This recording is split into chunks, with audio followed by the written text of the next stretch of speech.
My name is Ethan, and I have never been able to forget what I saw in that forest. I was camping alone beside a quiet, glassy lake, the kind that perfectly reflects the sky above. The forest surrounded me in every direction, dense and undisturbed. It was supposed to be a peaceful getaway, a chance to escape the stress of everyday life. But then I saw my reflection move on its own. At first, I thought it was just a trick of the water.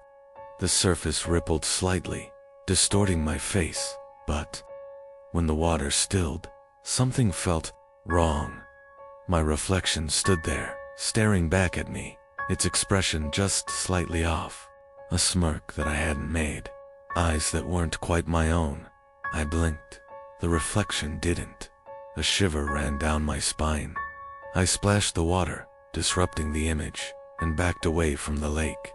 The fire crackled behind me, a comforting sound in the unsettling silence of the woods. Maybe I was just tired, but as I lay in my tent that night, I couldn't shake the feeling that something was watching me. Then I heard the footsteps, soft, deliberate, crunching against the damp forest floor. I held my breath, my fingers gripping the zipper of my tent. I listened, counting the steps. They stopped just outside. I wasn't alone. Slowly, I reached for my flashlight, hand trembling. Taking a deep breath, I unzipped the tent just enough to peek outside. Nothing. The fire had burned down to embers, casting long shadows across the trees. The lake was still and dark, reflecting the moon's pale light. I exhaled shakily and zipped the tent back up. Maybe it was an animal. Maybe the forest was playing tricks on me. Then I heard a whisper, not from outside, from inside the tent. My body went rigid. The voice was low, almost playful. "Why did you leave?" Every nerve in my body screamed at me to move, to run, but I was frozen. My mind raced ahead. Someone slipped into my tent while I was distracted. Was I losing it? Summoning every ounce of courage, I flicked on the flashlight and turned empty. I was alone. I scrambled out of the tent, gasping for air, my flashlight swinging wildly through the trees. Nothing. I turned toward the lake, my heart hammering against my ribs, and there it was, my reflection. Standing at the water's edge, not mimicking me, watching me. Then, slowly, it stepped forward, not toward me, out of the water. I ran. I didn't stop. I didn't look back. My body moved on pure instinct, crashing through the undergrowth, branches slashing at my arms. I didn't stop until I reached my car, breathless and shaking. The next morning, I convinced myself it had been a nightmare.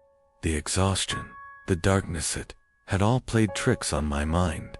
But as I drove past the lake, I made the mistake of glancing at my rearview mirror. My reflection was still there, and it was smiling.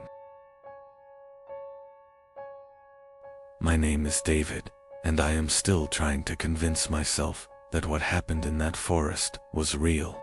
I had always loved hiking alone, escaping into the wilderness where the world felt quieter. That's why I chose the deep trails of Black Hollow Forest.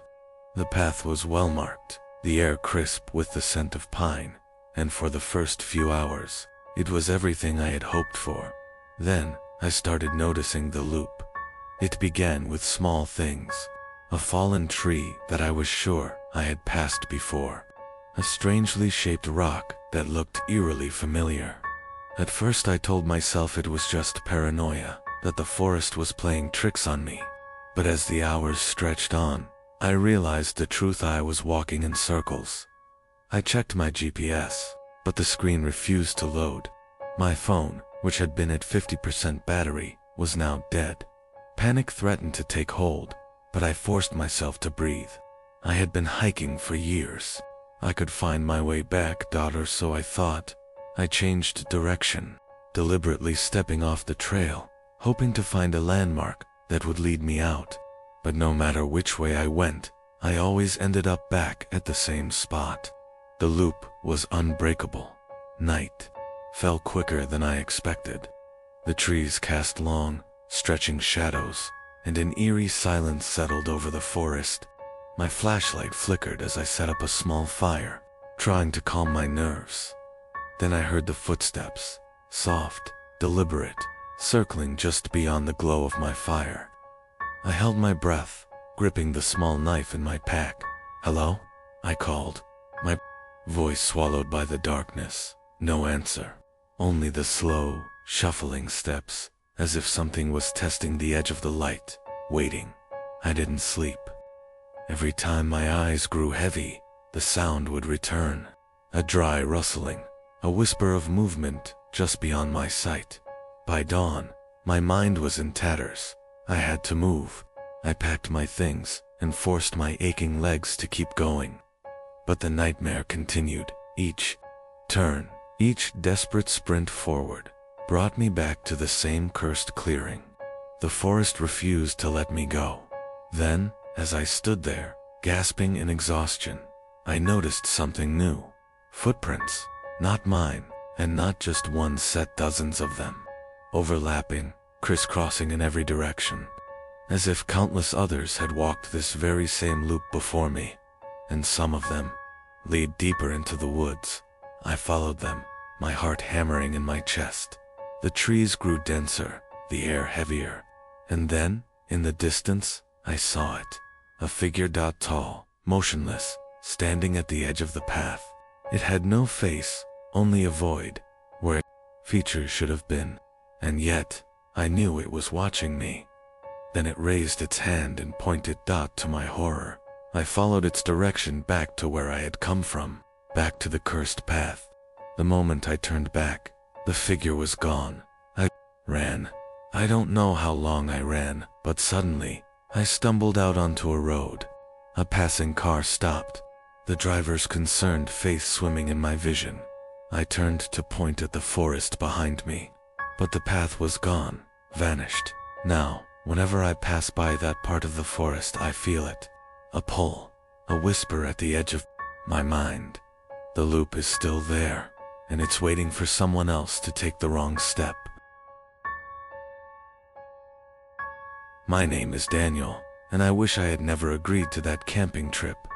It was supposed to be a simple weekend getaway, me, Jake, and Olivia, just 3 friends, escaping the stress of city life. The forest was vast, its towering trees forming a natural cathedral above us. The first night was peaceful, with only the occasional crackling of the firewood, and the distant calls of nocturnal creatures filling the air. Then came the whispers at first. I thought I was imagining them. A faint murmuring just beyond the tree line, barely audible over the wind. But as the night deepened, the voices grew clearer. They weren't the rustling of leaves or the distant chatter of other campers. No, these whispers carried words. My name. I shot up from my sleeping bag, heart pounding. Olivia stirred beside me. "Did you hear that?" She mumbled sleepily. I hesitated. "Yeah, I think someone's out there." Jake, who had been keeping watch by the dying embers of the fire, turned to us. "You guys are overreacting. It's probably just the wind." But I wasn't convinced. I strained my ears, trying to catch the sounds again. For a moment, silence. Then, like a breath against my ear, the whisper returned. "Daniel, ... I recoiled, scrambling out of my tent. The trees swayed gently, their shadows shifting under the pale moonlight. My breath came in shallow gasps as I scanned the forest. Nothing, and yet, the presence felt undeniable. Jake sighed, shaking his head. "Dude, get some sleep. You're spooking yourself." I tried.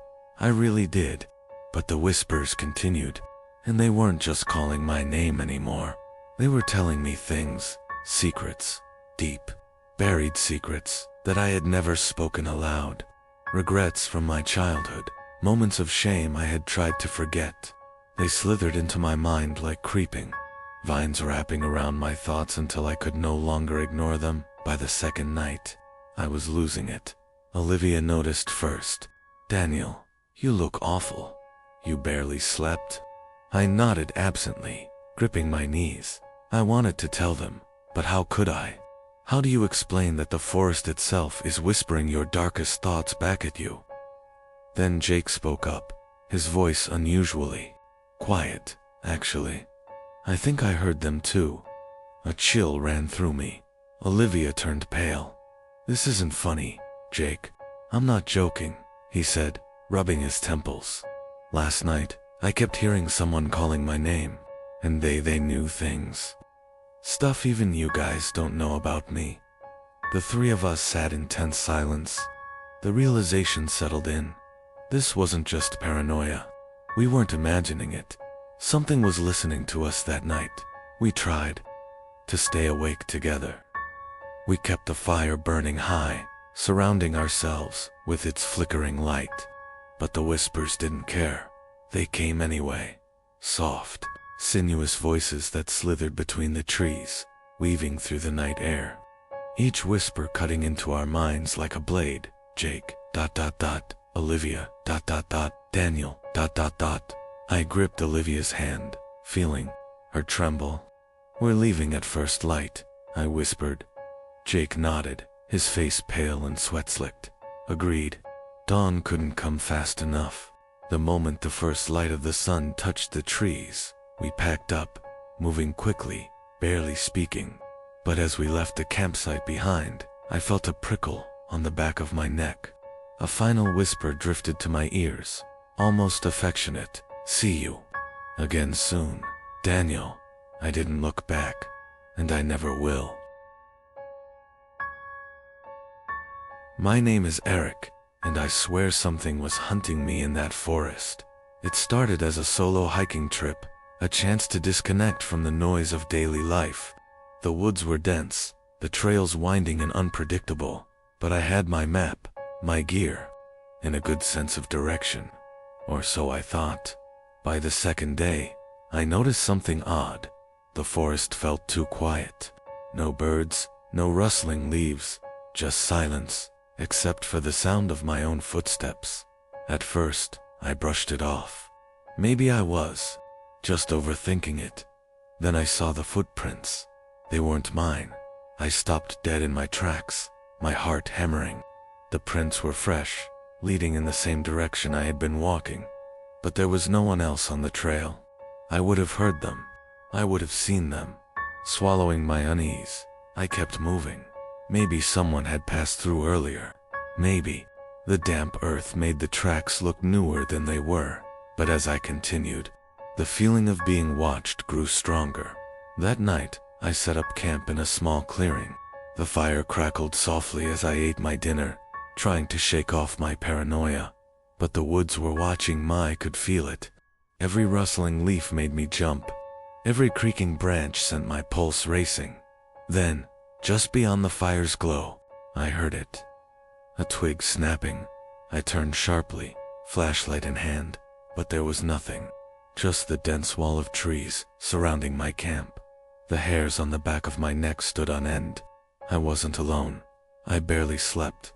Every time I closed my eyes, I swore I heard breathing soft, measured, too close.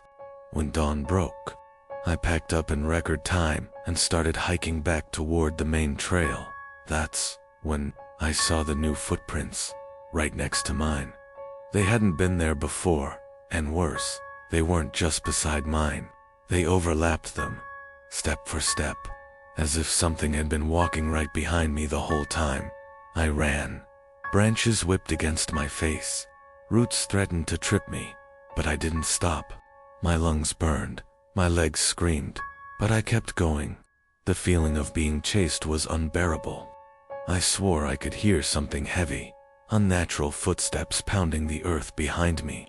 But every time I dared to glance back, there was nothing. I reached my car just as the sun was setting, practically throwing myself inside and locking the doors.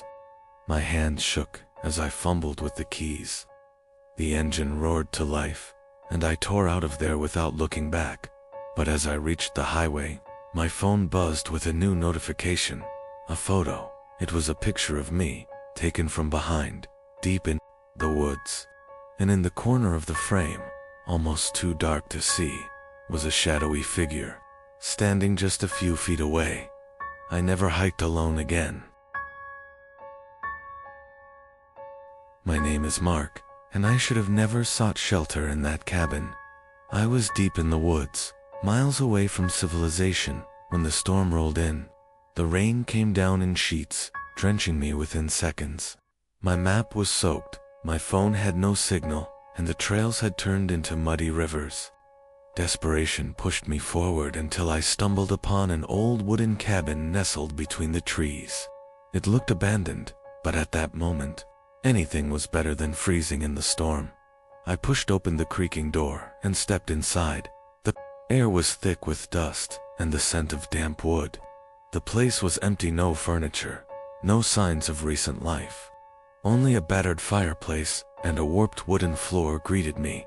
Relieved, I dropped my backpack and tried to get warm by the fireplace.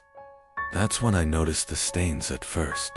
They looked like old watermarks on the floorboards. But as I took a closer look, the dark red hue became unmistakable. Dried blood. And it wasn't just a single stain. It trailed across the room, leading to a small, broken trapdoor in the corner. A rational person would have left, but the storm was relentless, and curiosity gnawed at me. I reached down and pulled at the trapdoor. It groaned in protest, before snapping open, revealing a steep, dark descent. Then, I heard a faint shuffling sound from below. My breath caught in my throat. I shone my flashlight into the opening, illuminating a narrow stone staircase disappearing into the darkness. The sound came again, like something shifting just out of sight. I should have left.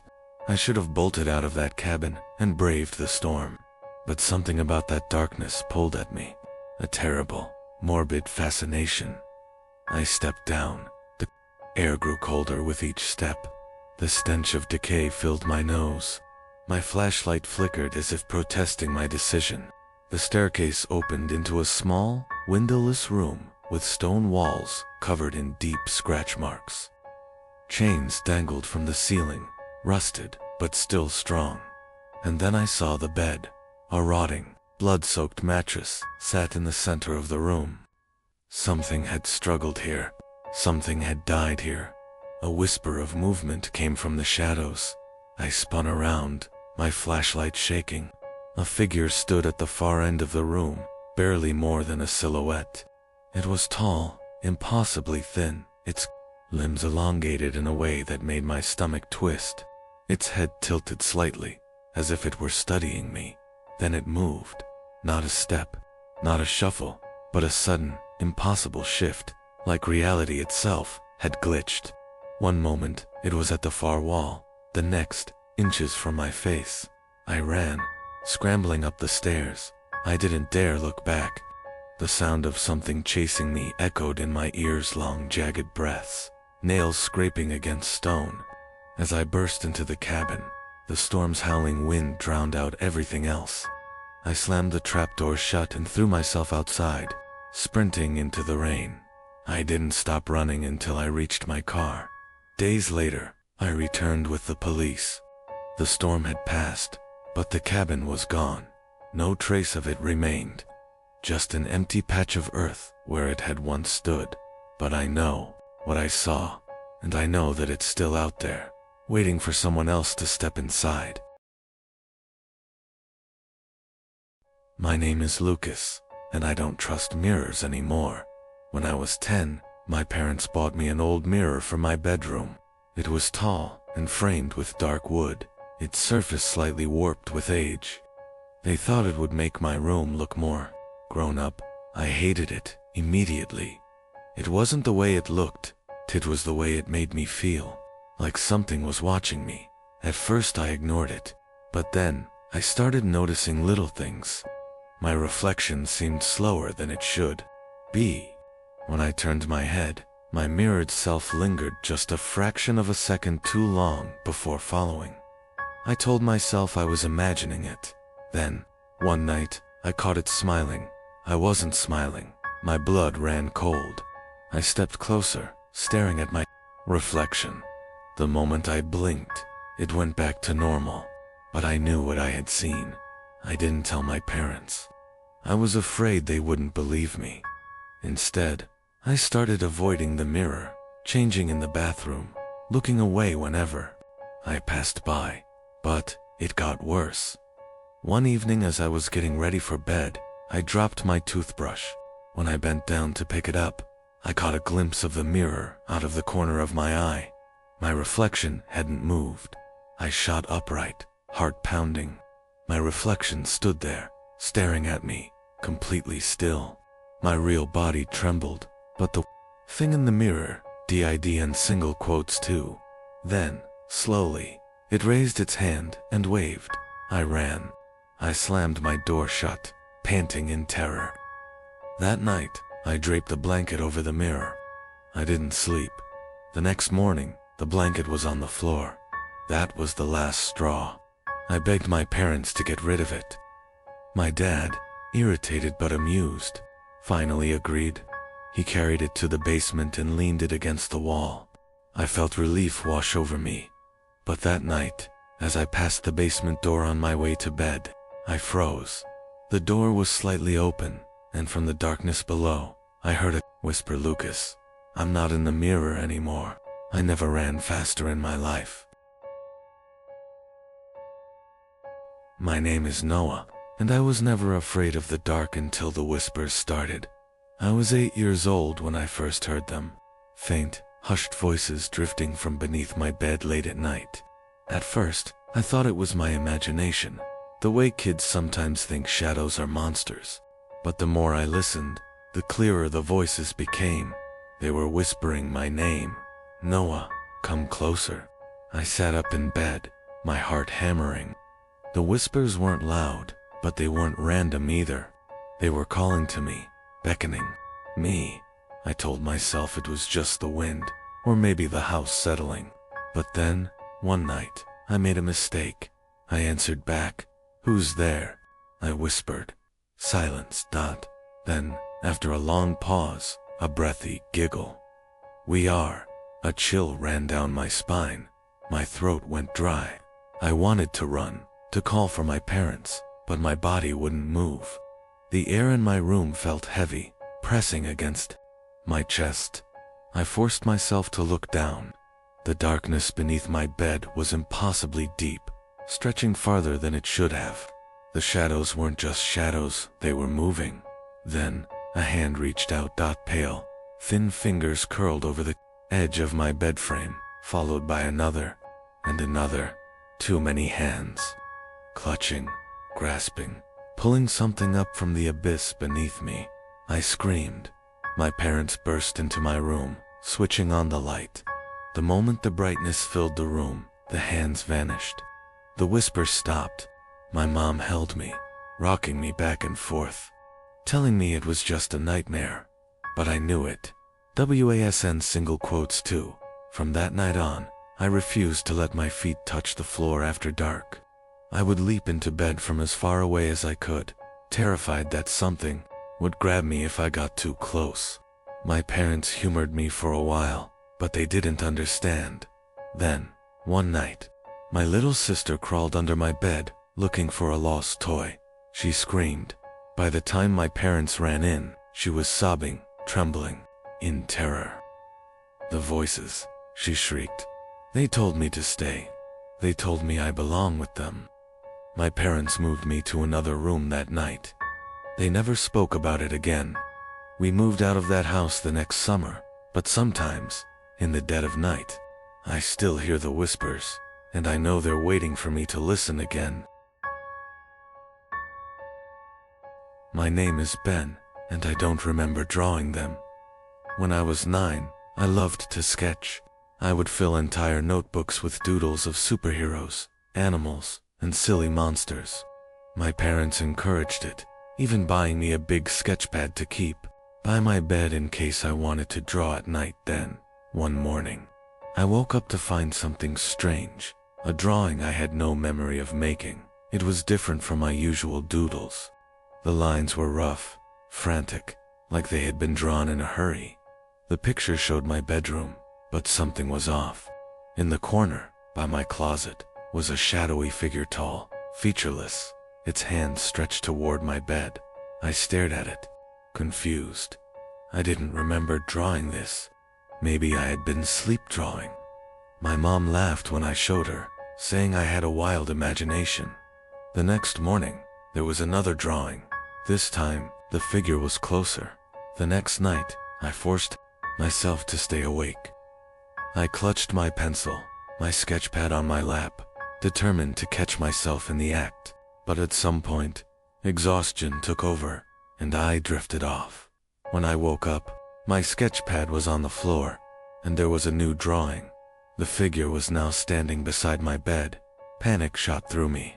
My hands were clean, no smudges of graphite, no aching fingers. I hadn't drawn this. I was sure of it. I shoved the sketch pad into my closet, determined to forget about it. But that night, I woke up to the sound of scratching, not on my walls, not on my door, on the paper. With shaking hands, I reached for the sketch pad and flipped it open. A fresh drawing stared back at me. This time, the figure was bent over me, inches from my face. I screamed. My parents ran in, flipping on the lights. I showed them the sketch pad, flipping through the pages in a frenzy. But the last drawing was gone. The paper was blank. They calmed me down, told me it was a nightmare, but I knew better. I threw the sketch pad away the next morning. I refused to draw after that. But last week, while visiting my childhood home, I found an old box of my things in the attic. Buried beneath dusty toys and forgotten books was my sketchpad, and inside, the last drawing had returned. The shadowy figure was still there, but this time, it was smiling. My name is Oliver, and I know my toy isn't just a toy. When I was 6 years old, my parents bought me a stuffed rabbit named Benny. It was soft, with long ears and a stitched-on smile. I carried it everywhere, even talked to it like a best friend. I was just a kid, of course. I thought it could hear me then. One night, it answered back. I was tucked in bed, the glow of my nightlight barely reaching the corners of my room. Benny sat beside me, its glassy eyes reflecting the dim light. I whispered my usual goodnight to him and turned over, pulling the blankets up to my chin. A moment later, I heard it, a tiny voice, whispering goodnight, Oliver. I froze, my breath hitched in my throat. Slowly, I turned my head back, toward Benny. The stuffed rabbit sat there, unmoving, smiling as always. My mind raced. Had I imagined it? Maybe I was just sleepy. I convinced myself it was nothing, and went to sleep. The next night, it happened again. This time, I was sure I hadn't imagined it. Oliver, wanna play? The whisper came from right beside me. My entire body locked up. I wanted to scream, to throw the rabbit across the room, but I couldn't move. My small fingers clutched the blanket as I forced myself to speak. How did you talk? Silence then, a giggle, soft and slow. I've always been able to talk, silly. You just never listened. I jumped out of bed, running to my parents' room in terror. My mom groggily walked me back, muttering that I was just having bad dreams. She tucked me in, patted Benny's head, and turned off the lights. The moment the door shut, the whisper came again. You shouldn't have told. I threw Benny across the room, heart pounding. The toy landed in the corner, lifeless. Or so I thought. Minutes passed, but I stayed wide awake, watching, waiting. Then movement. A slow, jerky twitch of the rabbit's arm. Its head tilted just slightly toward me. As if acknowledging my fear, I buried my face into my pillow, squeezing my eyes shut, praying for morning. When I woke up, Benny was back in bed, beside me. I begged my parents to get rid of it. They laughed, told me I was just dreaming, but I knew the truth. That night, I locked Benny in my closet. I barely slept, listening to the silence, every creak of the house making my skin crawl. Just as I felt my body relaxing, just as my eyelids started to droop, a scratching sound from inside the closet, slow, rhythmic, followed by a whisper through the door. "Oliver, you can't lock me away forever." I never screamed so loud in my life. The next day, Benny was gone. My mom said she didn't know what happened to it. Maybe it got lost. Maybe she donated it. I don't care. I just hope it never finds me again. But sometimes, late at night, I swear I hear a whisper from my closet, laughing.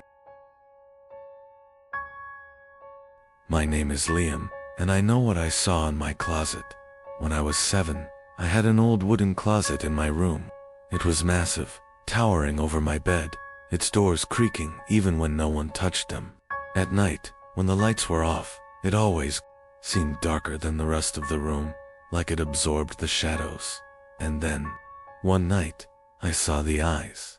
I had been dozing off when a soft creak pulled me from my half-sleep. My heart skipped. The closet door was open just a crack. I sat up, rubbing my eyes, telling myself it had just been the wind. But as I reached to turn on my bedside lamp, I froze. 2 glowing eyes stared at me from the darkness inside the closet. I couldn't breathe. The eyes weren't human. They were too large, too reflective, almost like a cat's but with no pupils. Just a dim, ghostly glow.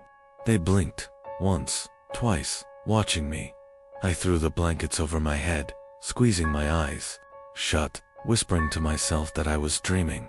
But the creaking continued. Slow, deliberate. The closet door was opening wider. I wanted to scream, to call for my parents, but my voice refused to work. My body was paralyzed with fear. Then, the whisper came. "Liam, ... I see you." It wasn't a child's voice. It was deep, rasping, like something trying to mimic speech, but getting it wrong. The blankets felt suffocating, trapping me in darkness, but I was too scared to move. Seconds felt like hours. Then the whisper came again, closer. "Come play with me."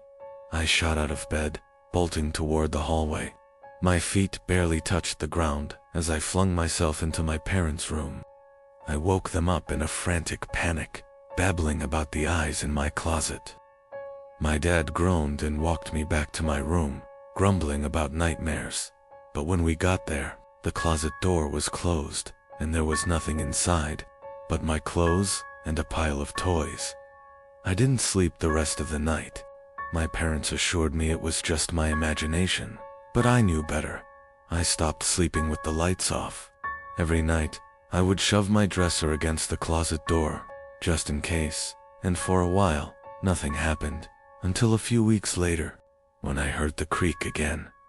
The dresser had been pushed aside. The closet door was open, and this time, the eyes weren't inside the closet. They were staring at me from the foot of my bed. My name is Jason, and I know I got into the wrong tent that night. It was late.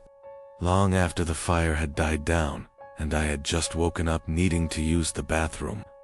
The woods around our campsite were eerily quiet, and the only light came from the dim embers of the fire and the pale glow of the moon above. I unzipped my tent, stepped out into the cold air, and made my way toward the trees. When I came back, I crawled into my tent as quietly as possible, careful not to wake up my friend, Mark, who had been snoring just minutes before. But the moment I settled in, something felt wrong.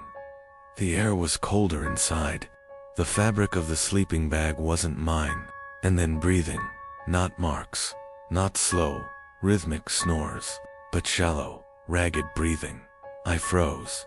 My eyes adjusted to the dark, and I could make out a figure lying beside me, facing away, motionless.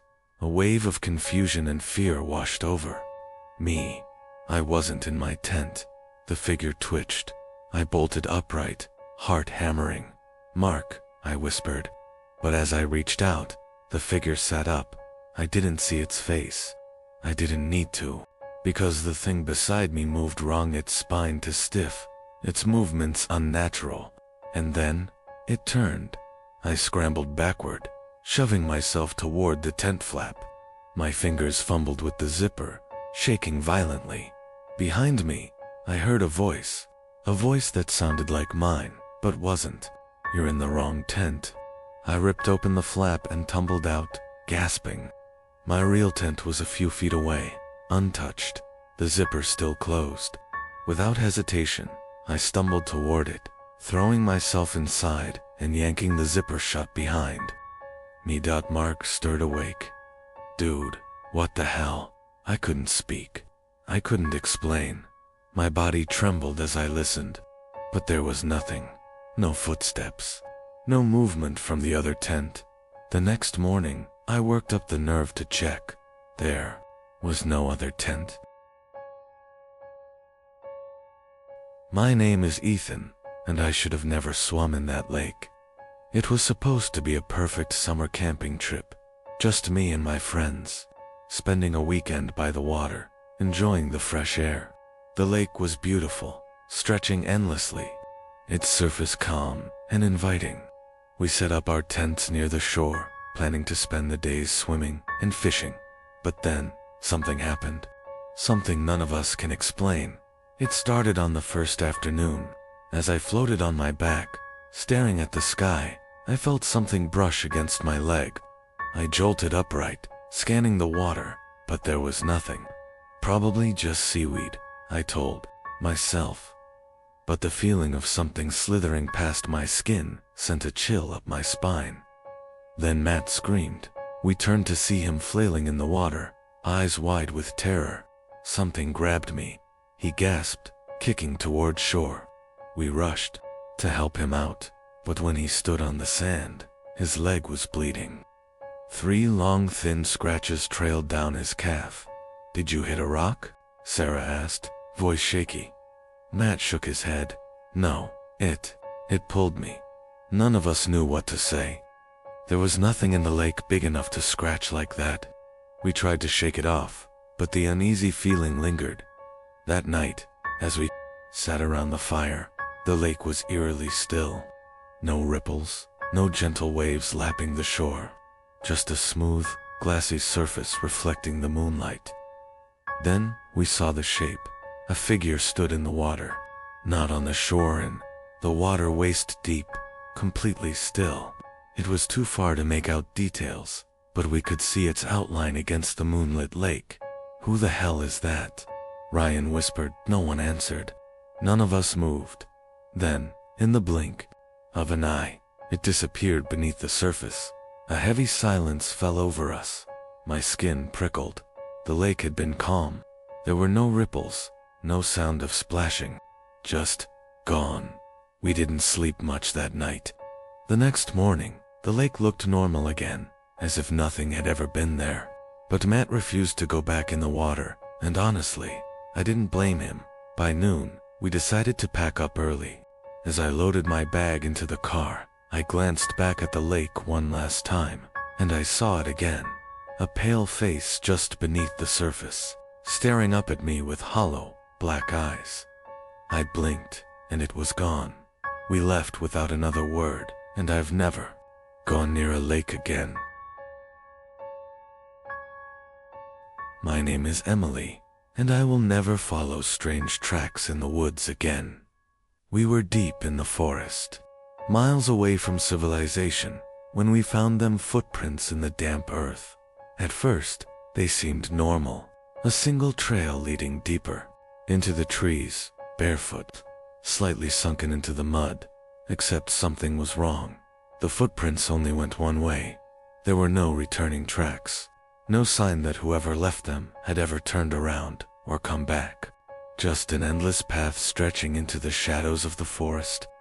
"Maybe they belonged to another camper," Adam suggested. I didn't like it. The prints were fresh, too fresh. Whoever made them should have still been nearby, but the woods were silent. Too silent. "We should head back," I muttered, an uneasy feeling creeping into my stomach. "Come on, Em," Rachel teased, grinning. "What if it leads to something cool? Maybe an old cabin, or something we shouldn't find," I cut in. But the group had already made up their minds. Against my better judgment, I followed. We walked for what felt like an hour, the footprints guiding us deeper into the trees. The farther we went, the heavier the air became. The trees grew taller, their branches twisting unnaturally, blotting out the sky. Then Adam stopped. "Guys, look." We followed his gaze and felt our stomachs drop. The footprints had stopped, just like that, mid-step, as if whoever had been walking had simply vanished into thin air. No scuffle, no sign of struggles, just nothing. Rachel let out a nervous laugh. "Okay, that's freaky. Maybe they climbed a tree, or she," I hissed. Something was wrong. The forest felt different. The air was too still. No wind, no rustling leaves.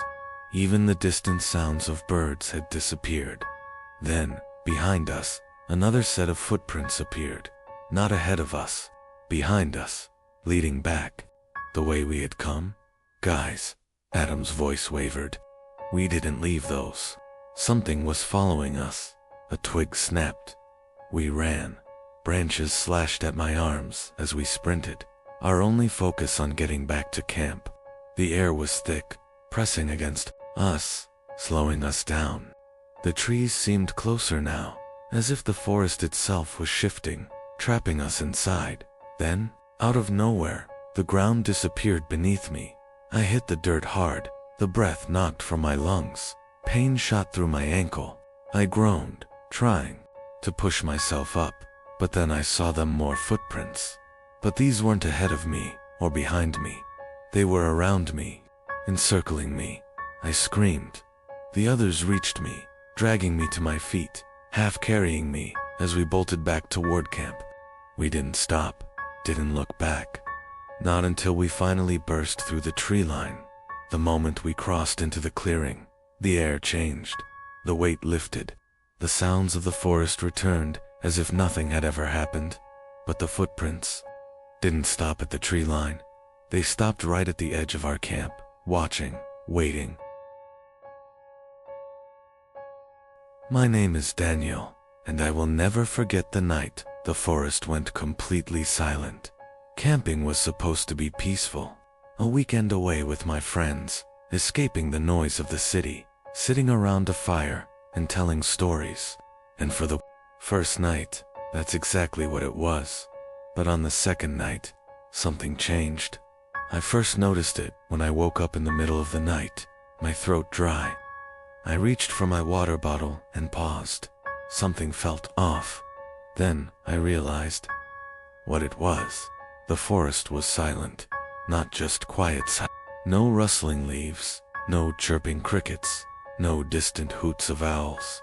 Even the wind had died. It was as if the entire world had been placed on mute. A creeping unease coiled around my chest. I sat up, glancing around the tent. The others were still, asleep. I considered waking them, but stopped myself. Maybe it was just a weird trick of nature. Maybe the wind would pick up again, the sounds would return, and everything would be normal. Then I heard it, breathing, right outside. My tent, slow, deep, too steady. My entire body tensed. I strained my ears, trying to convince myself it was just one of my friends who had woken up and stepped outside. But the longer I listened, the more I realized it wasn't human. It was too rhythmic, too deliberate, like something pretending to breathe. Then, ever so slightly, my tent zipper moved. I stopped breathing. The zipper only moved an inch before it stopped, as if whoever or whatever was outside was testing it. A slow, dragging sound scraped against the fabric of my tent. I snapped my eyes shut, forcing myself not to make a sound. My heart pounded so loudly, I was sure it could hear me. The dragging continued, moving along the side of the tent, circling it. Slow, unhurried. Then it stopped, right at the entrance. Minutes passed, I don't know how many. Then, suddenly, a sharp rustling sound echoed from the other side of the campsite. The thing outside my tent moved fast. A series of soft, rapid footsteps, disappearing into the woods. The moment it was gone, the sounds of the forest returned all at once. The Wind whistled through the trees. Crickets chirped. The distant hoot of an owl filled the air. Everything was normal again, but I knew better. Morning came, and I didn't mention what had happened. Not at first. But then, Sarah, pale and shaken, whispered, "Did anyone else hear?" Breathing last night. One by one, the others nodded. We packed up and left that morning, and as we drove away, I couldn't shake the feeling that something somewhere was still out there, listening. My name is Jake, and I still don't know who or what sat with us that night. It was supposed to be a fun weekend. 5 of us, me, Ryan, Claire, Matt, and Saruti, decided to go camping deep in the national park, far from the noise of the city. We set up our tents, built a fire, and spent the evening laughing, roasting marshmallows, and telling stupid ghost stories. Then, at some point, we weren't alone anymore. I don't remember when he arrived. One moment, it was just the 5 of us, and the next, there was someone else sitting by the fire. A man. He was wrapped in a tattered coat, his hood pulled low over his face, staring into the flames. None of us saw him walk into camp. None of us even acknowledged his presence at first, as if he had always been there. Then Ryan noticed. "Hey, who the hell is that?" We all turned. The conversation stopped. A thick silence settled over the group. The stranger didn't move, didn't look at us, just sat there, hands folded, breathing slow and steady. Sir," Claire tried, her voice uneasy. "Are you lost?" "Nothing." Matt grabbed a flashlight and pointed it at him. "Hey, we're talking to you." The moment the beam of light hit him, my stomach twisted. His skin was wrong, grayish, weathered, almost waxy, and his eyes. I don't even know if he had eyes. Just 2 deep, dark pits where they should have been. He smiled. Not a normal smile. His lips stretched too wide, revealing teeth that were too sharp, too perfect. "It's a lovely night for a fire," he murmured. Something in his voice made my skin crawl. Sarah grabbed my arm. "Jake, let's go." We all felt eaten, overwhelming, gut-wrenching wrongness. Without another word, we stood up, backing away from the fire, from him. He just sat there, watching, grinning. We ran to our tents, zipping them shut, our breaths ragged. No one spoke. No one dared move. I lay there, heart pounding, listening. The fire crackled. Then footsteps, slow, deliberate footsteps, circling our tents. I squeezed my eyes shut, my fingers digging into the fabric of my sleeping bag. The steps stopped outside my tent. I held my breath. A whisper. "Let me in." I don't remember falling asleep, but the next thing I knew, the sun was rising. Cautiously, we unzipped our tents and stepped outside. The fire had burned down 2 embers. The stranger was gone. No footprints. No sign that anyone had ever been there except us. We packed up and left immediately, not speaking of it until we were miles away. None of us could explain it. None of us wanted to. But sometimes, when I close my eyes at night, I swear I can still hear the fire crackling and a whisper asking to come in. My name Istrison and I picked up a hitchhiker who was never really there. It was past midnight, and I was driving home from my shift at the gas station. The roads were empty, just miles of dark highway stretching ahead. That's when I saw a man standing by the side of the road, thumb out, face half hidden by the glow of the street lamp. I don't usually pick up hitchhikers, but something about him felt familiar, like I had seen him before. Without thinking, I slowed down and rolled down my window. "Need a ride?" I asked. He nodded, silent, and climbed into the passenger seat. For the first few minutes, he didn't say much, just stared straight ahead, hands resting in his lap. The car felt colder with him inside, like the heater wasn't working right. Then, finally, he spoke. "Long drive ahead." I glanced at him. His voice was strange, flat, distant, like an echo of itself. "Not too long," I muttered. "You from around here?" He didn't answer. Something about him made my skin crawl. I couldn't put my finger on it, but my hands tightened on the wheel. The road stretched endlessly ahead, the darkness pressing in around us. My headlights barely seemed to cut through it. Then I noticed the rearview mirror. He wasn't in it. My stomach twisted. I flicked my eyes back to him. He was still there, sitting stiffly in the seat, but the mirror reflected only me. I swallowed hard. My pulse pounded in my ears. I forced my voice to stay calm. "So, where are you headed?" Silence. Then, slowly, he turned his head toward me. The movement was too slow, too unnatural. I never left. The car swerved as my grip slipped from the wheel. I gasped, trying to regain control, my breath coming in ragged gulps. When I looked back at the passenger seat, tight was empty. I slammed on the brakes, my heart hammering. The road was deserted. The seatbelt lay undisturbed, the door still closed. He had vanished. Shaking, I turned my gaze back to the mirror, and there he was, in the back seat, smiling. My name is Ryan, and I still don't know what happened to that car.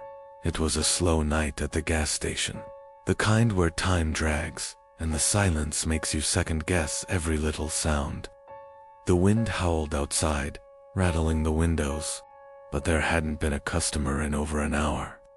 I was about to step outside for some fresh air when the bell above the door chimed. A man walked in, tall, lean, dressed in an old gray jacket.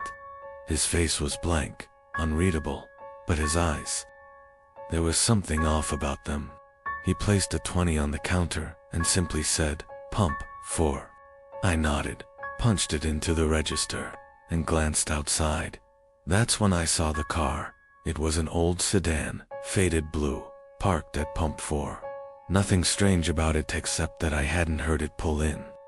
The lot was empty just minutes before. No headlights, no engine hum, nothing. I tried to shake the unease creeping up my spine and handed the guy his change. He didn't take it. He just turned and walked back outside, disappearing into the night. I waited, watching, expecting him to start pumping gas, but he never did. Instead, he opened the car door, slid inside, and just sat there. Minutes passed. 5, 10, 15. The pump handle remained untouched. The engine never started. He never moved. I grabbed my flashlight and stepped outside, my breath misting in the cold air. The closer I got, the more I felt something was wrong. The inside of the car was pitch black, too dark. Even with my flashlight shining through the window, I couldn't see anything. No dashboard, no seats, no driver. Just an abyss. I tapped on the window. "Sir?"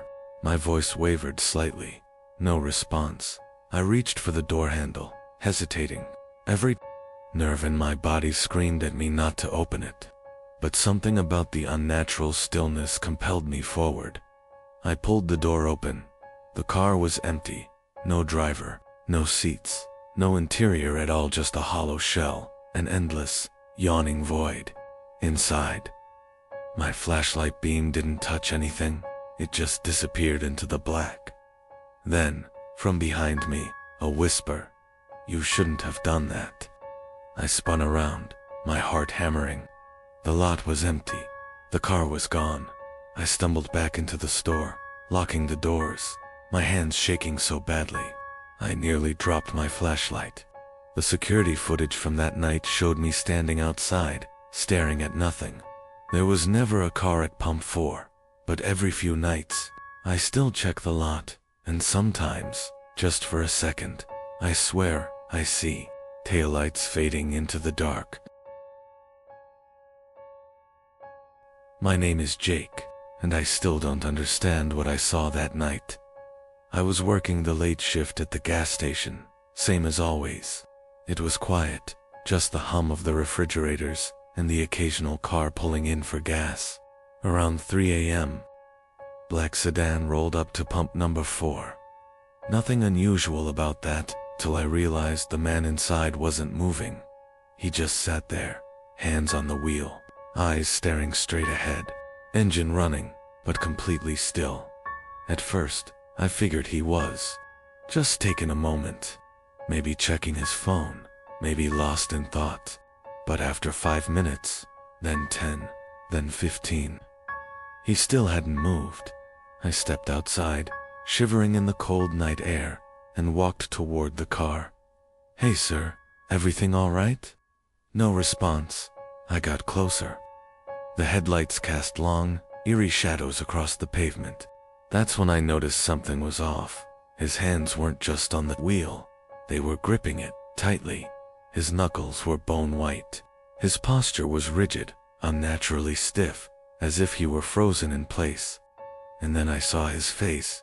His features were blurred. Not like he was out of focus. Not like my eyes were playing tricks on me. His face looked wrong, as if someone had smeared his entire identity like wet paint. His eyes, his mouth, his nose, they were there, but shifting, melting together in a way that made my stomach turn. I stumbled back, my breath coming in shallow gasps. The air around the car felt wrong, heavy, pressing against me like invisible hands. I turned and bolted back inside, locking the doors behind me. Through the glass, I watched. The man didn't move. Then, without warning, the car's headlights flickered off. The engine died, and in the reflection of the station window, I saw him, not in the car anymore, right behind me. I spun around, but there was nothing, just the empty store, the humming refrigerators, the flickering fluorescent lights. My heart pounded as I turned back toward the window. The black sedan was gone, no sound, no movement, just gone. I checked the security cameras the next morning, needing proof that I hadn't lost my mind. But the footage showed nothing, no car, no man, just me, standing outside, talking to empty air. My name is Lucas, and I made the mistake of opening the back door. I worked the overnight shift at a quiet gas station off a deserted stretch of highway. The kind of place where no one stops unless they have to. The kind of place that should have been empty at 3 a.m., except for the door. The gas station had an old back door, one that had been bolted shut for years. My manager always told me, "That door doesn't open. Hasn't in a long time. Leave it alone." And I did, until the night it knocked. I had been restocking shelves when I heard it, a soft, rhythmic knock-knock from the back room. At first, I thought it was just the pipes, maybe the wind rattling the old frame. But then it happened again. 3 knocks, precise, expectant. I froze. No one should be back there. The only way in or out was through the main entrance, and I hadn't seen a single car in over an hour. Swallowing, I grabbed my flashlight and stepped into the stockroom. The door loomed in the dim light, heavy, rusted, a thick chain looped through its handle, secured with a padlock that had been there since before I was hired. Another knock. This time, the sound came from inside. I stumbled back, my breath catching in my throat. That wasn't possible. There was nothing on the other side of that door but an old, empty storage shed. I should have walked away. I should have ignored it. But something compelled me forward, my fingers trembling as I reached out. Just a peek, just to prove to myself that nothing was there. I lifted the latch, the chain slipped free. The door swung open at first. There was nothing, just darkness, a vast, endless black that stretched deeper than the storage shed should have allowed. It was like looking into a tunnel with no end. My flashlight flickered, the beam swallowed by the void. Then, a whisper. Finally, cold air rushed past me, and something moved inside the darkness. A shape, shifting, stretching toward me. Long fingers, hollow eyes, a grin too wide for any human face. I slammed the door shut and threw the chain back into place, my hands shaking violently. The knocking started again immediately, harder this time, more urgent. I stumbled backward, grabbing my phone, but my screen was nothing but static. No service, no escape. I ran to the front of the store and waited, heart hammering. The knocks continued for what felt like hours. Then, just as suddenly as they had begun, they stopped. Morning came. My shift ended. My replacement arrived. I didn't say a word. I quit the next day, but sometimes, when I pass by that gas station late at night, I see the back door, and it's always slightly open. My name is Ethan, and I should have quit my job the first time I saw him. I worked the night shift at a small gas station off a lonely highway. It wasn't a bad job, boring most of the time, but peaceful. Most nights, I'd get a handful of truckers and late-night travelers, filling up their tanks and grabbing snacks. But then he started coming. It was always the same. At exactly 2:37 a.m., the bell above the door would chime. A tall man in an old, tattered coat would step inside. He never spoke. He never bought anything. He just stood there, staring at me from under the brim of his hat. His face was shadowed, his features impossible to make out. Every night, I'd ask, "Can I help you?" And every night, he wouldn't answer. Just stood there for a few minutes before turning and walking back out into the night. It was unsettling, sure, but I told myself he was just some drifter, maybe homeless, looking for shelter, until I checked the security footage. I don't know what made me do it. Maybe it was curiosity. Maybe deep down, I already knew something was wrong. But when I rewound the tape, my stomach twisted. The doorbell chimed. The camera caught the door, swinging open, but no one was there. The tape showed me standing behind the counter, visibly nervous, talking to nothing, looking straight at empty space, as if someone was standing there. I replayed it over and over, my fingers trembling. Each time, it was the same. The door opened. The bell rang. I reacted, but the store was empty. That night, when 2:37 a.m. rolled around, I held my breath. The bell rang. The air turned ice cold, and there he was. I forced myself to look up, but this time, he had moved closer. I felt my throat tighten. He wasn't by the door anymore. He was standing at the counter, right in front of me. I don't know how I didn't hear him move. He tilted his head slightly, as if studying me. Then, in a voice that sounded like dry leaves rustling, he whispered, "You can see me now." The lights flickered. I bolted. I didn't think. I just ran out the back door, into the freezing night, gasping for breath.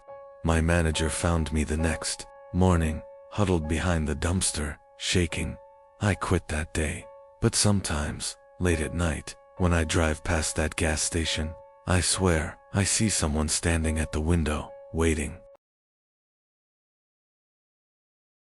My name is Carl, and I have always loved the solitude of the forest.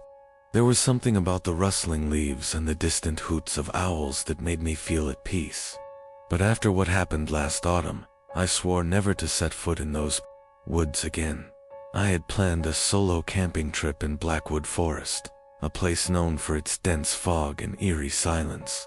I pitched my tent near a small clearing, close to an abandoned cabin that, according to local legends, had been deserted for decades. As the sun dipped below the horizon, the fog thickened, rolling in like a living entity, swallowing the trees and leaving me in an unsettling, gray abyss. Then I heard it, a whispered at first. I thought it was the wind, but the words were distinct. Ethan ... double quotes. My breath hitched. I spun around, flashlight trembling in my grip. But there was nothing, just the thick mist curling around the trees. I forced myself to dismiss it as paranoia and climbed into my tent, zipping it shut. But the whispering didn't stop. It grew louder, more insistent, like voices overlapping, speaking a language I couldn't understand. My heart pounded against my ribs. Then, something brushed against the fabric of my tent. I held my breath. A shadow loomed just beyond the thin nylon wall, its form indistinct but undeniably human. I bolted, snatching my flashlight and backpack. I burst from the tent and ran toward the only visible structure in the suffocating fog. The abandoned cabin. The door creaked open under my desperate push, revealing an interior coated in dust and decay. Furniture lay in splinters, and an old rocking chair sat eerily still in the corner. I pressed my back against the wall, trying to calm my breathing. Then I saw them dot figures, barely visible through the grimy window, moving slowly through the fog. Their outlines were distorted, flickering like candle flames in the mist. My stomach twisted as I realized they weren't walking, they were floating. A floorboard creaked behind me. I spun around, my flashlight flickering. The air turned ice, my breath visible in the dim beam of light. In the farthest corner of the cabin, a figure stood pale, with hollow eyes and a twisted grin. It opened its mouth, and a chorus of whispers erupted from the darkness. I don't remember running. One moment I was inside, and the next, I was sprinting through the woods, fog swirling around me like ghostly hands trying to pull me back. Somehow, I found my car. I don't even recall unlocking it, just the sheer terror of starting the engine and peeling out onto the road. When I returned the next morning to retrieve my gear, there was no sign of my tent, no footprints, no disturbances in the soil. The cabin burnt to the ground. Only ashes remained, smothered by the ever-present fog. I never went back. My name is Daniel, and I have always enjoyed hiking alone. There's something about the quiet of the forest that makes me feel like I can escape the chaos of life. But what happened to me last year changed everything. I was deep in the woods, following an old trail when the sun began to set. The shadows stretched longer, and an uneasy silence settled over the trees. I quickened my pace, hoping to reach a safe spot before nightfall. That's when I heard it. Footsteps. At first I thought it was my own, an echo in the emptiness. But when I stopped, they continued crunching through the leaves just behind me. I turned around, heart pounding, but there was no one there. Just endless trees and the dimming light of day. I shook off my fear and pressed on, but the footsteps followed. Sometimes closer, sometimes farther, but never stopping. Dread settled in my stomach like a heavy stone. I needed to find shelter fast. That's when I saw it, an old, run-down cabin nestled between the trees. It looked abandoned, but at that moment, it was my only refuge. I sprinted to the porch, yanked the door open, and stepped inside. The air was stale, filled with the scent of decay. Dust coated the floor, disturbed only by my own hurried footprints. Or so I thought. A second set of footprints trailed, right behind mine. My breath hitched. I turned back toward the door, but it slammed shut with a force that sent dust swirling into the air. The temperature plummeted, my breath turning to mist before my eyes. I wasn't alone. A creak came from the floorboards behind me. I turned, flashlight shaking in my grip. A figure stood at the far end of the room, half hidden in the shadows. Its limbs were too long, its head tilted unnaturally to one side, its mouth stretched into a grin. But it had no eyes, just hollow sockets that seemed to drink in the darkness. Then it moved, not walking, not running, just appearing closer, in jerky, unnatural bursts. My legs finally obeyed, and I bolted for the door, yanking it open with all my strength. Cold air slammed into me as I stumbled out into the forest. The footsteps followed. I ran until my lungs burned, the sounds of pursuit never ceasing. When I finally saw my car, I nearly collapsed in relief. I fumbled with my keys, throwing myself inside and locking the doors. My headlights cut through the night, illuminating the empty road ahead. But in the rearview mirror, just beyond the glow of my taillights, the figure stood watching, still grinning. I never went hiking alone again. My name is Kevin, and I never should have gone into those woods. I knew the legends, the warnings from the locals, but I thought they were just stories meant to keep kids from wandering too far. I was wrong. It was supposed to be a simple weekend camping trip with my two friends, Mark and Jason. We wanted to escape the noise of the city, spend a couple of nights under the stars. The first day was uneventful, the usual campfire stories and laughter. But as darkness fell, an unsettling feeling crept over me. The woods seemed too quiet, as if every creature had disappeared. Then Jason saw him first. "Guys, there's someone over there." His voice was barely above a whisper, but it sent a shiver down my spine. We turned to where he was pointing, at the edge of our campfire's glow, just beyond the trees. A figure stood motionless, tall, gaunt, watching. The firelight reflected off his eyes, two glowing red orbs, burning like embers in the darkness. "Who the hell is that?" Mark whispered. The figure didn't move, didn't make a sound, just stood there, staring. Jason grabbed a flashlight and pointed it toward the figure, but as soon as the beam hit, he was gone. Not in a running motion, just gone, as if he had never been there. We didn't sleep that night. Every so often, I swore I could hear twigs snapping just beyond our campsite. Mark tried to joke about it, but his voice was strained. By morning, none of us wanted to admit it, but we were rattled. We decided to pack up and leave as we hiked back toward the trailhead. The fog rolled in, thick, suffocating, turning the world into an endless gray void. Then, I heard Mark scream. I turned, just in time to see him being yanked off the trail, disappearing into the fog. Jason bolted after him, and I followed, my heart hammering. But as we stumbled through the mist, there was no sign of Mark, only the echo of his last, choked breath. Then Jason stopped dead in his tracks. "Kevin, he's here." I followed Jason's gaze and felt the blood drain from my face. The red-eyed man was standing just feet away, his grin stretching too wide, his eyes burning through the fog. Before I could react, Jason was gone, dragged into the mist by unseen hands. I heard him choking, gasping, and then silence. I ran. Branches tore at my skin as I sprinted through the trees, lungs burning, heart pounding. I didn't stop until I saw the outline of an old, decaying house through the fog. It was the only shelter in sight. I stumbled inside, slamming the door shut behind me. The air was stale, thick with rot. The wooden floor creaked beneath my weight as I backed away from the entrance. My hands shook as I reached for my phone. No signal. My breathing was ragged, but for the first time in what felt like hours, the silence was absolute. Then, a whisper. "Kevin." The voice was right behind me. I turned slowly, my body frozen in terror. There he was, standing inside the house, his red eyes burning, his grin impossibly wide. The last thing I saw before everything went black was his outstretched hand reaching for me. My name is Nathan, and I used to be a skeptic.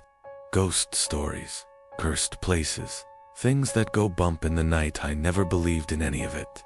That was before I found the door. It was supposed to be a simple day hike. The trail was one I had taken a dozen times before, winding through the dense pine forest behind my grandfather's old cabin. But that afternoon, the path seemed different. The trees loomed taller, their trunks twisted as if they had grown in agony. The air was thick, almost suffocating, and then I saw it, a door, standing alone in the middle of the woods. No walls, number frame, just an old wooden door with iron hinges, weathered by time but impossibly intact. It didn't make sense. My rational mind screamed at me to leave it alone, but my curiosity got the better of me. I reached out and turned the rusted handle.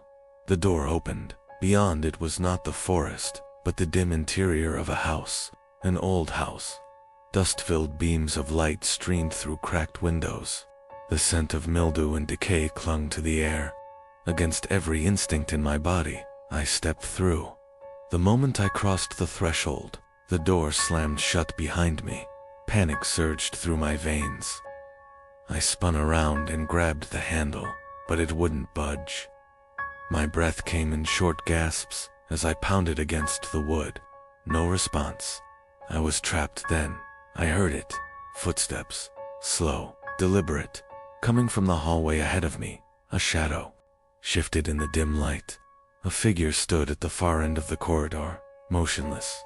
Its outline was blurred, flickering like a faulty television signal. My heartbeat pounded in my ears as I took a step back. The floor creaked beneath me, and in an instant, the figure moved, not walking, just appearing closer. I turned and ran, sprinting through the dusty halls, past furniture covered in sheets and rotting wood. The whispers started then, voices from unseen mouths, murmuring just beneath the edge of understanding. My legs burned as I threw open door after door, but each one led to another room, another hallway. Never outside. I was trapped in an impossible maze. Then I saw at the same door I had entered through, standing at the end of a darkened corridor. My only way out. I ran for it. The footsteps behind me turned into a sprint. My fingers barely grazed the handle when icy hands clamped around my wrists. The room filled with a deafening whisper, overlapping voices screeching into my ears. I yanked away, throwing myself through the door, tumbling back into the forest. The door slammed shut behind me. I gasped for air. The forest suddenly silent again. But something was wrong. The trees were different. The sky was darker. Then I turned back to the door. It was gone. Only the empty woods remained, and the unmistakable feeling that I was no longer in the same world I had left. My name is Ryan, and I have always been a night wanderer. The silence of the woods at midnight used to feel peaceful until I learned that something in the dark was watching. It started on a camping trip. I had set up my tent deep in the forest, away from crowded trails, seeking solitude. The first night was uneventful, just the rustling of leaves and the occasional hoot of an owl. But on the second night, I noticed them eyes at first. I thought they were reflections, maybe distant animals, catching the moonlight. But these weren't normal. They didn't blink. They didn't move. They just stared. Dozens of them, surrounding my campsite. A chill ran down my spine as I grabbed my flashlight and swept it through the trees. Nothing. But the moment I turned the light away, I felt them again, closer, watching. I barely slept that night, convinced it was my imagination playing tricks on me. But the next night, it got worse. As I lay in my tent, I heard footsteps circling, slow, deliberate, not an animal. I bolted outside, flashlight shaking in my grip. The trees were empty, no wind, no movement, just silence. But when I turned toward the clearing, my stomach dropped. They were closer now. The eyes. They were higher than before, towering above me, yet there were no bodies, no figures attached to them. Just the glowing, unblinking orbs, staring with unnatural intensity. I ran. Branches whipped against my skin as I sprinted through the forest, the weight of unseen gazes pressing against me. My only thought was escape. Then, through the thick trees, I saw it, a house, old, decayed, but it had walls, a door, something to shield me from them. I stumbled inside, slamming the door behind me. My breath was ragged as I pressed my back against the wooden panels. Silence. Then, a sound tapping on the windows. I turned slowly, my stomach twisting. The eyes were still there, right outside the glass, closer than ever. And now, there were hands, pale, elongated fingers pressing against the glass, dragging slowly across it, leaving streaks of moisture behind. A whisper filled the room. Ryan, we see you. My blood ran cold. The windows rattled. The door creaked. I knew I couldn't stay. I turned and ran through the house, looking for another way out. The walls felt endless, the corridors stretching on forever. My pulse pounded as I found a back door, throwing it open and sprinting into the forest. Without looking back, I didn't stop until I reached my car. When I returned the next day with help, there was no house, no footprints, just the dense, empty woods. But sometimes, even now, when I look outside at night, I see them watching, unbayed, waiting. My name is Rachel, and I used to love old apartments. They had character, charm, history, but I'll never rent one again. It started the first night after I moved in. The place was perfect, high ceilings, antique fixtures, and a price so low, it felt like a steal. The landlord mentioned it had been vacant for years, but I didn't ask why. I should have. That night, as I lay in bed, I heard it. A whisper, faint, almost distant, like someone speaking through a wall. At first I thought it was a neighbor. The building was old. Maybe the walls were thin. But when I pressed my ear against the wall, the voices weren't coming from next door. They were coming from the vent. The next night, it got worse. The whispers grew clearer, urgent, overlapping. They were speaking, but I couldn't understand the words. It was like a dozen voices trapped in a conversation I wasn't meant to hear. Then, I made a mistake. I spoke back. Hello. Silence. 4. The first time, the voices stopped. The apartment felt impossibly still, the air thick with something I couldn't name. My pulse hammered as I backed away from the vent, suddenly aware of how exposed I felt. Then, the whisper returned, closer, right behind me. I spun around, heart pounding, but the room was empty. The whispering had stopped, but the feeling of being watched remained. I barely slept that night. By the next evening, I had convinced myself it was my imagination. The stress of moving, the creaks of an old building, I was overreacting, so I decided to prove it to myself.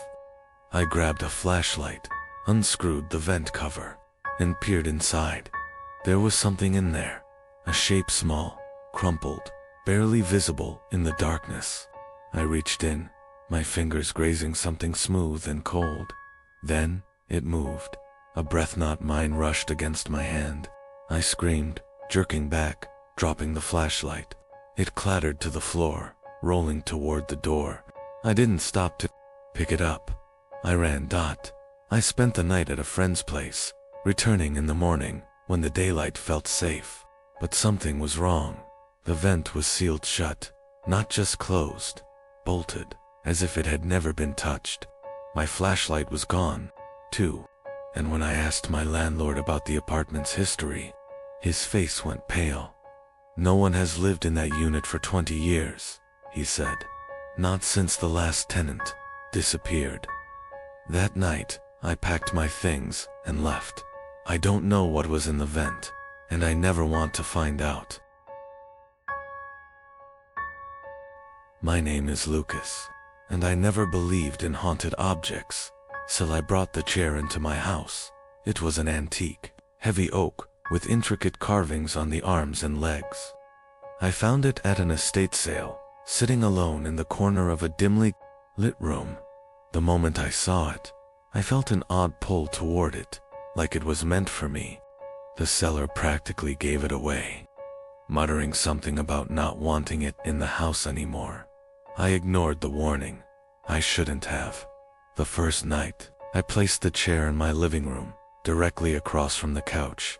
I admired how it looked old, elegant. But when I woke up the next morning, it had moved.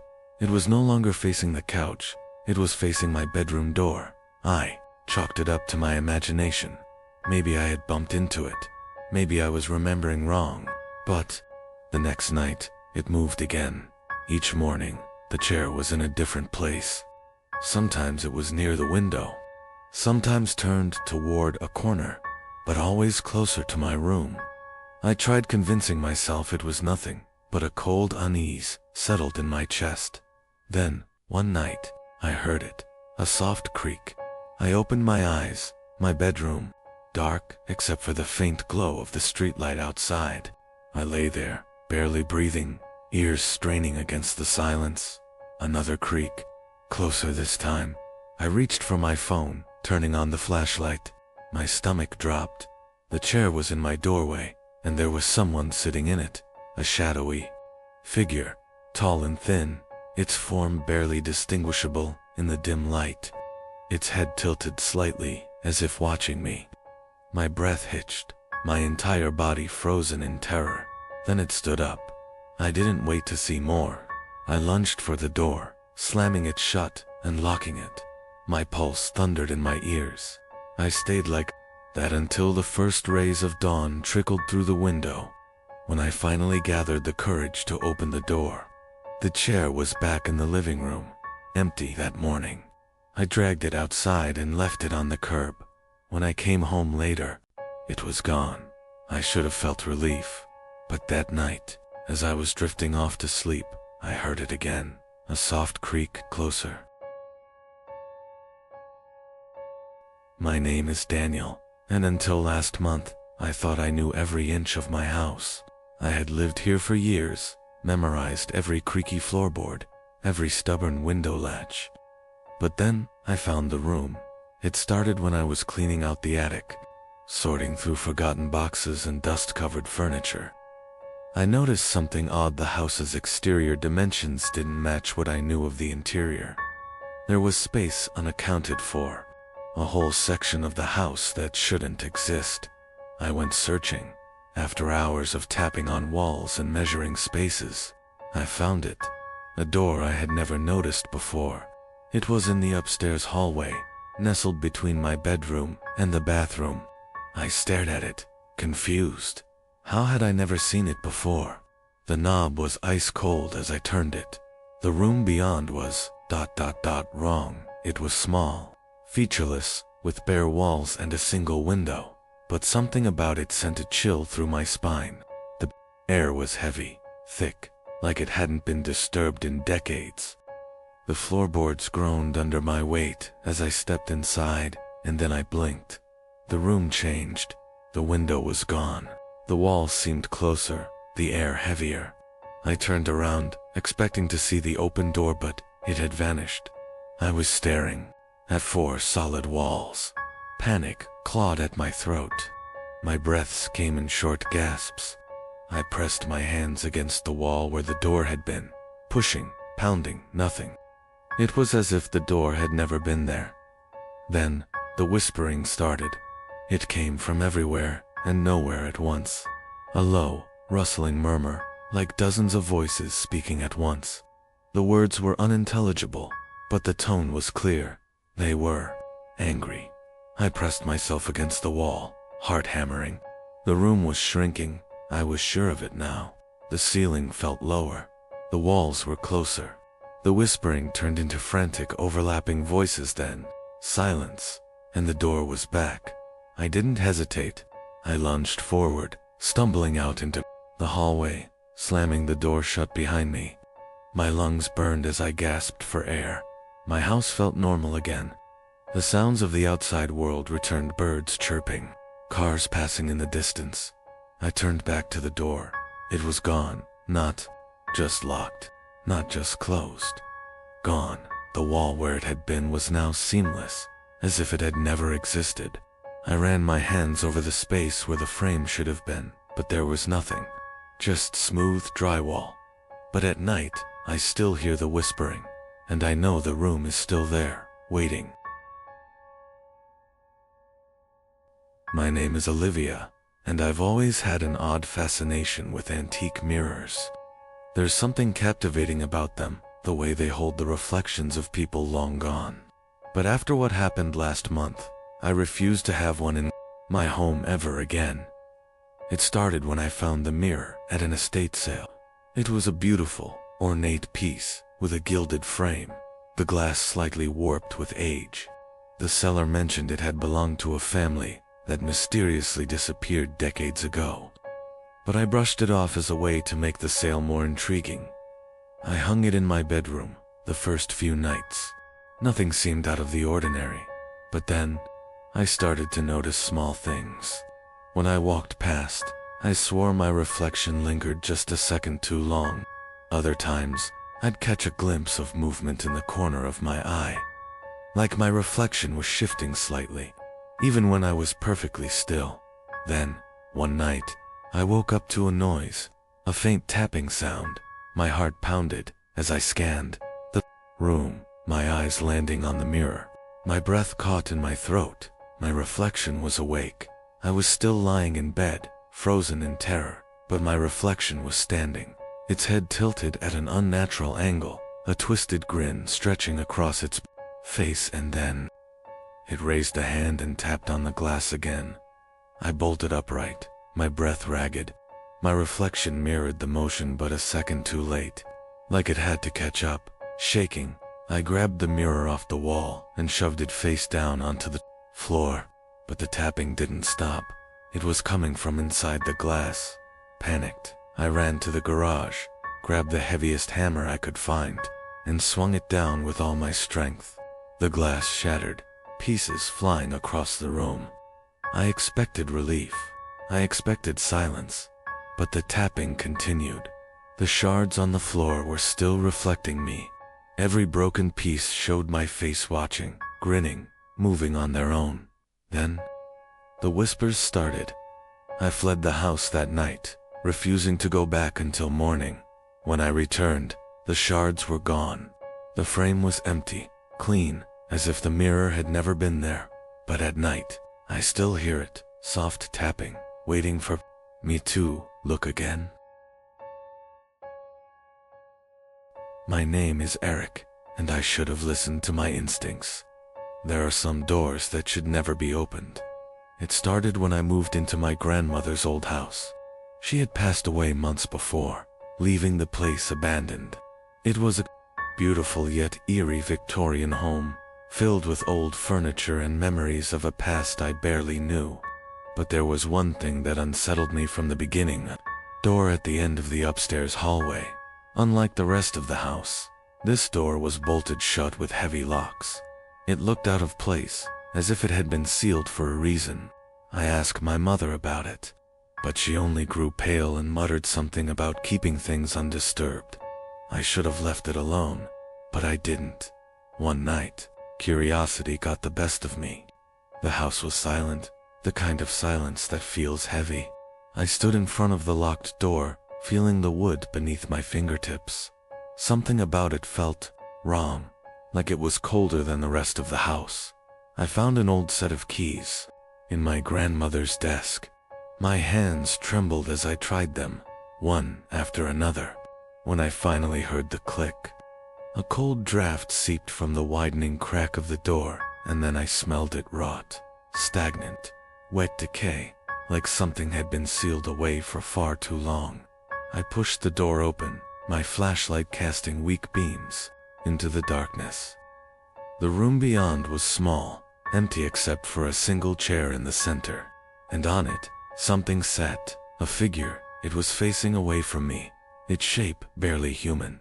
Bones stretched against thin gray skin, long limbs dangling over the edges of the chair. Its head twitched slightly, as if sensing my presence. I should have run. Every instinct screamed at me to get out. Then it turned. Its eyes were hollow, dark pits that pulled in the light. Its mouth, wide and unnatural, curled into something that resembled a grin, and then it stood up. I slammed the door shut and stumbled backward. The locks, I needed to relock them. My shaking hands fumbled with the keys, heart hammering against my ribs. Just as I slid the final bolt into place, the door shuddered violently. The sound of nails scratching against wood filled the hallway, and then silence. I stood there, breathless, waiting. Minutes passed, then hours. The house remained still. By the time dawn's light seeped through the windows, I convinced myself that whatever I had seen was gone. But that night, I heard it. A whisper. You opened the door. Now, every night, I wake up to the sound of footsteps in the hallway, slow, heavy, stopping right outside my bedroom door, and I know one day, The locks won't be enough. My name is Jake, and I don't pick up hitchhikers anymore. That had happened 3 weeks ago on a deserted highway. It was past midnight, the road stretching endlessly before me. The only company I had was the occasional flickering streetlight and the low hum of my car's engine. That's when I saw her. She stood at the side of the road, her pale arm raised in a silent request for a ride. She was young, maybe in her early 20s, wearing a thin white dress that seemed out of place in the chilly night air. Something about her felt off, but I couldn't just leave her there. I slowed down, rolling the window down slightly. "Need a ride?" I called out. She nodded, her lips barely parting. "Thank you." Her voice was barely above a whisper. She slipped into the passenger seat, her movements slow and deliberate. I noticed her feet bare and dirty, like she had been walking for miles. "Where are you headed?" I asked, trying to shake off the unease creeping up my spine. "Just down the road," she murmured. We drove in silence. I stole glances at her from the corner of my eye. She was staring straight ahead, her hands folded neatly in her lap. Something about the way she sat, so stiff, so motionless, made my skin crawl. Then, after a few miles, she spoke. "You should slow down." I frowned. "I'm barely going over the limit." "You should slow down," she repeated, turning her head toward me. That's when I saw her eyes. They weren't human, hollow, dark voids where her pupils should have been. My breath caught in my throat as the temperature in the car dropped. My hands trembled on the wheel. I slammed the brakes. The car skidded to a stop on the empty road. My pulse hammered in my ears. I turned to look at her. She was gone. The seat was empty. The door was still locked. There was no sign that anyone had ever been there. Then I saw it in the rearview mirror, just outside my car. She stood in the middle of the road, staring at me. Her lips moved, but no sound came out. Then she lifted her arm again, pointing further, down the highway. My gaze followed her direction and my stomach dropped. Less than 100 feet ahead, the road was destroyed. A collapsed bridge loomed in the darkness, a sheer drop into nothingness. If I hadn't stopped, a gust of cold air swept through the car, and when I looked back, she was gone. I don't drive that road anymore, and I never pick up hitch. My name is Ben, and I haven't listened to the radio since that night. I was driving cross-country, alone, on an empty highway. It was past midnight, and my eyelids were getting heavy. To keep myself awake, I started flipping through the radio. Stations, searching for something: music, talk shows, anything to keep me focused. But every station was static. I kept turning the dial, frustration creeping in. Then, at exactly 666 on the AM frequency, the static cleared. A voice came through. At first, I thought it was just an old radio drama. The voice was low and distorted, speaking in a slow, deliberate tone. "Ben, don't fall asleep." My blood ran cold. I yanked my hand away from the dial. I hadn't told anyone my name. My breath hitched as I stared at the glowing numbers on the dashboard. Maybe I had misheard. Maybe it was just a coincidence. Then, the voice spoke again. "Eyes on the road, Ben." I nearly swerved off the highway. My hands clenched the wheel, my heart hammering. I turned the dial wildly, desperate to change the station. But the voice didn't stop. It started whispering at first. I couldn't understand the words, just the sound of something shifting through the speakers, like breathing. Then the whispers turned into laughter. Low, guttural chuckles that sent a chill through my spine. And then, the worst part. The voice said, "If you turn around, you'll see me." I refused. My eyes stayed glued to the road, hands locked onto the wheel. The air in the car grew thick, suffocating. The back of my neck prickled, every nerve screaming that something was behind me. But I didn't look. I pressed my foot down on the gas, speeding through the night. The laughter on the radio grew louder, distorting into a shriek of static. My vision blurred with panic, and then silence. The radio cut off. The screen went black. The only sound was my own ragged breathing. I didn't stop driving until the sun rose. When I finally pulled into a gas station, my hands were shaking so badly I could barely hold my coffee. I asked the clerk if they had ever heard of radio station 666. They just stared at me. "There's no station on that frequency," they said. "Never has been." I don't know what I heard that night, but I know one thing: I will never turn around.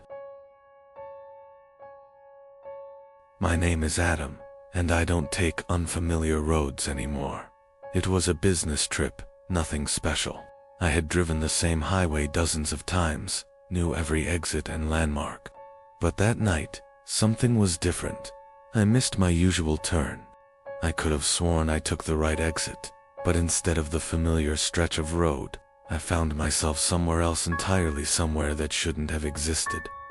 A tunnel loomed ahead. I hesitated. I had never seen a tunnel here before. It was massive, carved into the rock like an ancient passageway. No signs, no markings, just darkness yawning before me. I slowed down, debating whether to turn back. But when I glanced at my GPS, the screen was frozen. The road behind me had disappeared into blackness. There was no turning back. I took a deep breath and entered the tunnel. The moment my tires crossed the threshold, the radio cut out. Static filled the car, crackling in eerie bursts. My headlights barely penetrated the thick darkness. The walls, rough and uneven like they had been carved by something other than human hands. Then, the whispers started. Low, unintelligible murmurs, coming from the walls. My grip on the wheel tightened as I pressed forward, my knuckles turning white. The tunnel stretched on endlessly, far longer than it should have. Then, I saw them, dot figures standing in the tunnel. They lined the walls, barely visible in the dim glow of my headlights, motionless, silent. Their heads all turned toward me as I passed, their hollow eyes reflecting the light. My pulse pounded. My foot pressed harder on the gas. The tunnel had to end. It had to. A sign appeared ahead, battered and rusted, barely hanging from the ceiling. "Turn off your headlights." My stomach dropped. I didn't dare. Whatever was in here, with me, I needed to see it coming. Then, the figures moved. I slammed the gas pedal. The tunnel blurred around me, the whispers growing into a deafening roar. The walls seemed to pulse, narrowing, closing in, and then light. I burst out onto an open road, my car skidding as I swerved to a stop. My chest heaved. My hands trembled on the wheel. The tunnel was gone. I looked back, expecting to see the dark entrance, but there was nothing. Just an empty stretch of highway. The road I knew. I never found that tunnel again, but sometimes, late at night, when I drive alone, I hear whispers through the static of my radio, waiting. My name is Claire, and I should have trusted my instincts that night. It was late past midnight when I left my friend's house and started the long drive home. The highway was nearly deserted, just an endless stretch of dark asphalt cutting through the empty landscape. My only company was the distant hum of my tires against the road. Then I noticed the car. It appeared behind me out of nowhere, its headlights glaring in my rearview mirror. At first, I thought nothing of it, another driver on the road, but something felt off. No matter how fast or slow I went, the car stayed exactly the same distance behind me, not passing, not falling back, just there. I switched lanes. It followed. I turned off onto a side road. It did too. My chest tightened. My hands gripped the steering wheel, slick with sweat. Every horror story I'd ever heard about highway stalkers flooded my mind. Then my phone rang. I jumped, nearly swerving off the road. With a shaking hand I grabbed it. No caller ID. I hesitated before answering. A whisper crackled through the speaker. "Don't stop." My breath hitched. Who is this? No answer, just silence. Then I looked in the rearview mirror. The car was closer now, too close. Its headlights flooded my interior, blinding me. But I couldn't see a driver, just darkness behind the glass. I slammed the gas pedal, my car lurching forward. My heart pounded as I sped down the highway, desperate to put distance between me and whatever was behind me. The headlights shrank in my mirror, then suddenly they were gone. I let out a shaky breath, my pulse still racing. I glanced at the road ahead, trying to focus. Big mistake. The car wasn't behind me anymore. It was in front of me, parked sideways across the highway, blocking my path. I screamed, jerking the wheel hard. My tires screeched as I veered off the road, narrowly missing the abandoned vehicle. My car spun out, coming to a shuddering stop in a ditch. My chest heaved as I tried to catch my breath. When I looked up, the car was gone. No tire marks, no trace it had ever been there.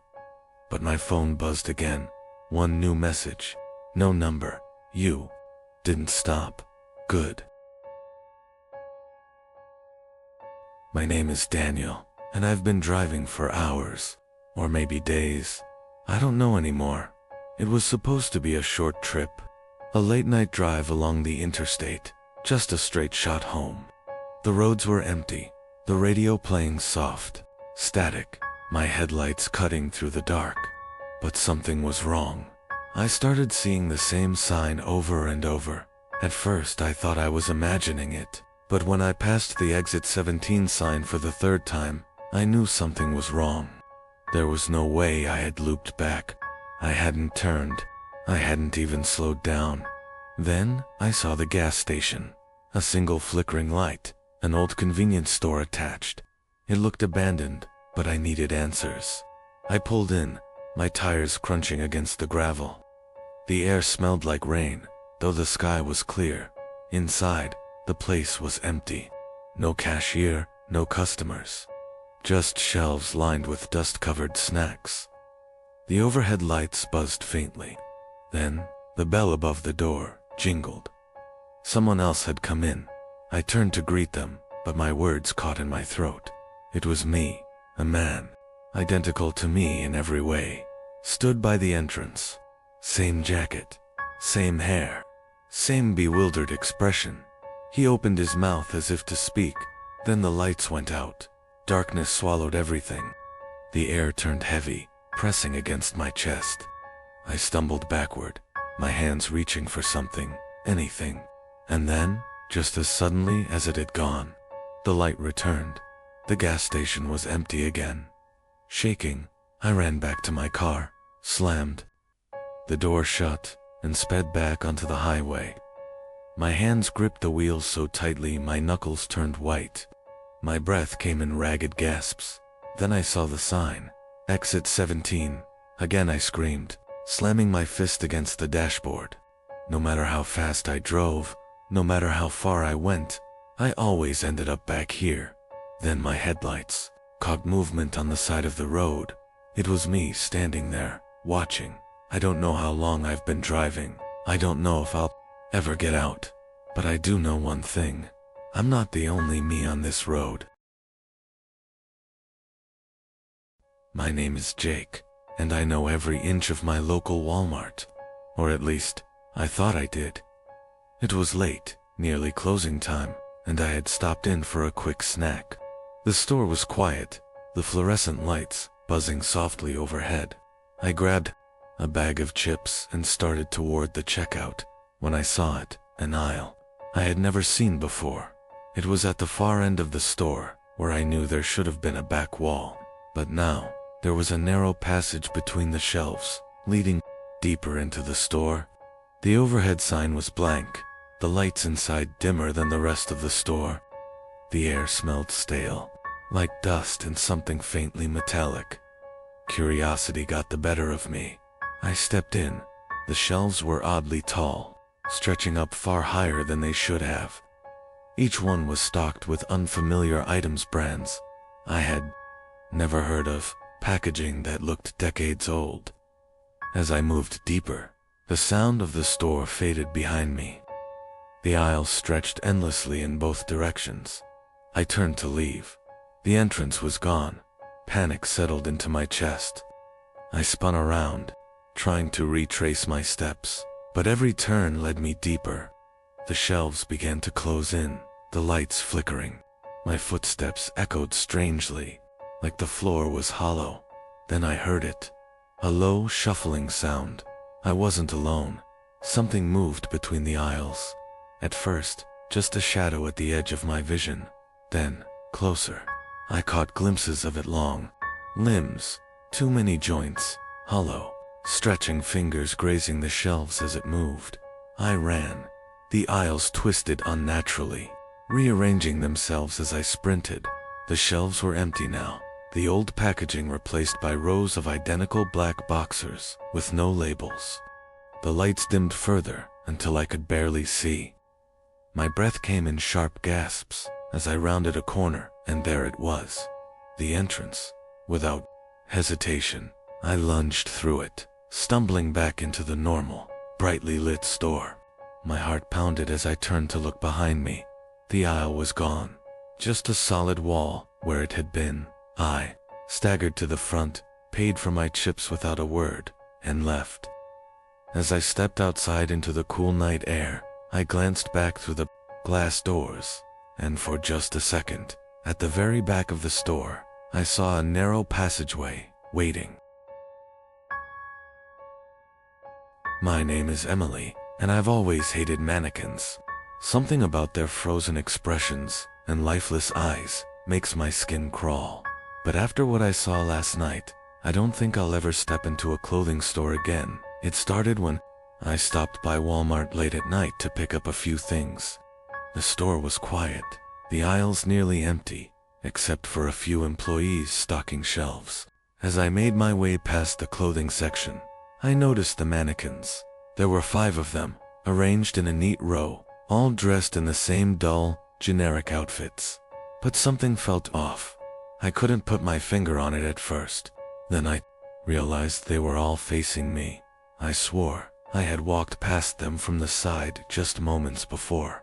A chill crept up my spine, but I brushed it off as paranoia. I kept walking, grabbing what I needed. When I passed the clothing section again, I froze.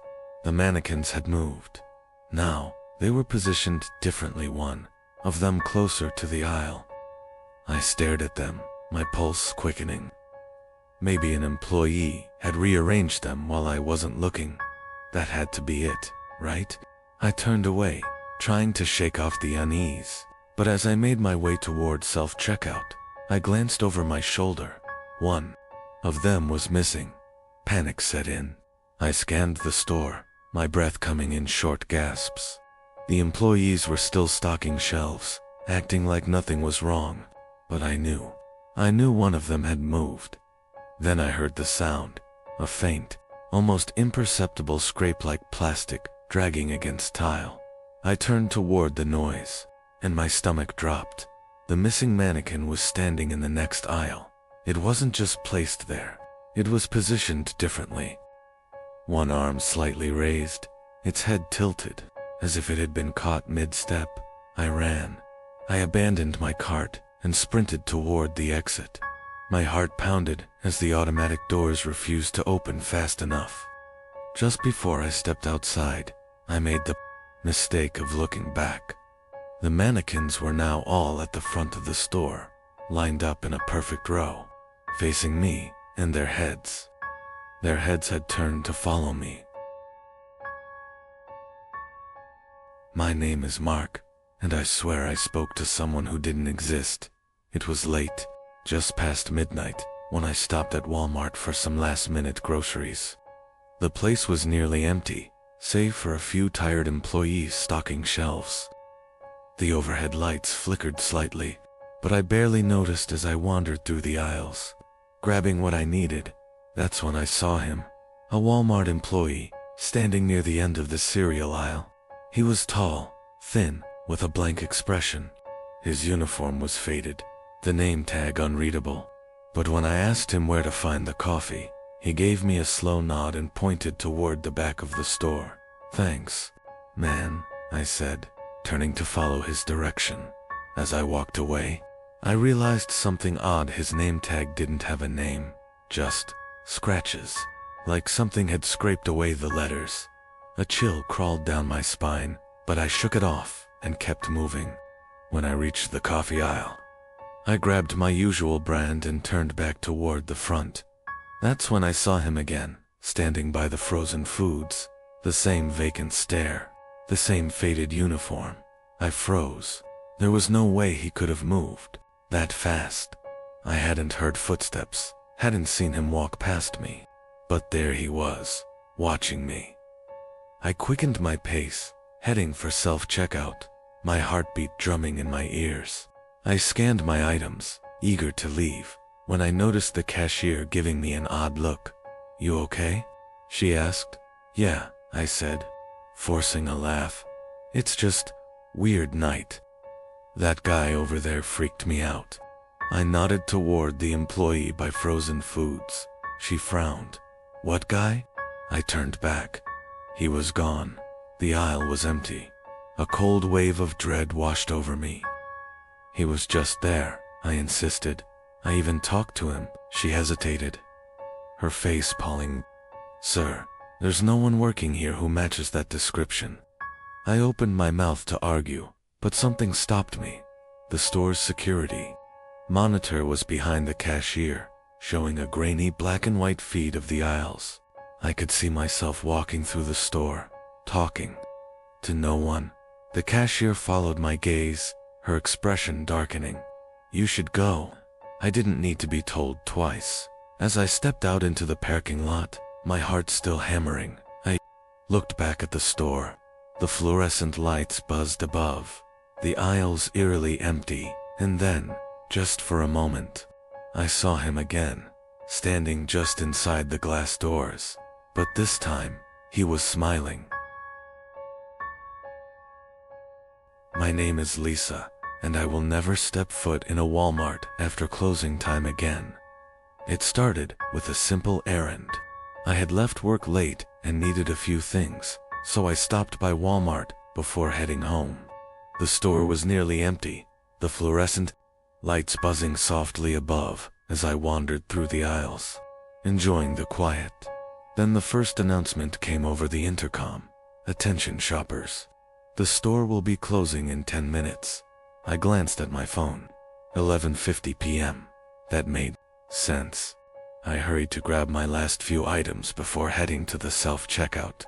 Then another announcement. "Attention shoppers. The store will be closing in 10 minutes.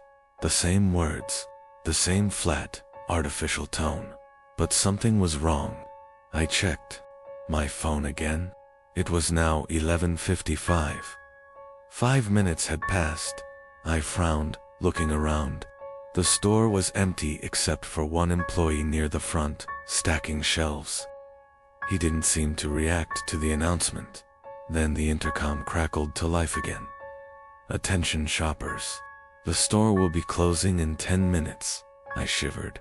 My stomach twisted in unease. It was the exact same message, the exact same tone, like a recording stuck on repeat. I hurried to the self-checkout, scanning my items as quickly as possible. The speakers buzzed again. "Attention shoppers. The store will be closing in 10 minutes. The time on my phone read 12:03 a.m. The store should have already closed. I turned toward the employee at the front. "Hey, is something wrong with the announcements?" He didn't respond. He didn't move. I stepped closer, dread curling in my chest. His body was rigid, his back to me as he faced the automatic doors. I reached out hesitantly, my fingers grazing his shoulder. He toppled forward, like a mannequin. A hollow thud echoed through the store as he hit the ground, his limbs stiff, his head rolling unnaturally to the side. My breath caught in my throat. He wasn't real. He had never been real. The intercom crackled again. "Attention shoppers." I bolted for the exit. The automatic doors didn't open. I slammed my hands against the glass, my reflection staring back at me in the dim glow of the store's lights. Behind me, the shelves trembled. The overhead lights flickered wildly. The mannequins in the clothing section turned one by one to face me. The intercom buzzed louder, distorting into an inhuman screech, then dashed silence. The doors slid open. I ran. When I reached my car, my hands were shaking so badly, I could barely get the keys into the ignition. As I peeled out of the parking lot, I saw the store in my rearview mirror. Every light inside had gone dark, but the intercom was still on, still whispering, and somehow, I knew it would never stop. My name is David, and I don't go to Walmart after midnight anymore. It was supposed to be a quick trip. I had run out of coffee and figured I'd stop by the 24-hour Walmart before heading home. The store was nearly empty, the usual hum of activity replaced by a quiet, artificial stillness. The only sound was the faint, distorted music playing over the intercom. Then I saw him, a man standing at the far end of aisle 13. He was tall, dressed in dark, oversized clothes. His head was tilted slightly, like he was listening for something. His hands hung limply at his sides. He wasn't looking at anything on the shelves, he was just standing there. I ignored him at first, grabbing my coffee and heading toward the checkout. But as I passed another aisle, something made my stomach twist. He was there, the same man, the same stance, the same tilted head. I stopped in my tracks, my breath catching. There was no way he could have moved that fast. I shook off the unease, convincing myself I was just tired. But then, as I walked past the frozen foods section, I saw him again, closer now. He was standing at the entrance of the aisle. Same lifeless posture, same empty stare. But this time, he was facing me. A chill ran down my spine. My instincts screamed at me to leave. But I hesitated long enough to see something that made my blood run cold. He didn't blink, not once. I turned and power-walked toward the self-checkout, refusing to look back. The fluorescent lights above buzzed louder, almost like they were reacting to my fear. My hands shook as I scanned my items, tapping the screen frantically. Then, over the intercom, a voice crackled to life. "Attention shoppers, aisle 13 is now closed." I glanced up, my stomach twisting into knots. He was at the exit, standing between me and the doors. The automatic doors didn't open. He didn't move. He just stood there, head still tilted, waiting. My heart pounded as I turned, looking for another way out. That's when I saw the security guard watching me from behind the counter. His face was pale, his eyes filled with something between fear and pity. He lifted a hand and motioned subtly toward the back entrance. I didn't hesitate. I bolted through the aisles, knocking over displays as I ran. The storage door was already propped open, as if someone had expected me. I rushed through it, sprinting out into the cold night air. When I turned back, the store was silent. The man was gone. The next day, I drove past the Walmart, trying to convince myself I had imagined everything. But as I glanced toward the entrance, my breath caught in my throat. The store had boarded up aisle 13, no explanation, no warning, just a sign that read, "Do not enter."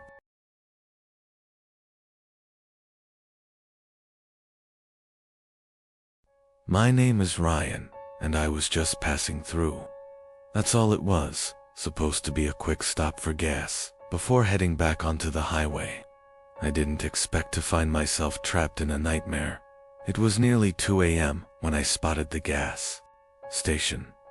The neon sign buzzed erratically, casting an eerie red glow onto the pavement. The place looked old, abandoned even, but the pumps were still operational. I pulled up, got out, and started fueling. That's when I noticed it. A man standing at the edge of the lot, just outside the reach of the flickering lights. He wasn't moving, just watching. I tried to ignore him, but my skin crawled. My gut told me to hurry up, so I turned back to my car only to find the pump screen blank. No numbers, no prompts, just black. I pressed a few buttons. Nothing. Frustrated, I glanced toward the store, thinking I'd asked the clerk inside. But there was no store. Where the building had been just seconds ago, there was now only darkness.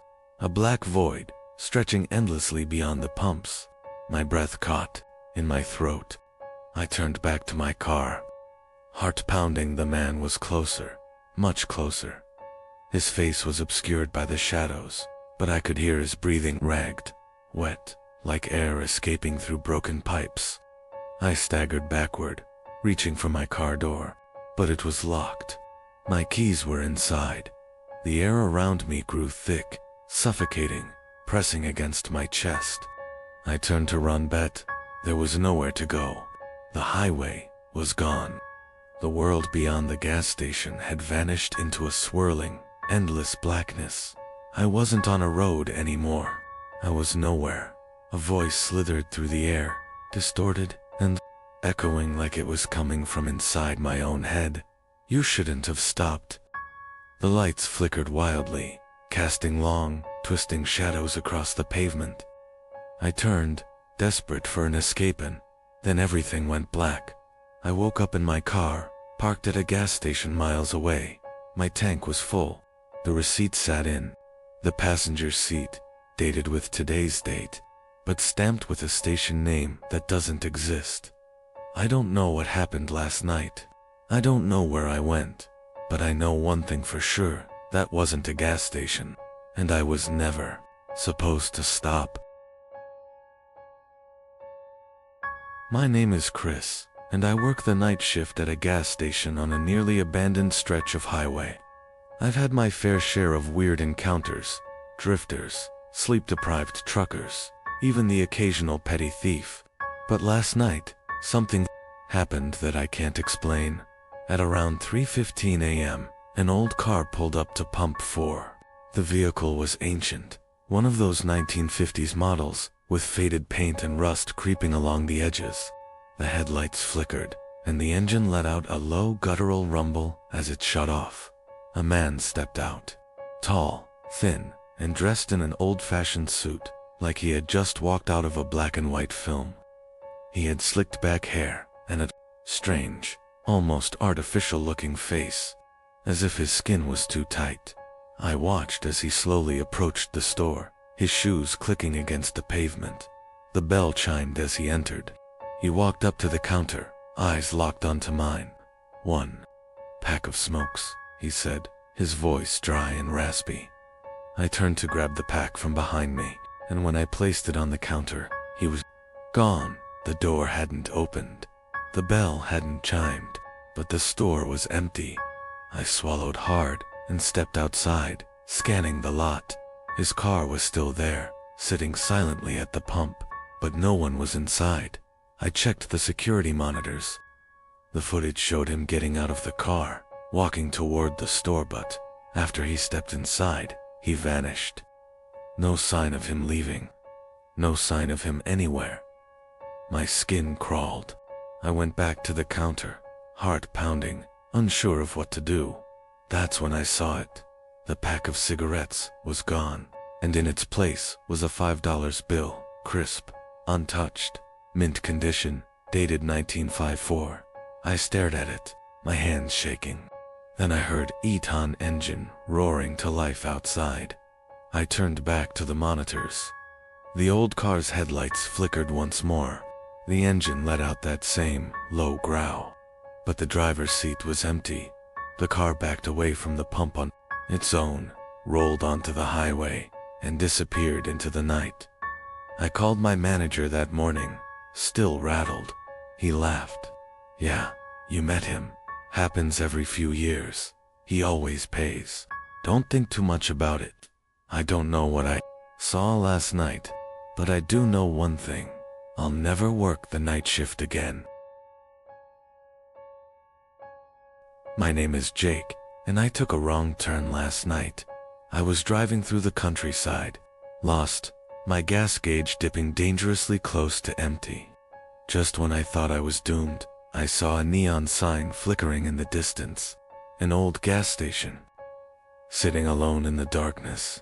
Relieved, I pulled in and parked beside the only pump.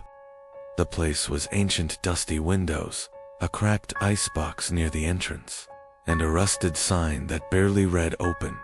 I stepped out, inhaling the damp night air, and walked toward the store. The bell above the door jingled as I entered. The interior smelled of stale cigarettes and old wood. Behind the counter stood the attendant, a tall, gaunt man with hollowed-out eyes and a fixed, eerie grin. His uniform was outdated, his name tag unreadable. "Pump 3, I said, pulling out my wallet. He nodded, but said nothing, just stared. An uncomfortable silence settled between us. I handed him a 20, and he took it, his long fingers brushing against mine. His skin was ice cold. I quickly turned and left, eager to finish fueling and leave. But as I reached the pump, something was wrong. My car door was open. I knew I had closed it. I was certain. My heart pounded as I scanned my surroundings, but the place was empty. Just the whisper of wind against the cracked pavement. Then I heard it, soft footsteps. Inside my car, I rushed forward, yanking the door open. Empty, but the seat, it was wet, like someone had been sitting there, recently, shaken. I grabbed the nozzle and started fueling, glancing back at the store. The attendant was still there, standing motionless behind the counter, watching me. His grin had widened. The gas pump clicked, signaling it was full. I slammed the nozzle back and jumped into my car, locking the doors. As I started the engine, I made one last mistake. I looked in the rearview mirror. The attendant was standing directly behind my car. I screamed and floored it, tires screeching as I tore out of the station. I didn't stop, didn't look back. Not until I reached a well-lit rest stop miles away. Only then did I allow myself to breathe.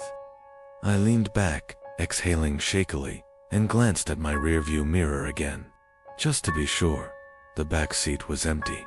But in the darkness outside, beneath the fluorescent glow of the rest stop sign, stood the gas station attendant, still grinning, still watching. My name is Daniel. I'm a truck driver, and last night, I made the worst stop of my life. I was running low on gas while driving through a desolate highway. The only station for miles was an old, run-down place, barely lit by flickering neon. I pulled in, but something felt ... off. The pumps were rusted. The convenience store's windows were cracked, and there wasn't a single car in sight. I stepped out, shivering against the cold. The air was unnaturally still. No wind, no crickets, just silence. I walked toward the pump, but before I could grab the nozzle, I noticed something. The price display was blank. The buttons were faded, as if they hadn't been pressed in decades. That's when I heard it. A whisper. At first I thought it was the wind, except there wasn't any wind. The sound came from inside the store. I turned, staring into the dimly lit interior.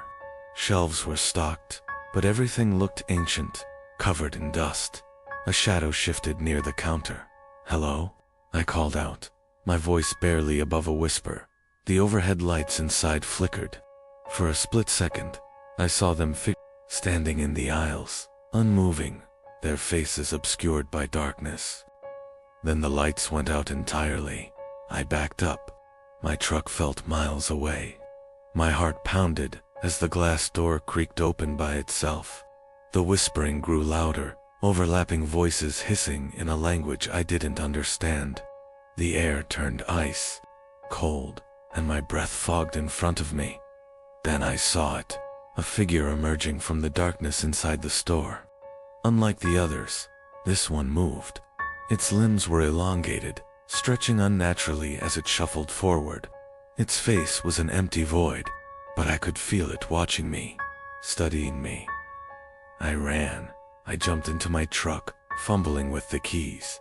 The engine sputtered, but wouldn't start. In the rearview mirror, I saw the figures step outside, their silhouettes unnatural and jagged, like broken mannequins. Their heads tilted, As if listening, a hand slammed against my window pane, bony fingers scraping against the glass. I screamed, turning the key frantically. The engine roared to life. I floored it, speeding off without looking back. After what felt like hours, I reached a rest stop and called the police. They checked the location. "There's nothing there," they said. "That station burned down 20 years ago." I didn't sleep last night, and I'll never stop at another gas station again. But this morning, I found something on my windshield, a receipt from that gas station. The ink was fresh, my name printed at the bottom. I burned it. But no matter how much I try to forget, I know one thing: that place isn't done with me yet. My name is Ethan. I work the graveyard shift at a remote gas station just off the interstate. It's a lonely job, but it pays well enough. Most nights, I pass the time cleaning the aisles, refilling the coffee machine, and keeping an eye on the security cameras. The occasional trucker stops by for gas, but other than that, it's dead quiet. Last night, however, something changed. At around 2:30 a.m., I saw movement on the security monitor. A figure stood at pump 3, completely still. The headlights of his old beat-up sedan were on, but he wasn't pumping gas, just standing there, facing the station. The way he stood, stiff and unnatural, sent a chill up my spine. I picked up the intercom and pressed the button. "Hey, bud, need any help?" No response. He didn't even flinch. I tried again. Still nothing. I stepped outside, the cold air biting at my skin. "Sir, are you all right?" As I approached, I noticed his face, or lack thereof. The man had no features. No eyes, no nose, no mouth, just smooth, pale skin stretched over a skull-like shape. My stomach turned. Then, he moved. His body jerked toward me with unnatural speed, his arms flailing like a puppet on tangled strings. I stumbled back and sprinted toward the store, slamming the door shut behind me. The automatic lock engaged, and I gasped for air, my heart pounding like a drum. I turned back to the monitor. The man was gone.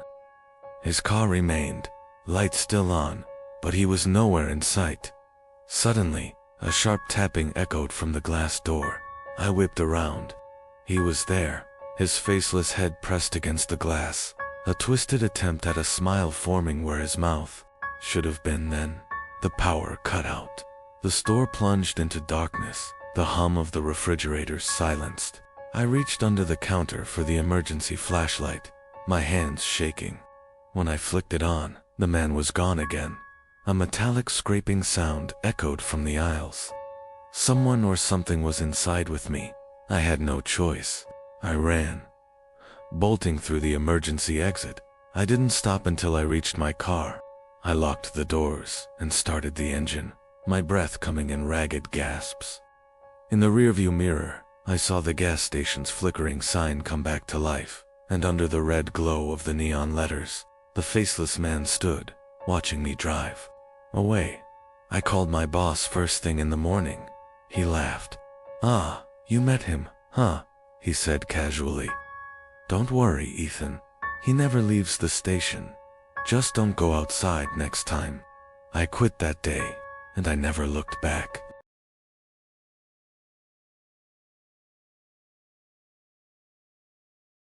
My name is Sam. Camping with my older brother was supposed to be fun. He always told me that nothing bad ever happens in the woods unless you're stupid. That night, I learned he was wrong. We set up camp deep in Ashwood Forest, a place my brother, Luke, had been too many times before. He knew the trails, the best fishing spots, and even claimed he could navigate without a map. That should have been my first warning. The second warning came when we found the cabin. It was old, barely standing, hidden between twisted trees like it had been swallowed by the forest itself. The roof had caved in, the door was missing, and inside, there was only a rotting wooden chair facing the corner. Luke grinned. "Creepy, right?" I didn't like it. Something about the chair, The way it was perfectly positioned, facing the wall, like someone had been forced to sit there for a long time, watching nothing, that night, by the fire. I couldn't shake the feeling that someone was still watching. I didn't say anything. Maybe it was just the isolation getting to me. But, around midnight, Luke nudged me. "Did you hear that?" We listened. At first it was just the wind. Then, footsteps, soft, slow, circling our tent. Luke grabbed his flashlight and unzipped the tent. Probably just a deer. But when he shined the light outside, the footsteps stopped. No movement. Number, sound. Just empty woods. Then, he aimed the flashlight at the trees. And that's when we saw him. A man, tall, thin, standing between the trees. Completely still. His face was wrong. Not deformed. Not injured, just wrong. Like it didn't belong on his body. Like it had been put there by something else. His mouth was open, but no sound came out. Luke whispered, "Get in the car. Now." I didn't ask questions. We moved fast, packing nothing, running through the darkness until we reached the car. But as I slammed the door shut and locked it, I saw him again. Closer, standing at the edge of the tree line, watching, mouth still open. Luke started the engine. The headlights flickered on, cutting through the night, and for the first time, we saw his eyes. They weren't human, not angry, not scared, just empty. And then, he smiled. A wide, unnatural smile that stretched too far, pulling his skin like it was barely attached. I screamed. Luke floored the gas, and as we sped off, I looked back one last time. The man was gone. Only the old cabin remained, hidden between the trees, and in the window, the wooden chair was no longer empty. Something was sitting in it, and it was watching us leave. My name is Jake. When you camp near a lake, the worst thing you expect is maybe a few mosquitoes or a cold night. What you don't expect is something watching you from beneath the water. It started our second night at Black Hollow Lake. We had set up our tents close to the shore, where the moonlight made the water shimmer like black glass. The lake was completely still, not even a ripple. Too still. Liam was the first to notice. Is it just me? Or is something moving down there? We turned to look. At first, I thought it was a fish, a shadow, barely visible under the surface. But then it moved. Too smoothly, not like something swimming, more like something sliding. Ethan laughed it off. "Dude, it's just a fish." But it wasn't, because when we looked back at the water, the shadow had stopped, right in front of us, motionless, as if it was waiting. Ava shivered. "Let's just go to sleep." We tried, but I couldn't shake the feeling that something was still watching. Around 2 a.m., I woke up to a sound. A slow, wet dripping. At first I thought it was rain, but when I peeked out of the tent, my heart nearly stopped. There were wet footprints leading from the lake, straight to our tents, and worse, they stopped right outside mine. My breath caught in my throat. I didn't hear footsteps. I didn't hear anyone move. But somehow, something had come up from the lake and stood right outside my tent. I clenched my fists, listening. But there was only silence. Then, the whisper. A gurgling, choked whisper, like someone drowning. "Come back." I bolted upright, fumbling for my flashlight. But when I turned it on, there was nothing. No footprints, no shadow, just the still, black lake. The next morning, we left as fast as we could.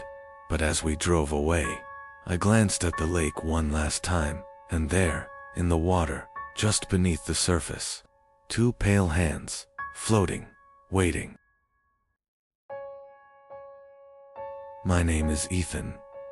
Camping was supposed to be cheap, easy, and fun.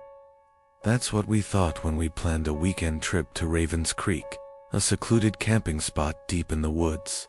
No phone service, no noise, just nature. It sounded perfect, but we weren't alone. The first night was normal, laughing around the fire, telling ghost stories, roasting marshmallows. It wasn't until we went to sleep that things got strange. At around 3 a.m., I woke up needing to pee. Annoyed, I unzipped the tent as quietly as I could, stepping into the freezing night air. The fire had died down to a few glowing embers, casting faint red light over our campsite. That's when I saw it. Another tent. It was red, small, and sat about 20 feet away from ours. That made no sense. There had been no other tents when we arrived. We would have noticed if someone set up camp that close. But the worst part, the zipper was open. Not all the way, just a few inches. Just enough for someone inside to peek out. I felt a chill crawl up my spine. Maybe someone arrived late. Maybe they set up camp while we were asleep. I turned back to wake up Liam, but then the zipper moved. Not fast, not like someone exiting the tent. Just a slow, gentle pull. Closing it, I froze. My breath caught in my throat. I waited, heart pounding, but nothing else happened. I rushed back into my tent, zipped it up as fast as I could, and tried to convince myself I imagined it. But in the morning, when the sun rose, I crawled out of my tent, and my blood went cold. The red tent was gone. No footprints, no signs of a campfire, no disturbed grass, just empty space. I turned to the others. Did you guys see anyone else here last night? Ava shook her head. No one's here but us. I didn't tell them what I saw. I didn't want to sound crazy. But when we packed up to leave, I noticed something. A small red fabric scrap stuck on a tree branch, fluttering in the wind. I grabbed it, and as soon as my fingers touched the material, I felt a sudden, overwhelming urge to look behind me. I turned, and deep in the woods, barely visible between the trees, a red tent dot unzipped, and this time, something inside was staring back. My name is Oliver. I've been camping since I was a kid. The woods have always felt like a second home to me. Predictable, safe. That changed last summer.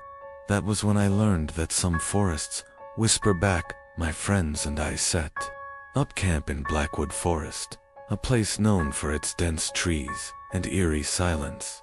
The name should have been a warning, but we laughed it off.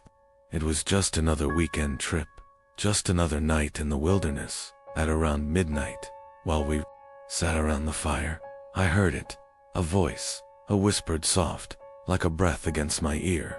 Don't look. I spun around, but there was no one there, just the thick forest pressing in on us. The others were too busy laughing at Ethan's dumb jokes to notice.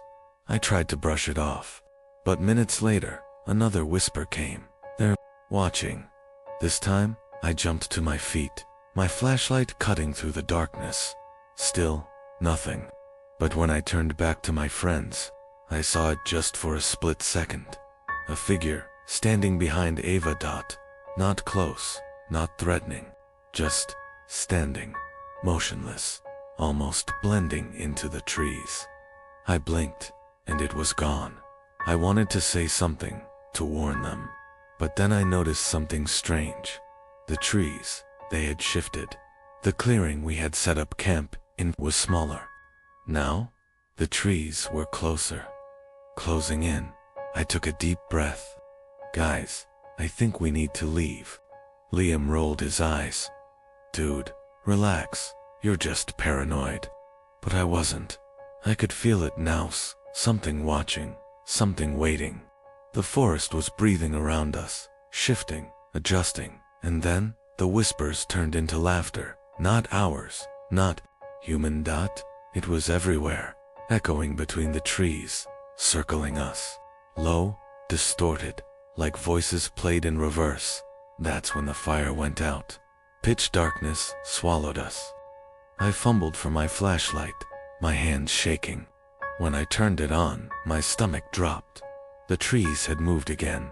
The open sky was gone. We were trapped. The trunks pressed in like a rib cage, suffocating us. And then I saw them. Eyes, dozens. of them peering from between the trees, watching, waiting. We ran. Branches scratched my arms. Roots tripped my feet, but I didn't stop.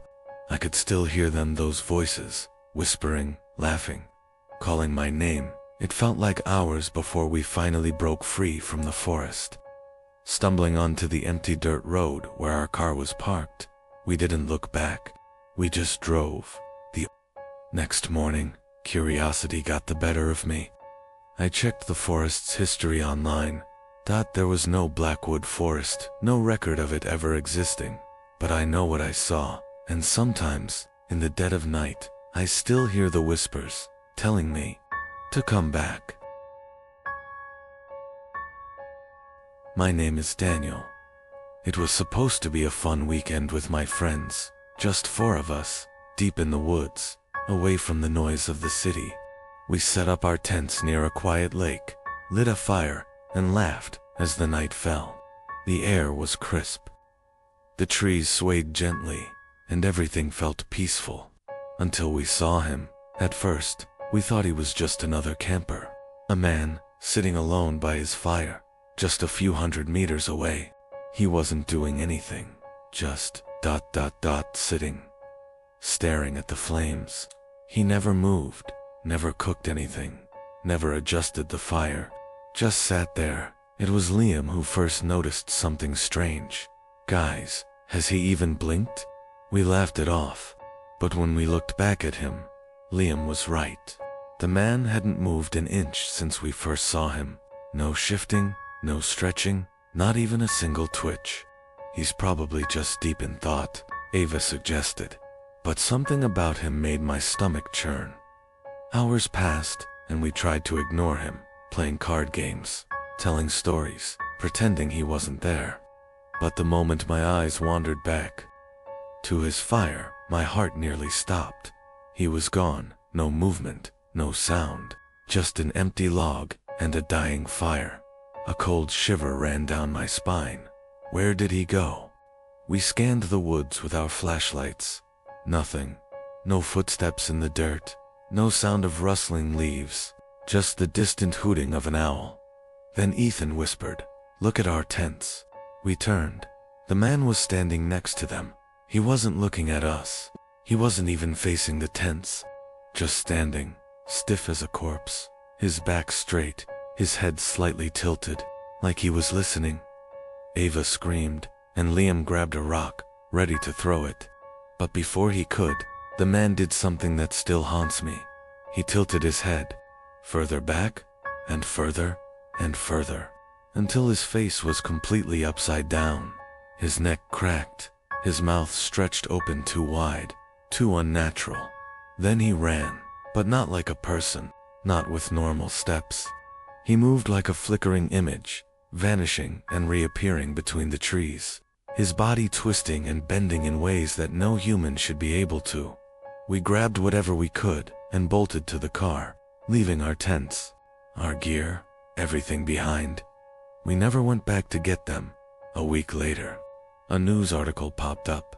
Missing campers found in the woods. Tents intact. No signs of struggle. Only one thing left behind. Charred remains of an old campfire, still burning. I swear, if I ever see another camper sitting alone in the woods, staring at a fire, I won't wait. I'll run, because next time, I might not be fast enough.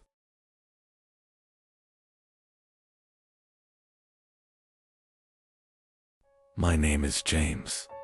If I had known what was going to happen that night, I never would have gone to the cabin.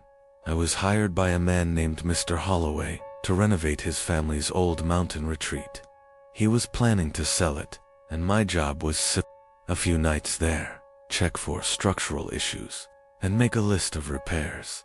I'd done dozens of similar jobs before, but something about this place felt wrong. The cabin stood alone at the peak of Blackridge Mountain, surrounded by miles of dense forest.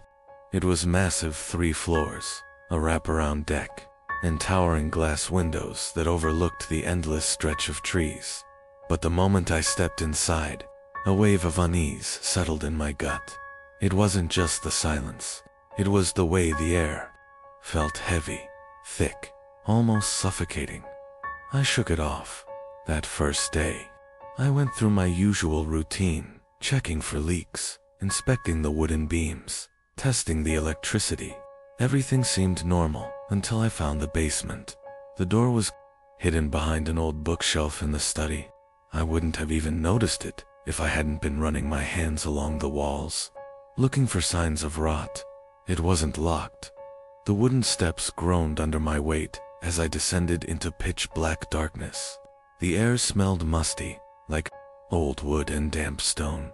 My flashlight cut through the gloom, revealing a room much larger than I expected. And then, I saw them rows of wooden chairs, dozens of them, all facing the same direction, as if they had been arranged for an audience. At the front of the room, there was a small wooden podium, and behind it a massive mirror, taller than me, stretching from floor to ceiling. I stepped closer, my own reflection flickering in the dim light. The mirror was old, the surface warped with time. That's when I noticed something that made my breath hitch. There were too many reflections. The room behind me was empty, but in the mirror, the chairs were filled.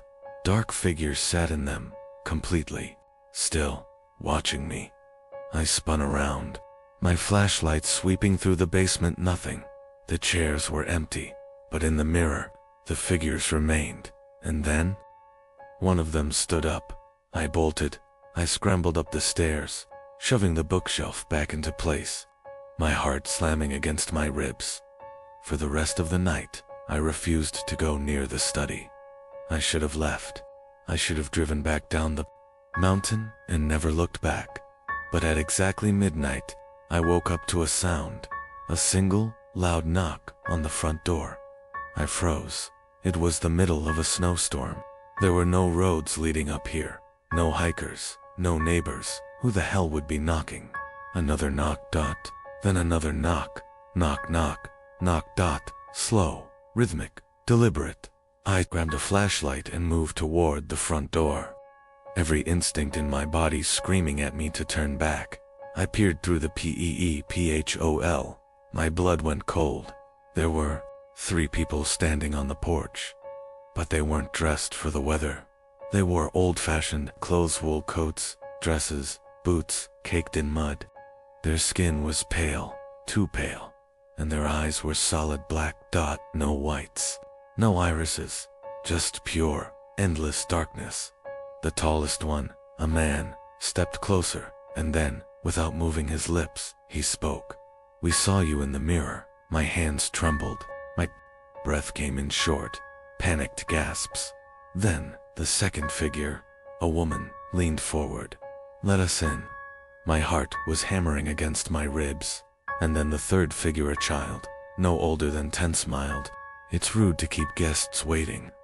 I stumbled back, gripping the doorknob with sweaty hands. I didn't know what to do. They weren't real. They couldn't be real. And yet, I could see their breath in the cold air. They were alive or something. Close to it. I turned and ran. The knocking grew louder, faster, echoing through the entire cabin. Every door, every window. Boom, boom, boom, like hundreds of fists pounding against the walls. I locked myself in the bedroom, heart racing. Then silence. No more knocking. No more voices. Just the sound of the wind howling outside. I barely slept. When morning came, I crept toward the front door. There were no footprints in the snow, no sign that anyone had been there at all. But when I glanced at the living room window, the mirror from the basement was now standing in the center of the room, and in its reflection, the 3 figures were still there, smiling, waiting, watching. My name is Daniel. I never liked attics. Something about the dust, the darkness, the forgotten things left to rot and silence it, always made me uneasy. So when my girlfriend, Megan, and I rented a remote mountain cabin for a quiet weekend, I was relieved to see it had no attic door. At least, that's what I thought. The first night was peaceful. Snow fell outside, the fireplace crackled, and everything felt cozy. But around 2 a.m., I woke up to a noise, a soft creaking. I sat up, listening. It was coming from above us, from the attic. My stomach dropped. That didn't make sense. There was no attic dot, or so I had thought. I grabbed my flashlight and stepped into the hallway. That's when I saw it. A hatch in the ceiling. It hadn't been there before. I was sure of it. Megan appeared behind me, rubbing her eyes. "What are you doing?" I pointed at the hatch. "That wasn't there yesterday." She frowned. "Of course it was." I stared at her. "No, it wasn't." Before I could stop her, she reached up and pulled the string. The hatch swung open with a long, groaning creak. A wooden ladder slid down. A wave of cold air rushed past us, and then, from the darkness above, something moved. Not footsteps, not a scurrying animal. Something breathing, slow, shallow. Watching, Megan took a step back. "Daniel, close it." I grabbed the ladder, ready to shove it back up. But something grabbed my wrist. A hand, thin, pale, too many fingers. I yanked away, slamming the hatch shut and locking it. My heart was pounding out of my chest. We didn't sleep after that. At dawn, we packed up, ready to leave. But before we walked out, I looked up one last time. The attic hatch was gone. Not just closed, completely gone, like it had never existed. But as we stepped outside, I glanced up at the roof of the cabin, and there, hidden beneath the wooden beams, a small, square window, and behind it a face, watching us leave. My name is Nathan. When my best friend Ryan invited me to his family's mountain cabin, I didn't hesitate. A weekend away from the city, surrounded by snowy peaks. Sounded perfect. The cabin was old but charming, built decades ago by Ryan's grandfather. It had a rustic feel, with wooden beams and a large fireplace. But something felt off. There was a door at the end of the hallway that led to a guest bedroom. At least, that's what Ryan told me. But every time I tried to open it, it was locked. "The key's probably lost," he said with a shrug. "It's just storage anyway." That night, I woke up thirsty. The cabin was silent, except for the faint crackling of the fire downstairs. As I walked past the hallway, I noticed something strange. The locked door was open. I hesitated. Inside, the room was completely empty. No furniture, no dust, no sign of anyone ever using it. Just smooth wooden floors and bare walls. Something about it unnerved me. I turned to go back to bed, then froze. The door to my room was gone, not closed, not blocked, gone. The hallway was different now, shorter, the walls closer. The only thing left was the open guest room. Waiting behind me, my pulse pounded. I ran down the stairs, calling Ryan's name, but the living room was wrong too. The furniture was missing. The windows weren't where they had been. The fireplace was still crackling, but there was no heat. It was like the cabin had shifted, like it wasn't the same place anymore. I sprinted back upstairs. My only hope was to get back to where I had started. But when I reached the hallway, the guest room was gone. Just solid wall where the door had been. And then, a whisper. "You shouldn't have opened it." My vision blurred. My head spun. The world around me collapsed. Then I woke up, back in my bed. Sunlight streamed through the window. Everything was normal. The hallway, the furniture, my room, it was all exactly as it had been before. Had it been a dream, a hallucination? I tried to shake it off. But when I glanced at the end of the hallway, my stomach twisted. The door to the guest room was gone. Not locked, not open, just gone, as if it had never existed at all. My name is Mark. A weekend in a mountain cabin sounded perfect. Just me, my wife Claire, and the untouched beauty of the snowy peaks. We arrived just before sunset, the sky painted in deep oranges and purples. The cabin was cozy, with large windows that overlooked the frozen forest. It felt peaceful, safe, until night fell. We were sitting by the fireplace, sipping wine, when Claire froze mid-sentence. Her eyes locked on the large window facing the forest. "Mark," she whispered. "Someone's out there." I turned quickly, my heart hammering. At first, I saw nothing, just the dark woods stretching endlessly. Then I noticed it, a figure, standing at the edge of the trees, not moving, not blinking, just watching us. "Probably a lost hiker," I muttered, though something felt wrong. He was too still, and then, just as I was about to grab my flashlight, he took a step forward, not like a normal person. No shifting weight, no movement of his arms, just a jerky, unnatural step, like a puppet being pulled forward. Claire gripped my arm, locked the door. I moved fast, securing every lock in the cabin. But when I returned to the window, the man was gone. I exhaled, relieved. Maybe he, THUDA, loud bang, from the other side of the cabin. I rushed to the back door. It was still locked, but through the small window beside it, I saw something that made my blood freeze. His face, pressed against the glass, mouth open, eyes wide, staring. His lips began to move, but no sound came out. Just silent words, forming over and over again. "Let me in." I grabbed Claire's hand. "We're leaving now." I didn't care about our bags, the food, or the cozy weekend. We ran to the car and sped down the icy mountain road, hearts pounding. By the time we reached town, we could finally breathe again. The next morning, I checked the news out of curiosity. What I found still haunts me. A local article, dated 30 years ago. Missing man found frozen near abandoned cabin. Cause of death unknown. Witnesses claim to have seen him walking long after he had died. The photo attached. The man at our window. My name is Alex. Spending a weekend in a remote mountain cabin sounded like the perfect escape. No noise, no distractions, just me, my girlfriend Emily, and the endless view of the snow-covered peaks.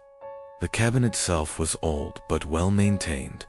Wooden floors creaked under our steps, and the fireplace filled the place with warmth. But there was one door that felt off. It was locked. The owner never mentioned it when he handed us the keys. When I asked Emily, she just shrugged. Probably just a storage room. But that night, I woke up to a sound. A slow, rhythmic knocking coming from the locked door. I held my breath, listening. It wasn't the wind. It wasn't the old wood. Settling it was deliberate. Knock. I shook Emily awake. "Do you hear that?" She frowned, still half asleep. "What are you talking about?" The knocking stopped. The room was silent. The fire in the living room had burned down to embers, casting faint orange light on the walls. I grabbed a flashlight and stepped into the hallway.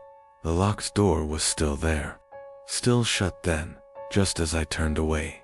The handle twisted. A sharp, metallic click echoed through the cabin. The door was unlocking from the inside. I didn't wait. I ran back to the bedroom, locked the door, and forced myself to breathe. Emily was wide awake now. "What's wrong?" I pointed at the hallway. "Someone's in the locked room." She shook her head. "That's not possible." We checked the whole cabin. I wanted to believe her. But then, the bedroom door handle twisted. Slowly, I grabbed the nearest thing, a lamp hand, held my breath. Then, just as suddenly as it started, it stopped. The house fell silent. We didn't sleep. We just waited, frozen, until the sun finally rose. And, in the morning, when we checked the hallway again, the locked door was wide open. Inside, there was no furniture, no storage, just an empty room.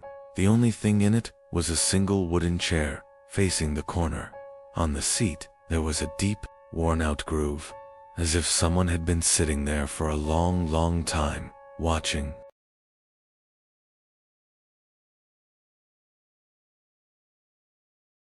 My name is Matthew. I never thought of basements as scary places. Growing up, our basement was just a cluttered storage space, boxes filled with Christmas decorations, old furniture, things nobody wanted but couldn't throw away. So when I moved into my new house and saw that it had a large basement, I barely gave it a second thought. I should have. The first few days were uneventful. I moved in, unpacked, and started settling into my new routine. But on the first night, something strange happened. I was lying in bed when I heard a dull thud from below, like something falling over in the basement. I figured I had stacked a box. Wrong. So I went downstairs to check. The basement was silent when I got there. Nothing had fallen. Nothing was out of place. But when I turned to go back upstairs, saw something that made my stomach drop. There was a door I hadn't noticed before. It was on the farthest wall, hidden behind a shelf. A door that shouldn't be there. It was old, much older than the rest of the house. The wood was dark, almost black, with deep scratch marks along the edges. It had a handle, but no keyhole. I reached for it. The moment my fingers touched the handle, a wave of nausea hit me. A sharp, suffocating pressure in my chest, like the air had been sucked out of the room. I let go. The feeling disappeared. I backed away, my pulse hammering. I didn't sleep that night. The voice over the next few days, I tried to ignore the door. I even considered nailing it shut. But every night, at exactly 3:15 a.m., I would hear it. A voice. Not loud, not clear. Just a whisper, coming from behind the door. At first, I told myself it was the pipes, or the wind. But then, the whispers turned into knocking, soft, insistent, like something trapped, like something that knew I was listening. One night I finally worked up the courage to speak. "Who's there?" I whispered. Silence. Then, just when I thought I imagined it, a voice, my voice, whispered back, "Let me out." I ran. The wrong basement. That was the night I decided to leave. I packed my bags, ready to abandon the house for good. But when I reached the front door, something wasn't right. The hallway looked wrong. The walls were too close together, the ceiling too low, the air too thick. I turned back toward the living room. It was gone. Instead, in every direction, concrete walls, shelves, boxes. I was in the basement. My heart slammed against my ribs. I had just been upstairs. How then? I saw the door, the black door. Only now, it was open, and standing just beyond it, in the impossible darkness, was someone who looked exactly like me. Smiling, he reached out a hand. "You finally let me out, Nowie. Don't know how long I've been here. There's no way out. No stairs, no windows, just concrete walls and the black door. And sometimes, when I press my ear against it, I can hear him. Living my life, answering my phone, going to work, laughing with my friends. No one knows I'm gone, and no one ever will. Because now, I'm the one trapped in the basement, waiting for someone else to open the door." My name is Daniel. When I moved into my grandmother's old house, I expected it to feel empty. She had passed away months ago, leaving the house to me in her will. It was a big place, too big for one person, but it was free, and I wasn't about to turn down a free home. The only part of the house that truly unsettled me was the basement. Not because it was dark or old, not because of the smell of damp wood, but because every night I heard something moving inside the walls. I told myself it was just the house settling. Maybe mice, maybe pipes. But deep down, I knew something was inside the walls, and it was watching me. The first time I saw it, I was doing laundry. The washing machine was old, shaking slightly as it ran, filling the basement with a low hum. That's when I noticed it, a crack in the cement wall. Thin, jagged, just big enough to see through. I don't know why I leaned in, but when I did, something moved. Just a shadow, barely visible in the darkness beyond the wall. Then, a single eye opened. I stumbled back, heart pounding. I stared at the crack for a long time, waiting for it to happen again, but nothing moved. Not until I turned away and heard the sound of fingernails scratching the other side. The second sign that night, I locked my bedroom door. I told myself it was just my imagination, that I was tired, that it was just the shadows playing tricks on me. But at 3:12 a.m., I woke up not because of a noise, because of a smell, something rotting. I sat up, my stomach twisting. That's when I noticed my closet door. It was open. I never leave it open. I reached for my phone, my hands trembling, turning on the flashlight stand. That's when I saw them bangers, pale, too long, reaching out from inside the closet, and then they slid back into the wall. The last night he barely slept. After that, I should have left, but I didn't. I don't know why. Maybe because I knew it wasn't finished with me yet. The next night, I moved my bed away from the walls. I kept the lights on. I didn't blink. At exactly 3:12 a.m., it started again. The scratching got soft at first, then harder, more frantic. I gripped my blanket, my entire body frozen. Then, the whisper, right next to my ear, "Let me out." I screamed. I ran from the room, down the stairs, into the basement, desperate to escape. But the moment I reached the bottom step, I stopped. The crack in the basement wall was wider now, and through it, I saw a face, my face smiling. I don't remember what happened next, just darkness. Now I don't live in the house anymore, but sometimes, late at night, I hear scratching in the walls of my apartment. It's closer now, and I know it's still trying to get out. My name is Eric. I never believed in ghosts. Not until I moved into this house. It wasn't anything special, just an old 2-story house with a basement. The landlord had given me a good deal, almost too good. But I didn't ask questions. I should have. The first night, I heard scratching. It came from below. I was in bed, half asleep, when the sound woke me up. A soft, slow dragging against the basement floor, like nails on concrete. I told myself it was mice, but when I went down the next morning, there were scratches on the walls, not like claw marks, more like words. Faint, scribbled letters, barely visible in the dim light. "Let me out." I told myself it had always been there, that I was just noticing it now.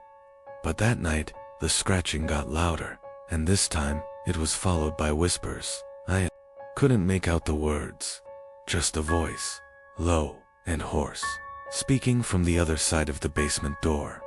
I didn't sleep.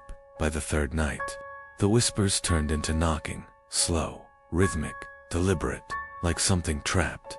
I stood at the top of the basement stairs, staring at the door. My hand hovered over the handle. Somewhere deep in my gut, I knew I shouldn't open it.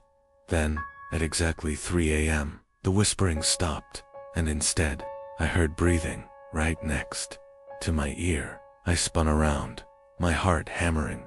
No one was there, but I could still feel it. The presence, the weight of something standing too close, just beyond my vision. I locked the basement door. I thought that would be the end of it. I was wrong. The man in the basement. Next morning, I went to work, trying to push everything out of my mind. When I came home, the house was too quiet. The kind of silence that doesn't feel normal. The kind that feels watched. I stepped inside and froze. The basement door was open, wide open. My stomach turned to ice. There was no way. I locked it. I reached for my phone, my fingers trembling. But before I could call anyone, I heard it. The sound of footsteps, slow, heavy steps. Coming from inside the basement, I backed away. Then a man walked out, except he wasn't really A man. His skin was gray, his eyes too wide, his mouth hanging slightly open, as if he was trying to speak, but had forgotten how. His clothes were old, faded, torn, like he had been wearing them for decades. But the worst part, he looked exactly like me, a perfect copy. I couldn't breathe. My mind raced, trying to understand what I was seeing. Then he smiled, and in my own voice, he whispered finally. Then he ran at me. I don't remember much after that, just the terror. The way my body refused to move, my brain screaming at me to react, to run. But I was frozen. The last thing I saw was his hands, reaching for me. Then, everything went black. The other side, I woke up in the basement. The air was damp, the floor cold beneath my hands. I scrambled up, my head pounding. The door to the house was closed. I rushed up the stairs and grabbed the handle. Locked, I banged against it, shouting, but then, I heard footsteps dot from the other side, and then, a voice, my voice dot soft, calm, don't bother. It's my house now. My blood ran cold. I slammed my fists against the door. Let me out. But he just chuckled. Then his footsteps retreated, and I was alone. For days. I screamed. I banged. I tried to break the door down, but no one came. No one ever came. And now I understand. I was never supposed to open the door. I was never supposed to let him out now. I wait. I scratch at the walls. I whisper to the next person who moves in. And at night, I knock, knock, knock, knock, because one day, someone will open the door again, and I'll be free. My name is Adam. I never used the basement in my house. It was always cold, always damp, and something about it just felt off. But I never had a reason to go down there until the light started turning on by itself. At first I thought it was faulty wiring. Old houses did that sometimes. But when I checked the switch upstairs, it was always off. And yet, when I looked down the basement stairs, the light was on, faint, flickering, like someone was waiting down there. I told myself it was nothing. But every night, the light would turn on again. One night, I had enough. I grabbed a flashlight and stormed down the stairs, determined to prove to myself that it was just my imagination. But halfway down, the light switched off. The basement was suddenly pitch black. The air felt wrong, heavy, like something was in the dark with me. I turned on my flashlight and scanned the room. Nothing, just the old shelves, a broken chair, some dust-covered boxes.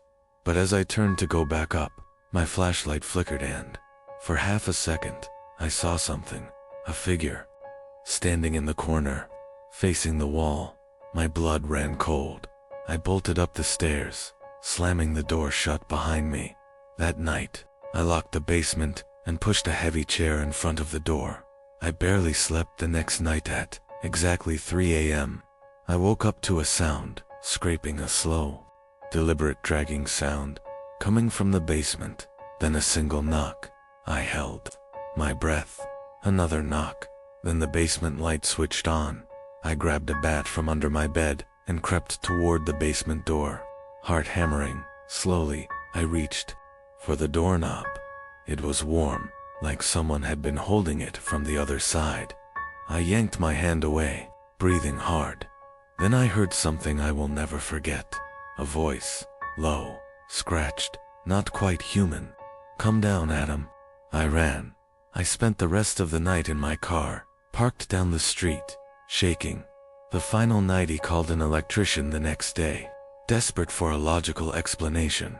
But when he arrived, he gave me a confused look. "There's no light down there," he said.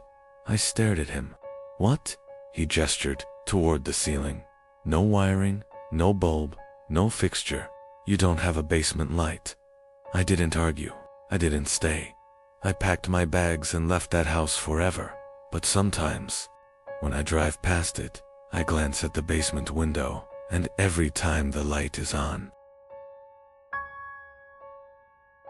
My name is Jason. I never liked the basement in my new house. Something about it felt wrong. It wasn't just the cold or the damp smell of old wood and concrete. It was the way the shadows seemed to linger just a second too long when I turned off the light. I told myself I was imagining it until I found the door. It happened while I was clearing out old junk. I pushed a heavy shelf aside, and behind it, buried beneath years of dust and cobwebs, was a door I had never seen before. A door that shouldn't exist. It wasn't like the others in the house. It was old, the wood cracked and splintered like it had been forgotten for decades. There was no dust on the handle like it had been used recently. I hesitated. My house wasn't that old. There was no way I could have missed this door. I tried the handle. Locked. That should have been the end of it. But that night, as I lay in bed, something woke me. A knock dot from the basement. My blood ran cold. I sat up, heart pounding. Maybe I imagined it. Maybe it was just the house settling.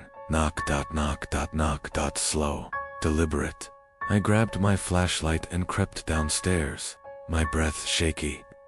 The basement was pitch black, except for the weak beam of my light. And then I saw it. The door was open.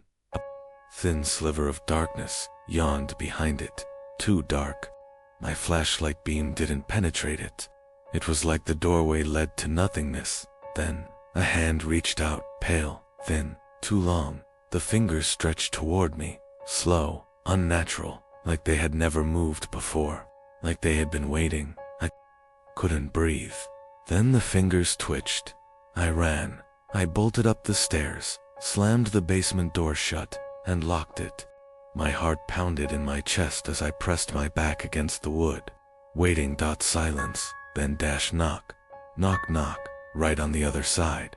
I had stayed there until sunrise. When I finally built up the courage to check again, the door was gone. The wall was solid brick, like it had never been there. But I know what I saw, and sometimes, late at night, I still hear it. Knock, knock, knock, waiting. My name is Lucas, and I've worked a night shift at the Iron Bell Tavern for almost a decade. It's a quiet bar, tucked away on a forgotten street, where the neon sign barely flickers, and the wooden floors creak under the weight of time. But there's one rule here that everyone follows. When the clock strikes 3 a.m., and the bell above the door rings on its own, you do not turn around. It's an old bell, rusted and cracked, hanging just above the entrance. Nobody touches it, and yet, every night, at exactly 3 a.m., it chimes. Not loudly, not in a way that would wake the dead. Just a soft, eerie ring, like a whisper of metal against the silence. Most of the regulars know the rule. Some cover their ears, some stare at their drinks, but nobody ever turns to look, because those who do, they don't come back. The first time I saw it happen, it was a guy named Richie. He was a trucker, passing through town, grabbing a drink before hitting the road again. He wasn't the superstitious type, laughed at the warnings from the old-timers. "What's the worst that could happen?" he said, smirking over his beer. I didn't answer, just kept wiping down the bar, pretending I wasn't counting the minutes. Then, at exactly 3 a.m., the bell rang. Richie turned. The moment he did, his smirk vanished. His face drained of color. His hands trembled. He took a step back, his chair scraping against the floor. "What the hell?" he started, but his voice cut off. He dropped his drink, shattering the glass against the counter. Then, in complete silence, he turned and walked straight out of the bar. We never saw him again. His truck stayed parked outside until the morning. Someone eventually came to tow it away, but Richie himself was never found. I wanted to believe it was just coincidence. Maybe he had somewhere to be. Maybe he got spooked by his own shadow. But then it happened again, and again. Different people, same reaction. A curious glance over the shoulder, a look of pure horror, and then they were gone. Always at 3 a.m., always after the bell rang. Last night, I made a mistake. It was just after 2:59 a.m., and I was alone at the bar, wiping down the last of the glasses. The place was empty. No customers, no regulars, just me and the quiet hum of the refrigerator. And then the bell rang. I froze, my breath catching in my throat. The urge to turn was overwhelming. The air felt thick, pressing against my skin. My fingers clenched around the rag in my hand. I stared at the reflection in the bar mirror, trying to catch a glimpse without turning, and that's when I saw it. A shadow, tall, impossibly thin, standing just inside the doorway. Its head was tilted at an unnatural angle, watching me. I couldn't see its face, only the way the air seemed to twist around it, the way the light flickered as if struggling to exist. In its presence, my heart pounded. My throat was dry. I kept my hands steady, kept my breathing slow, and whispered to myself, "Don't turn around, don't turn around." Then, the whisper came, "Lucas." My name, spoken in a voice that wasn't mine. I clenched my jaw so hard it hurt. The shadow didn't move, didn't breathe. It just waited. The clock ticked. The neon sign outside buzzed. And then, just as suddenly as it came, the presence vanished. The air lightened. My body relaxed. The silence returned. I didn't turn until the sun rose. Now, I know one thing for sure. The bell doesn't just ring for anyone. It rings for those who are next. My name is James, and I run the Blackwood Tavern, a bar that has stood for nearly a century. It has its fair share of ghost stories, but there's one that the regulars never joke about. The table in the far left corner, no one sits there. Not even on the busiest nights, when the bar is packed, when people are practically fighting for a stool. If someone new tries, they're quickly warned by the regulars. That table belongs to him, they say. I never questioned it much. Superstitions run deep in old places like this. But last week, something happened that changed everything. A traveler came in late one evening, a man in his 40s, dressed in a heavy coat. He looked exhausted, like someone who had been driving too long. He ordered a beer, then scanned the room for a seat. Every stool was taken, every table filled except one, the far left table. Before I could warn him, he walked over and sat down. The entire bar went silent. Regulars exchanged uneasy glances. I took a step forward, ready to tell him to move, but then I hesitated. Maybe it was time to put this nonsense to rest. It's just a damn table, right? The man didn't seem to notice the shift in the atmosphere. He sipped his beer, pulled out his phone, and started scrolling. The room gradually returned to life. Conversations resumed. The jukebox hummed an old tune, and I went back to pouring drinks. And then, the man spoke. Not to anyone in particular. Not to anyone at all. At first I thought he was on the phone. His voice was low, murmuring. But when I looked closer, I saw his phone screen was off. He wasn't talking into a mic, and he wasn't calling anyone. His fingers drummed nervously against the wood.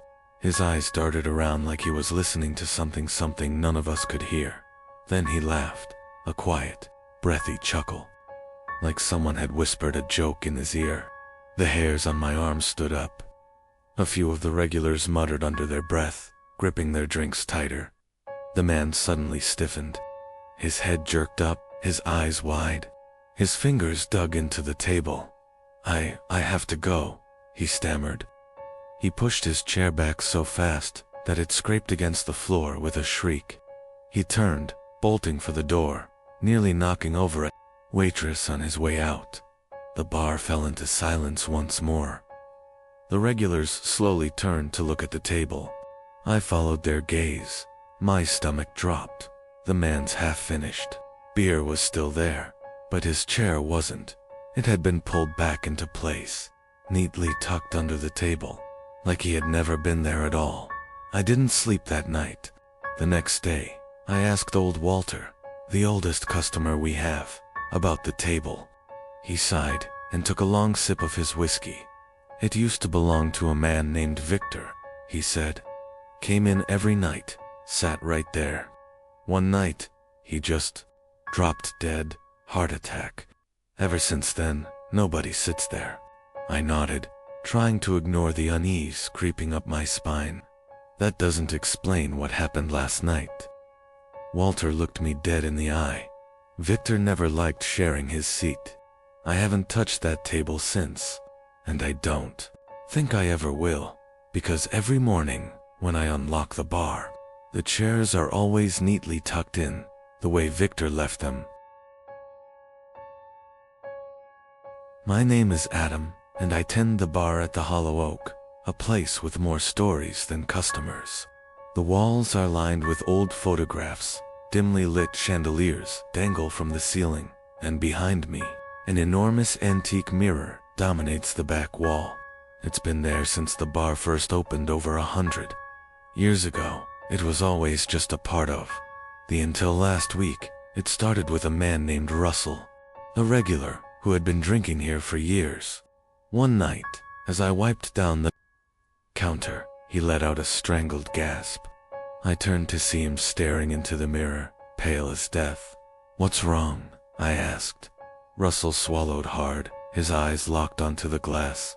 "That's not my reflection," he whispered. I glanced at the mirror. Russell sat on his usual stool, but his reflection, it didn't match. In the mirror, he was still sitting there, but his movements weren't synchronized with reality. The mirrored version of Russell was grinning wide, unnatural, and menacing. His real self was frozen in horror. Then, the reflection moved. Before he did, he stumbled backward off the stool, nearly tripping over himself as he bolted for the door. "I'm never coming back here," he yelled over his shoulder, and he never did. At first I thought he had just been too drunk, maybe seeing things. But then, a woman named Clara had a similar reaction. One night, she was fixing her hair using the mirror when she suddenly went rigid. Her reflection was still moving, combing through invisible strands of hair, long after she had stopped. She ran out without paying for her drink. That's when I started paying attention. I began watching the mirror more closely. I noticed the way my own reflection lagged behind by just a fraction of a second. How it sometimes turned its head when I hadn't. I tested it, waving my hand in front of my face. Most of the time, it mirrored me perfectly. Most of the time. One night, after closing, I stood alone in the bar, staring at the mirror. The bar stools behind me were empty, the lights dimmed to a flickering glow. My reflection stood perfectly still. Even when I stepped forward, my breath hitched. I raised my hand and my reflection didn't move. A voice, barely a whisper, rasped from the other side of the glass. "Let me out." I stumbled backward, heart hammering in my chest. The reflection's mouth curled into a slow, predatory grin. "It's cold in here, Adam." The lights flickered. The air in the room became thick, heavy, like something was pressing in on me. I turned and ran for the exit, slamming the door behind me. The next day, I told the owner, Walter, about what had been happening. He sighed like he'd been waiting for this conversation. "That mirror's been here longer than I have," he said. "Longer than my father. My grandfather used to say it doesn't just reflect sometimes. It keeps things." "Keeps things?" I asked, my stomach twisting. Walter nodded. "People say if you look into it long enough, something else looks back." I wanted to take the mirror down, throw it out, smash it into 1,000 pieces. But Walter wouldn't let me. "It's part of the bar," he said, like that explained anything. Last night, I covered the mirror with a black sheet. But when I turned off the lights and started locking up, I heard something behind me. A muffled tapping sound, like knuckles rapping against glass. I didn't turn around. I didn't check.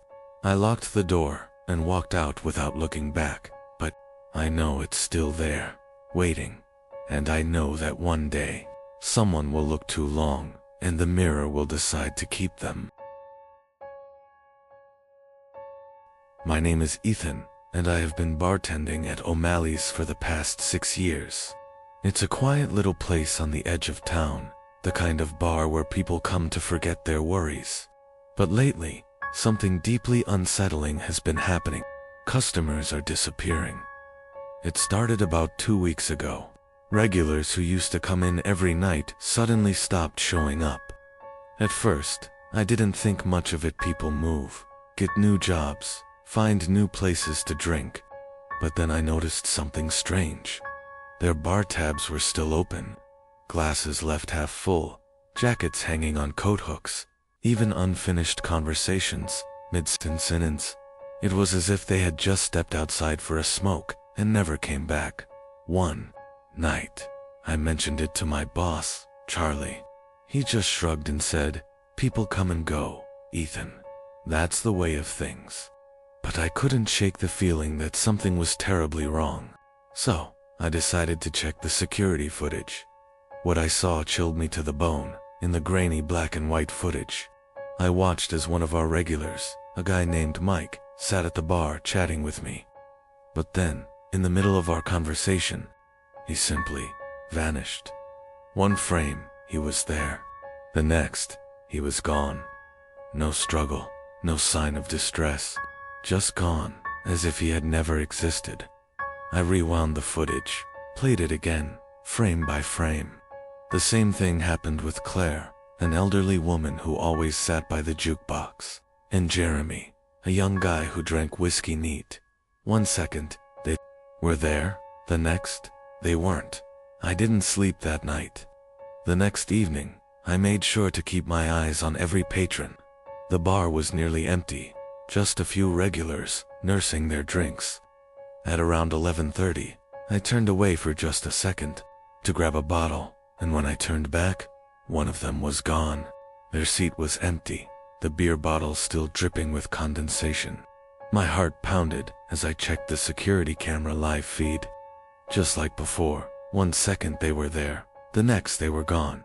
I tried calling the missing people. Number answer. I checked their social media. No activity. It was as if they had never existed. By the end of the week, the bar was almost empty.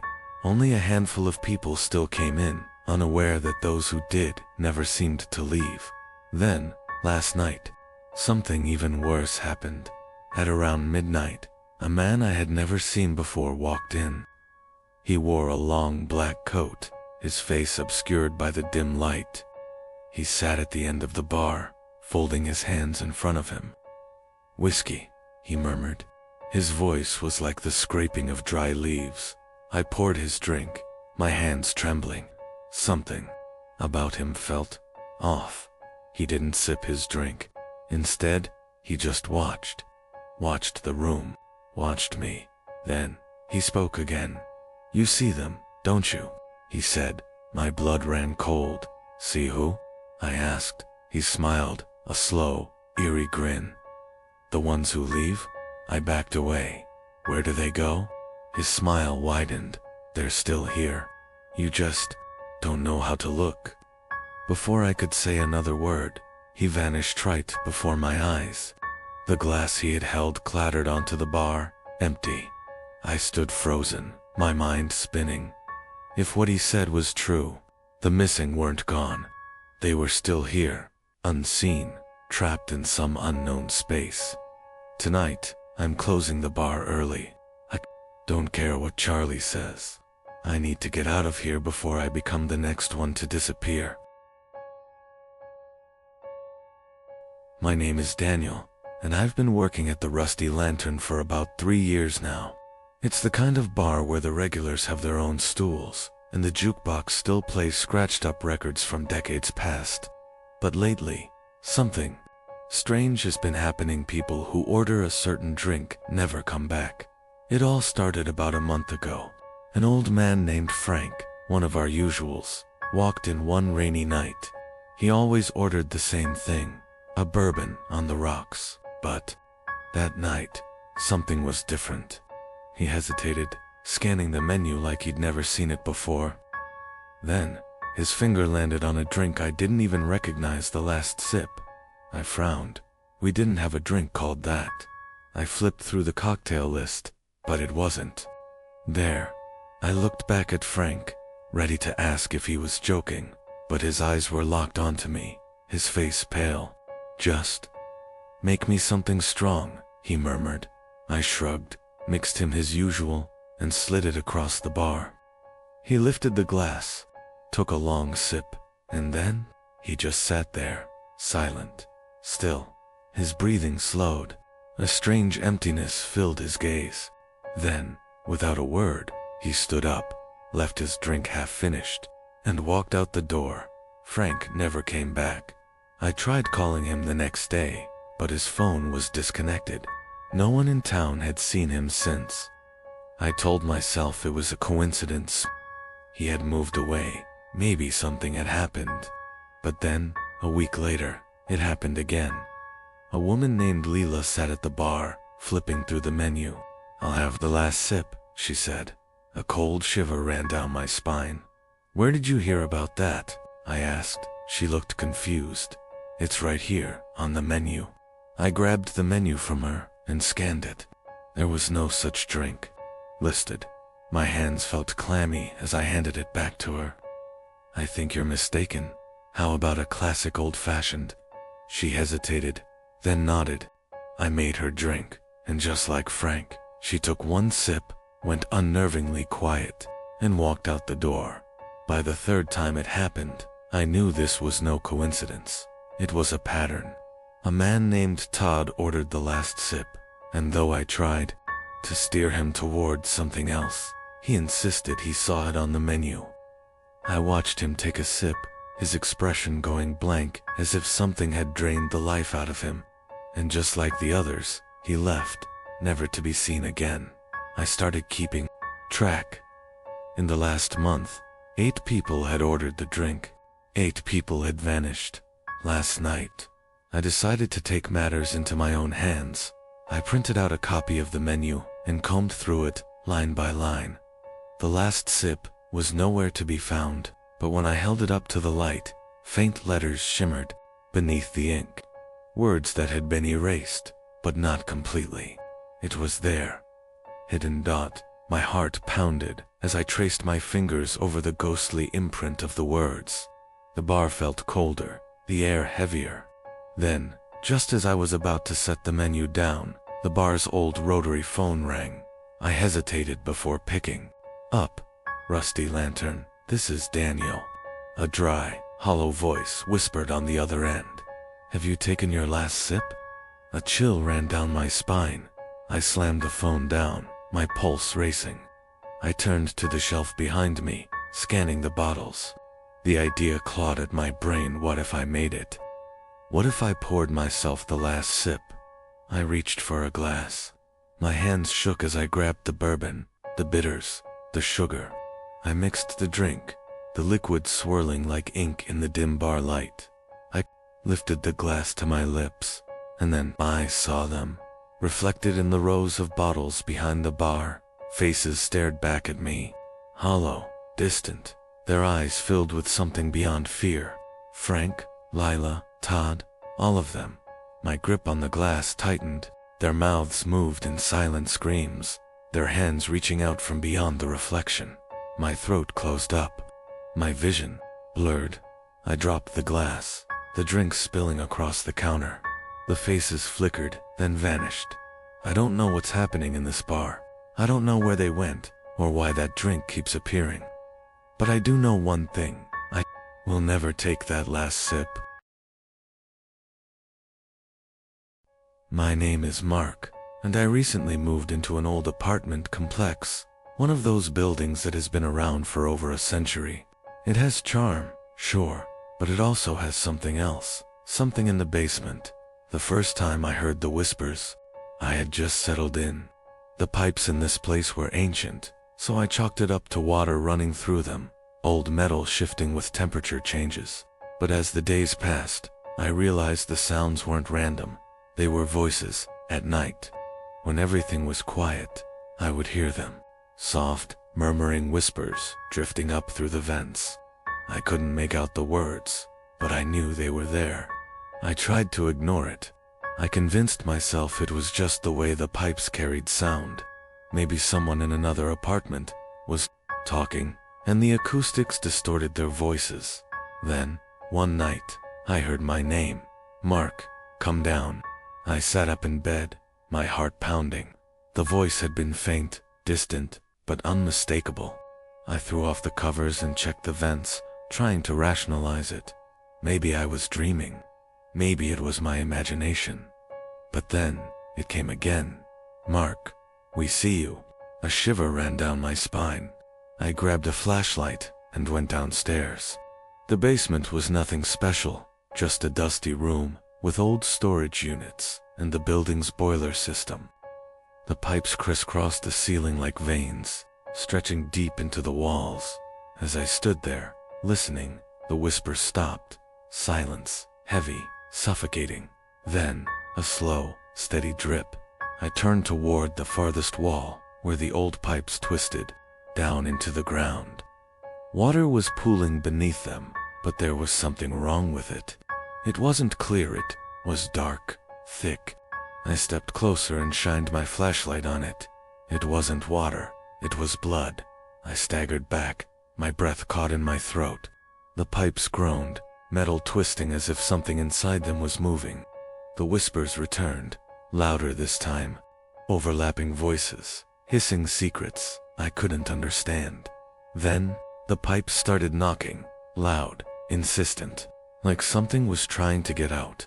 I ran. I locked my apartment door, turned up the TV, and convinced myself it wasn't real. Maybe a burst pipe had mixed with rust. Maybe I was just hearing the old building creak. But that night, as I lay in bed, I felt it. The air in my room was damp, heavy with the scent of mildew and rust. I turned my head, and in the dim glow of the streetlight outside, I saw it, a figure, hunched over, emerging from the vent near the floor. Its skin was slick and gray, its mouth stretched too wide, its eyes hollow and dripping black. And then, in a voice made of 1,000 whispers, it spoke. "We live in the pipes." I don't remember screaming. I don't remember how I got out of my apartment. But I left that building that night and never went back. Days later, I saw a moving truck outside. Someone else was moving in. I wanted to warn them, but as I stood across the street, frozen in fear, I heard it, the pipes, knocking, whispering, calling a new name. My name is Kevin, and I never believed in the supernatural. Ghost stories, monsters, shadows lurking in the dark, it was all nonsense to me. Until the night something crawled out of my basement. I had just moved into a new house, an old rental, with a damp smell and a basement that I swore was colder than the rest of the house. The landlord said it was just poor insulation. I didn't think much of it at first. Then, the noises started at night, when everything was still. I would hear something moving below. A slow, deliberate scraping sound, like nails dragging across concrete. At first, I figured it was just rats or maybe old pipes settling. But one night, as I lay in bed staring at the ceiling, I realized something. The sound wasn't coming from beneath the floor. It was coming from the walls. I sat up, heart pounding. The noise slithered through the house, moving from one side of my bedroom to the other. I held my breath, listening. Then, for the first time, I heard it breathe. Shallow, raspy, too close. I leaped out of bed and turned on every light in the house. The sound stopped immediately, swallowed by the artificial glow. I forced myself to calm down. It had to be my imagination, stress, lack of sleep. The next day, I went down to the basement to check for any signs of rodents. The stairs creaked beneath my weight, and the air was thick with damp earth. A single, dim light bulb flickered overhead as I looked around. Old boxers, rusted pipes, nothing out of the ordinary. Then I noticed something in the farthest corner of the basement, just beyond the light's reach. There was a hole, not a crack in the foundation, not a forgotten vent. A hole, about the size of a manhole cover, leading into absolute darkness. I hadn't seen it before, and yet, the edges looked worn, used, something had crawled through. A chill ran down my spine. I grabbed my phone and shined the flashlight into the hole, but the beam barely penetrated. The blackness inside was thick, unnatural, as if the light was being swallowed whole. And then, deep within that darkness, something moved. A hand too long, too thin reached forward. Fingers like broken twigs curled against the ground. Another hand followed, then a shoulder, a head, pulling itself free from the void. I couldn't see its face, only the shape of it, unfolding, stretching, its body shifting like liquid shadow. I ran. I flew up the stairs, slamming the basement door shut behind me. My hands trembled as I locked it, shoving a chair beneath the handle for good measure. My pulse pounded in my ears. Then I heard it, the slow, deliberate scraping sound. It wasn't coming from the basement anymore. It was crawling up the stairs. I grabbed my keys and bolted out the front door, leaving everything behind. I never went back. The landlord never called about missed rent. The house still stands, abandoned now, the basement door hanging slightly ajar. And at night, if you get too close, you can still hear it, crawling, waiting. My name is Jake, and I recently bought a fixer-upper house on the outskirts of town. It's old, creaky, and full of quirks, but I was excited to make it my own. The first few weeks were uneventful until I discovered the stairs. They weren't on the blueprint. They weren't supposed to be there. It happened when I was clearing out the basement. I had just finished stacking some old boxes against the far wall, when my foot hit something hollow. Confused, I moved the boxes aside, revealing a trap door I had never noticed before. I pried it open, and beneath it was a staircase. The air that rushed out was thick and stale, like it had been sealed for decades. My flashlight barely cut through the darkness below. I leaned in, shining the light down the steps. The wood was old, splintered, and covered in dust, but the strangest thing was how deep the staircase went. It spiraled down, disappearing into the shadows far below what should have been the foundation of the house. I should have closed the door. I should have walked away, but I didn't. I took the first step, then another. My footsteps echoed strangely, swallowed up by the dark. The deeper I went, the colder it became, and the air grew damp, thick with the scent of earth and something else, something rotten. After what felt like minutes, my flashlight flickered. I smacked it against my palm, and for a split second, as the light blinked out, I swore I saw something move at the bottom of the stairs. Then, the light returned, and the stairs behind me were gone. I spun around, heart hammering. The steps I had just descended had vanished, replaced by a smooth, unbroken wall of stone. Panic surged through me. I was trapped. I turned back toward the bottom of the stairs. The passage stretched on into the darkness, impossibly long now. And then, I heard it. Footsteps. Slow, deliberate, coming from somewhere ahead. I swallowed my fear and aimed the flashlight forward. Hello. My voice was small, swallowed by the void. No answer. The footsteps stopped. Then, a whisper. Low, hoarse, just inches from my ear. You don't belong here. The air turned ice cold. I turned and ran, sprinting toward where the stairs had been, slamming my fists against the stone wall. Let me out, I screamed. The whisper came, again, this time right behind me. Go deeper. I refused to turn around. I pounded against the wall with everything I had. And then a hand gripped my wrist. Cold, bony fingers wrapped around my skin, yanking me back. My flashlight slipped from my grip, clattering to the floor. In its dim glow, I saw them figures emerging from the shadows, pale, hollow-eyed, their mouths stretched too wide, their hands reaching for me. I don't remember how I got out. The next thing I knew, I was in my basement, the trapdoor sealed shut beneath me. My hands were bloody from clawing at the wall. I don't know how long I was down there. I moved out the next morning, but at night, I still dream of the stairs, and I still hear the whisper calling me back. My name is Daniel, and I live in a small apartment on the second floor of an old building. It's nothing fancy, but it's home. The rent is cheap, and the neighbors are quieter, at least, most of them are. The tenant below me, though, he's different. At first, I barely noticed him. The door to the basement apartment was always locked, the lights always off. I never saw him come or go, but late at night, I would hear things, scraping sounds, heavy breathing. Sometimes, I could swear. I heard whispering, like someone talking to themselves just beneath my feet. I tried to ignore it. Everyone has their quirks, right? But then, the smell started. A rancid, rotting odor seeped up through the floorboards. It was faint at first, but within days, it became unbearable. Like meat left out in the sun for too long.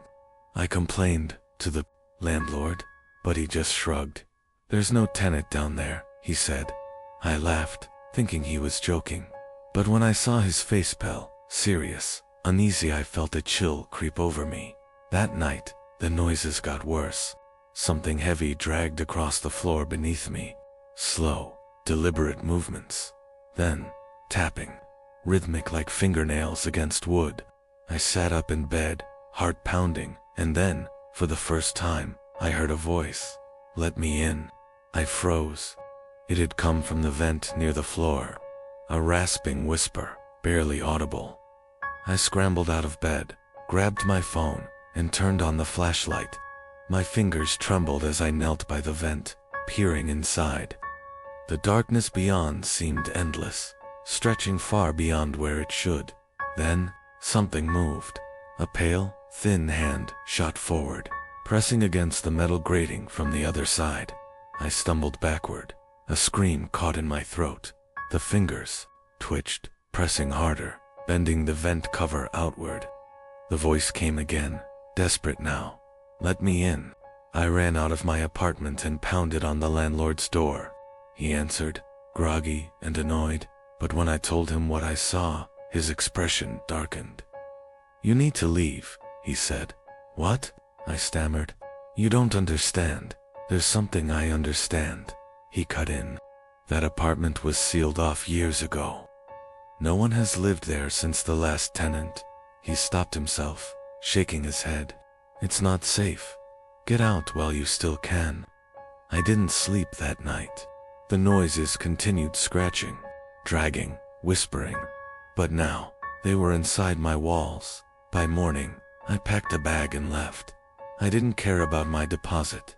I didn't care about my belongings. I just needed to get away. As I walked down the street, I glanced back one last time at the building. The basement window was open, and someone was watching me from the darkness within. I turned and never looked back. My name is Eric, and I recently moved into my grandfather's old house. It's a large, creaky thing, sitting at the edge of town, the kind of place kids tell ghost stories about. I never believed in that kind of thing until I discovered the locked door in the basement. I had been in the basement dozens of times as a kid, but I never remembered seeing that door before. It was old, made of thick oak, with a rusted iron handle. It didn't match the rest of the house, as if it had been added long after the place was built. And no matter how hard I pulled, pushed, or rammed against it, the door wouldn't budge. Curiosity got the best of me. I searched the entire house for kid drawers, cabinets, even under floorboards. Nothing. Eventually, I gave up and called a locksmith. When the locksmith arrived, he barely glanced at the door before shaking his head. "Sorry, I can't help you," I frowned. "Why not?" He hesitated, looking almost embarrassed. "This door, it shouldn't be here." I laughed. "It's obviously here. Can you open it or not?" The locksmith didn't answer. He turned and left, refusing payment. That's when I started to feel uneasy. That night, I heard something coming from the basement. A slow, rhythmic tapping, like fingernails against wood. At first, I convinced myself it was the house settling, an old pipe knocking against the wall, but the tapping continued, and then came the whispering. It was faint, almost impossible to hear, but I knew it was there. Words just beyond my understanding, spoken in a voice that wasn't mine. I didn't sleep that night. By morning, I was determined to break the door down. I grabbed a crowbar and went to the basement. The air was thick, heavy, like the whole house was holding its breath. I wedged the crowbar into the frame and pushed with all my strength. The wood groaned, cracked, and then the door opened. Behind it was darkness, not the kind you get in a room without windows. This was something deeper, something unnatural. The walls were lined with stone, rough and uneven, like an ancient tunnel leading underground. A staircase disappeared into the blackness below. A smell hit me, a mix of earth, mold, and something else. Something rotten. I should have closed the door. I should have walked away. But I stepped forward. My phone's flashlight barely cut through the darkness. The air grew colder with each step. The stairs seemed endless, spiraling down and down until I lost all sense of how far I'd gone. Then, I saw something that made my blood run cold. There were scratch marks on the stone walls. Deep, desperate grooves, as if someone had tried to claw their way back up. The further I went, the fresher they looked. Then I saw the first skeleton, a pile of bones, crumpled against the wall. The skull was cracked, as if it had been crushed. I turned to run, but the stairs were gone. The way up had vanished, swallowed by the darkness. A breath hot and wet brushed against my ear. "You should have left it locked." Something grabbed my wrist. I screamed, yanking my arm free, running into the darkness, blind and panicked. I don't remember how, but suddenly, I was back in my basement, gasping for air. The door slamming shut behind me. I nailed it shut. I sealed it with concrete. But at night, I still hear it. The tapping, the whispers. And I know that one day, the door will open again. My name is Dylan, and I haven't stepped foot in an abandoned place since that night. It was supposed to be a joke. Just me, my friends Olivia, Marcus, and Tyler, killing time on a summer night. We were driving around when Marcus brought it up the old playground on the east side of town. "I heard if you go there at night, you can still hear the kids playing," he said, grinning. "Dude, that place has been abandoned for years," Tyler scoffed. "It's just a bunch of rusted swings." "Exactly," Marcus pressed. "So why are people still hearing laughter?" We should have turned around right then. The playground was tucked behind a grove of dead trees, hidden from the road. The moment we stepped out of the car, I felt that the air was too still. No wind, no crickets, just silence. The equipment stood frozen in time. A merry-go-round covered in rust, a row of empty swings, a slide so worn it barely held together. And in the center of it all was the carousel, peeling paint, missing horses. The platform tilted slightly to one side, as if sinking into the earth.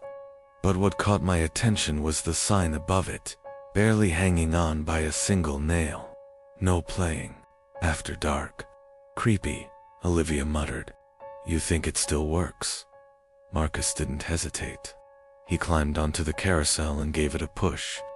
It groaned, metal screeching against metal as it started to spin, and then we heard it laughter, faint, distant, but unmistakable. "Did you hear that?" Tyler whispered. We turned, expecting to see someone behind us, but we were alone. Then the swings started moving, not swaying with the wind. There was no wind. They moved as if someone was sitting in them, pushing off the ground. The chains creaked in slow, rhythmic squeaks. The laughter grew louder. Olivia grabbed my arm. "Dylan, let's go." Then Marcus screamed. We spun around. He was on the carousel, but something was wrong. He wasn't pushing it anymore. It was spinning on its own. Faster, faster. Marcus clung to the metal bars, his face pale, terror in his eyes. I can't get off. We ran to grab him, but the second our hands touched the carousel, the laughter stopped. Everything was silent again, and Marcus was gone. The carousel slowed to a stop, empty, nothing but the sound of our own ragged breathing. We searched the entire playground. Marcus was nowhere. No footprints, no sign that he had ever been there at all. Tyler cursed under his breath, pulling out his phone to call the cops. No signal. Let's just get to the car, Olivia cried. We bolted, sprinting for the road. But when we reached the car, Marcus was there, standing perfectly still. Marcus, I gasped. Where the hell did you go? He didn't answer. He just smiled, a slow, unnatural grin stretching too wide across his face. Then, in a voice that wasn't his own, he whispered, "No playing after dark." The next thing I remember, we were driving away, speeding down the road. No one spoke. No one looked back. The next day, Marcus was gone. His house was empty. His parents swore they never had a son named Marcus. The only proof he ever existed was a missing person poster that was no longer there. But sometimes, when I pass by that abandoned playground, I see a figure sitting on the carousel, and when it starts to spin, I hear him laughing. My name is Ethan, and I don't go hiking anymore. It was supposed to be a simple weekend getaway, just me, my girlfriend Sarah, and our friends Mason and Lily. We wanted to escape the city for a while, breathe fresh air, sit by a campfire. Mason picked the spot. Black Hollow Forest. A bit remote, but peaceful. Or so we thought. The first day was fine. We set up camp near a stream, roasted marshmallows, told dumb ghost stories. But that night, something changed. It started with a noise. A distant, rhythmic knocking that echoed through the trees. 3 knocks, then silence. Lily laughed nervously. Maybe it's just a woodpecker. Sarah frowned. At this hour, the second night, we found the cabin. We had wandered deeper into the woods, looking for a good hiking trail, when we spotted it, a small wooden cabin, barely visible between the trees. It wasn't on any map. No roads led to it. Let's check it out, Mason said. Everything about it felt wrong. The windows were boarded up. The wood was old, gray, and splintered, as if it had been there for centuries. There was no path leading up to it, just trees. Then we saw the door, wide open. Someone could be living here, I warned. We should leave. But Mason had already stepped inside. The air was thick, stale, too still. Dust floated in the weak sunlight that streamed through the cracks in the walls. Inside, there was nothing, no furniture, no belongings, just a single wooden chair in the center of the room, and the walls. They were covered in scratch marks, deep, desperate gouges that ran from the floor to the ceiling. Then we heard it. The knocking. 3 knocks. This time, from inside the cabin. We spun around, but the doorway was empty. The forest beyond was silent, the trees swaying as if whispering among themselves. Mason swallowed hard. Let's get out of here, he muttered. We ran. We didn't stop until we reached camp, panting, hearts hammering in our chests. That night, none of us slept, because at exactly 3 a.m., the knocking returned. 3 knocks on our tent. Mason unzipped the tent just an inch, shining his flashlight outside. There was no one there, but in the dirt just beyond our tent, footprints led from the cabin and stopped right at the entrance. The next morning, we packed up and left. As we drove away, I glanced back at the tree line, half expecting to see the cabin watching us, but it wasn't there, as if it had never existed at all. My name is Alex, and I should have never gone near that factory. It started as a stupid adventure, one last thrill, before we all went our separate ways for college. My friends in Eliam, Jenna, and Christy decided to explore the old Blackridge steel factory, abandoned for over 50 years. It had a reputation. Workers had gone missing back when it was still running, and one day, the entire crew on the night shift disappeared without a trace. No bodies, no evidence, just gone. We laughed it off. Urban legends, right? The factory loomed in the distance as we approached, its skeletal remains swallowed by rust and decay. The air smelled of damp metal and something stale, like the scent of old machinery left to rot. The front gates were chained shut, but Liam found a hole in the fence. "Told you it'd be easy," he grinned. The inside was worse than I expected. Conveyor belts frozen in time, shattered glass crunching beneath our feet. Graffiti covered the walls, but there was something strange about its warnings. "Turn back," they never left. "It watches." Jenna shivered. "Guys, maybe we shouldn't be here." Chris chuckled, shaking his head. "Come on, it's just some edgy kids messing around." Then, the lights flickered. I thought it was a trick of the eye. There was no way the factory still had power. But the long-dead overhead lights buzzed weakly, casting sickly, uneven glows across the rusted machinery. Then, we heard it. A metal clang, like something had just shifted in the darkness ahead. Liam whispered, "Did you hear that?" We turned a corner, and there it was, a doorway that hadn't been there before. It was embedded in the back wall, a heavy steel door slightly ajar, revealing only blackness beyond. The nameplate above it was rusted, the words unreadable. Every instinct in my body screamed to leave. But Liam, being Liam, pushed the door open wider. "Holy shit," he breathed. Inside was a perfectly preserved control room. Unlike the rest of the factory, there was no dust, no signs of decay. Screens lined the walls, flickering with static. Dials and switches remained untouched, as if someone had been here just moments before. Then, the screens changed. One by one, they lit up, displaying grainy black and white security footage of us from behind. I spun around, nothing was there. Then, Chris screamed. I turned just in time to see him being dragged through the doorway. The steel door slammed shut behind him. We ran to it, yanking at the handle, pounding on the metal. "Chris!" The factory rumbled. The lights flickered wildly. Then, silence. The door swung open. The room was empty. The monitors were blank. The switches were covered in rust, like it had been abandoned for decades. Chris was gone. We ran. We didn't stop until we were back in Liam's car, speeding down the highway, the factory shrinking in the rearview mirror. The next day, we reported Chris missing. The police searched the factory. They found nothing. No control room. No steel door. No sign that Chris had ever been there. But sometimes, when my TV glitches out late at night, I swear, I see him standing in the static, watching.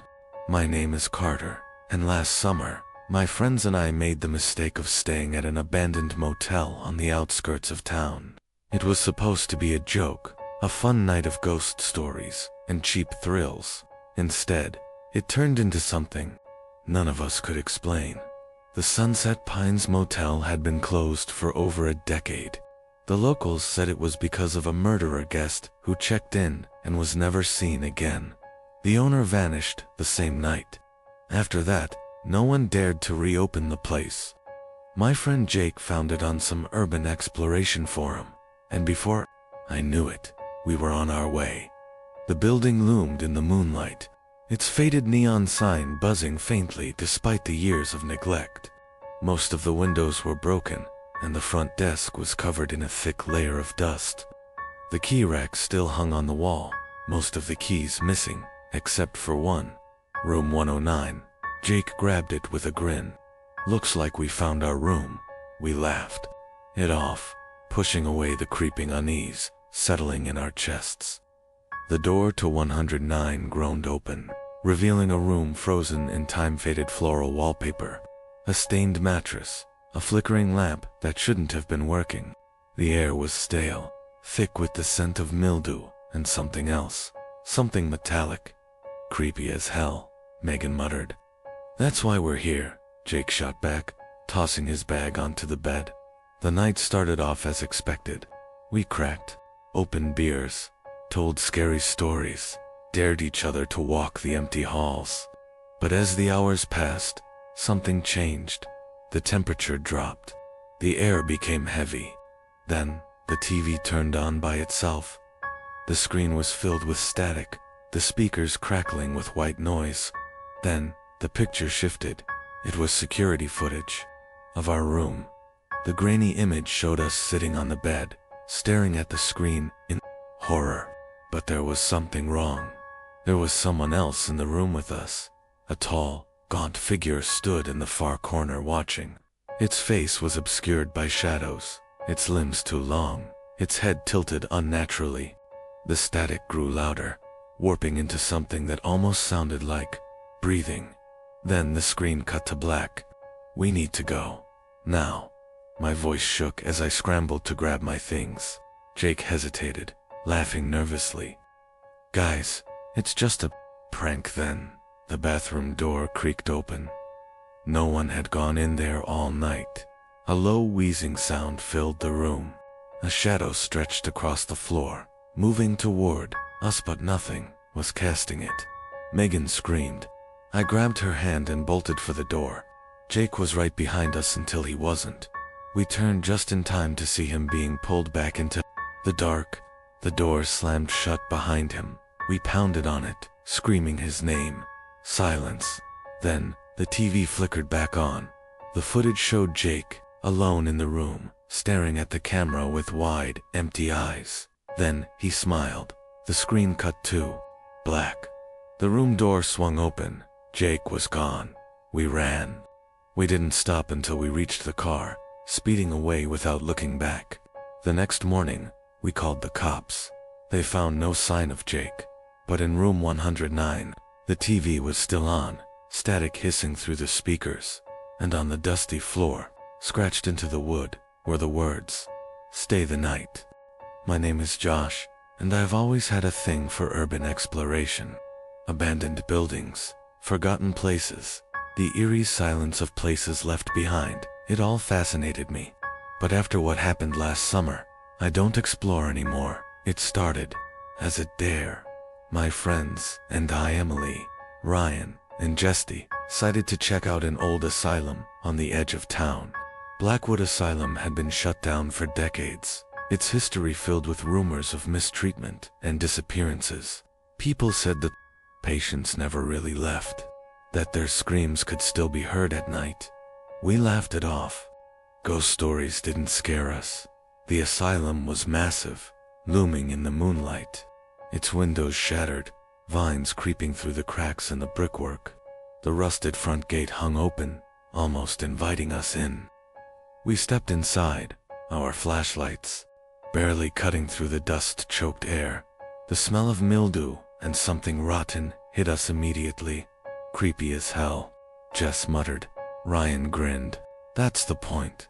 We made our way through the main hall, past overturned wheelchairs and rusted gurneys. The walls were lined with peeling patient records, yellowed with age. As we moved deeper into the asylum, an uneasy feeling settled over me. Then we heard it. A soft, rustling sound. Footsteps, light, deliberate, just around the corner. We froze. "No one was supposed to be here," Emily whispered. "Did you hear that?" Before anyone could answer, Ryan did what he always did. He ran toward the noise. "Dude, don't," I started, but he was already gone. The rest of us exchanged nervous glances before following him. We turned a corner and saw a long hallway stretching into darkness. Ryan was standing at the end, facing an open doorway. "There's something in here," he whispered. A chill crawled up my spine. We stepped closer, peering into the room. It looked like an old therapy ward, beds with rusted restraints, broken mirrors lining the walls, and in the center of the room stood a chair, its leather straps still fastened, as if waiting for its next patient. Then the door slammed shut. Emily screamed. Jess grabbed the handle and yanked, but it wouldn't budge. Ryan pounded on the door from the inside. "Guys, get me out." We threw our weight against it, but it was like the door had fused to the frame. Then, behind us, a voice whispered, "Leave." My blood ran cold. We turned. The chair was no longer empty.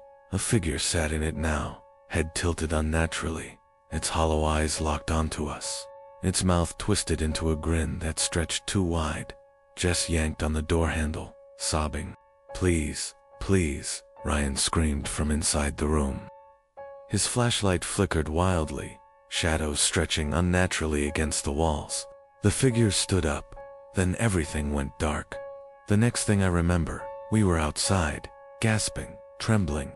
The asylum behind us stood silent, undisturbed, as if it had never let us in. But Ryan was gone. We called the police. They searched the building. No sign of him, no footprints, no belongings, nothing. Like he had never existed. A week later, I got a text from his number. One word: help. I didn't respond. I still hear him sometimes.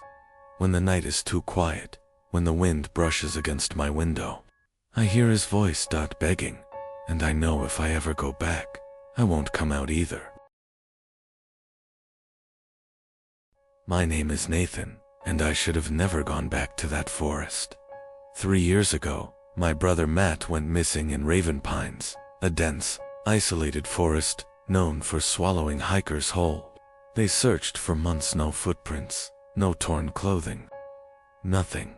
It was like the woods had erased him. Last month, I returned. Not for closure, not for answers. I returned because I saw him. It was late, a storm rolling in, and I was driving past the forest when something caught my Aja figure standing just beyond the tree line, tall, motionless, watching, and even through the rain-streaked windshield, I recognized the jacket, the same one Matt had been wearing the night he vanished. I slammed on the brakes, my heart hammering. My brain screamed that it wasn't possible. Matt was gone, but my body moved before I could think. I grabbed a flashlight and stepped into the trees. "Matt." My voice barely carried over the wind. The figure turned and walked deeper into the woods. I followed. I had to. The branches clawed at my jacket, the undergrowth swallowing my footsteps. The flashlight flickered as I pushed forward, his shadow moving just beyond my reach. Then, he stopped. I stepped closer, my breath caught in my throat. Matt's back was still to me, his head slightly tilted, like he was listening. "Matt, it's me." Slowly, he turned, and I saw his face. Or rather, the lack of one. There were no eyes, no mouth, just smooth, featureless skin stretched too tightly over bone. Then, it smiled. A mouth split open where there shouldn't have been. One, wide, unnatural, revealing rows of jagged teeth. The flashlight died, and the forest erupted into whispers. Not one voice, dozens, hundreds. I ran, blind, desperate. My lungs burned as I tore through the darkness, branches whipping at my face. The whispers followed, slithering into my ears, my mind. Then, suddenly silence. I was standing on the roadside, my car's headlights illuminating the trees. The forest behind me was still, too still. I barely made it home. I locked the doors, closed the curtains, told myself it wasn't real. But last night, I woke up to the sound of footsteps outside my window, and when I looked out, there was a figure standing in the tree line, wearing Matt's jacket. My name is Lucas, and I should have listened to the warnings about the hollow tree. Every town has its legends, and ours was no different. Deep in Blackwood Forest, there was an ancient tree, older than anything else in the woods. People said it was cursed, that anyone who looked inside would never be the same. I never believed it, until the night I did. It was supposed to be a simple camping trip. Me, my girlfriend Erin, and our friend Kyle. We set up camp near the river, just a few miles from where the tree supposedly stood. It was Kyle's idea to find it. "Come on," he grinned. "How often do we get to prove a legend wrong?" I hesitated, but Erin was curious too. So, we grabbed our flashlights and followed the overgrown path into the trees. The forest felt different. That night, the air was thick, heavy. The deeper we went, the quieter it became. No wind, no animals, no sound. Then, we saw it. The hollow tree. It was massive. Its bark gnarled and twisted, like something out of a nightmare. A hole gaped in its trunk too round, too perfect, like a mouth frozen mid-scream. Kyle grinned. "I'll go first." Before we could stop him, he stepped forward, shining his flashlight inside. The second he did, he stopped moving. His breath hitched. His grip on the flashlight tightened. His whole body locked in place. "Kyle," Aaron whispered. He didn't answer. I stepped closer, my pulse hammering. His eyes were wide, unblinking. His mouth was open, but no sound came out. Then, before I could react, he turned and ran. Not just ran, sprinted, straight into the forest. "Kyle," I shouted, but he didn't stop. We chased after him, our flashlights bouncing in the dark. The trees closed in around us, twisting, warping. The ground felt wrong beneath my feet, like I was stepping on something that wasn't entirely solid. Then, the whispers started, soft. Right behind us, not words, just laughter. Aaron grabbed my arm. "We need to go back now." But Kyle was still ahead, running deeper into the trees. I forced myself forward until I saw him. He stood perfectly still, his back to us, facing another tree. His own shadow stretched toward him, reaching. "Kyle," I stepped forward. "We have to leave." Slowly, he turned. His eyes weren't his anymore. Dark, hollow, empty. Then, in a voice that wasn't his, he whispered, "It sees you now." The next thing I remember, Aaron was pulling me, screaming. We ran. We didn't stop until we reached camp. Throwing ourselves into the tent, zipping it shut like that, could somehow keep it out. In the morning, Kyle was gone. The police searched for weeks. They never found him. But sometimes, when I drive past the woods at night, I see a shadow standing between the trees, and I swear, it looks just like him. My name is Daniel, and I learned the hard way that some parts of the forest are never meant to be entered. Last autumn, my friends and I, Megan, Tyler, and Josh, decided to camp near Blackwood Ridge, a remote area known for its eerie fog. The locals warned us about it. They said the mist moves on its own, that people who walk into it don't always come back. We laughed it off. We weren't laughing the next morning. The first night was cold, but normal. We built a fire, told ghost stories, and joked about the warnings.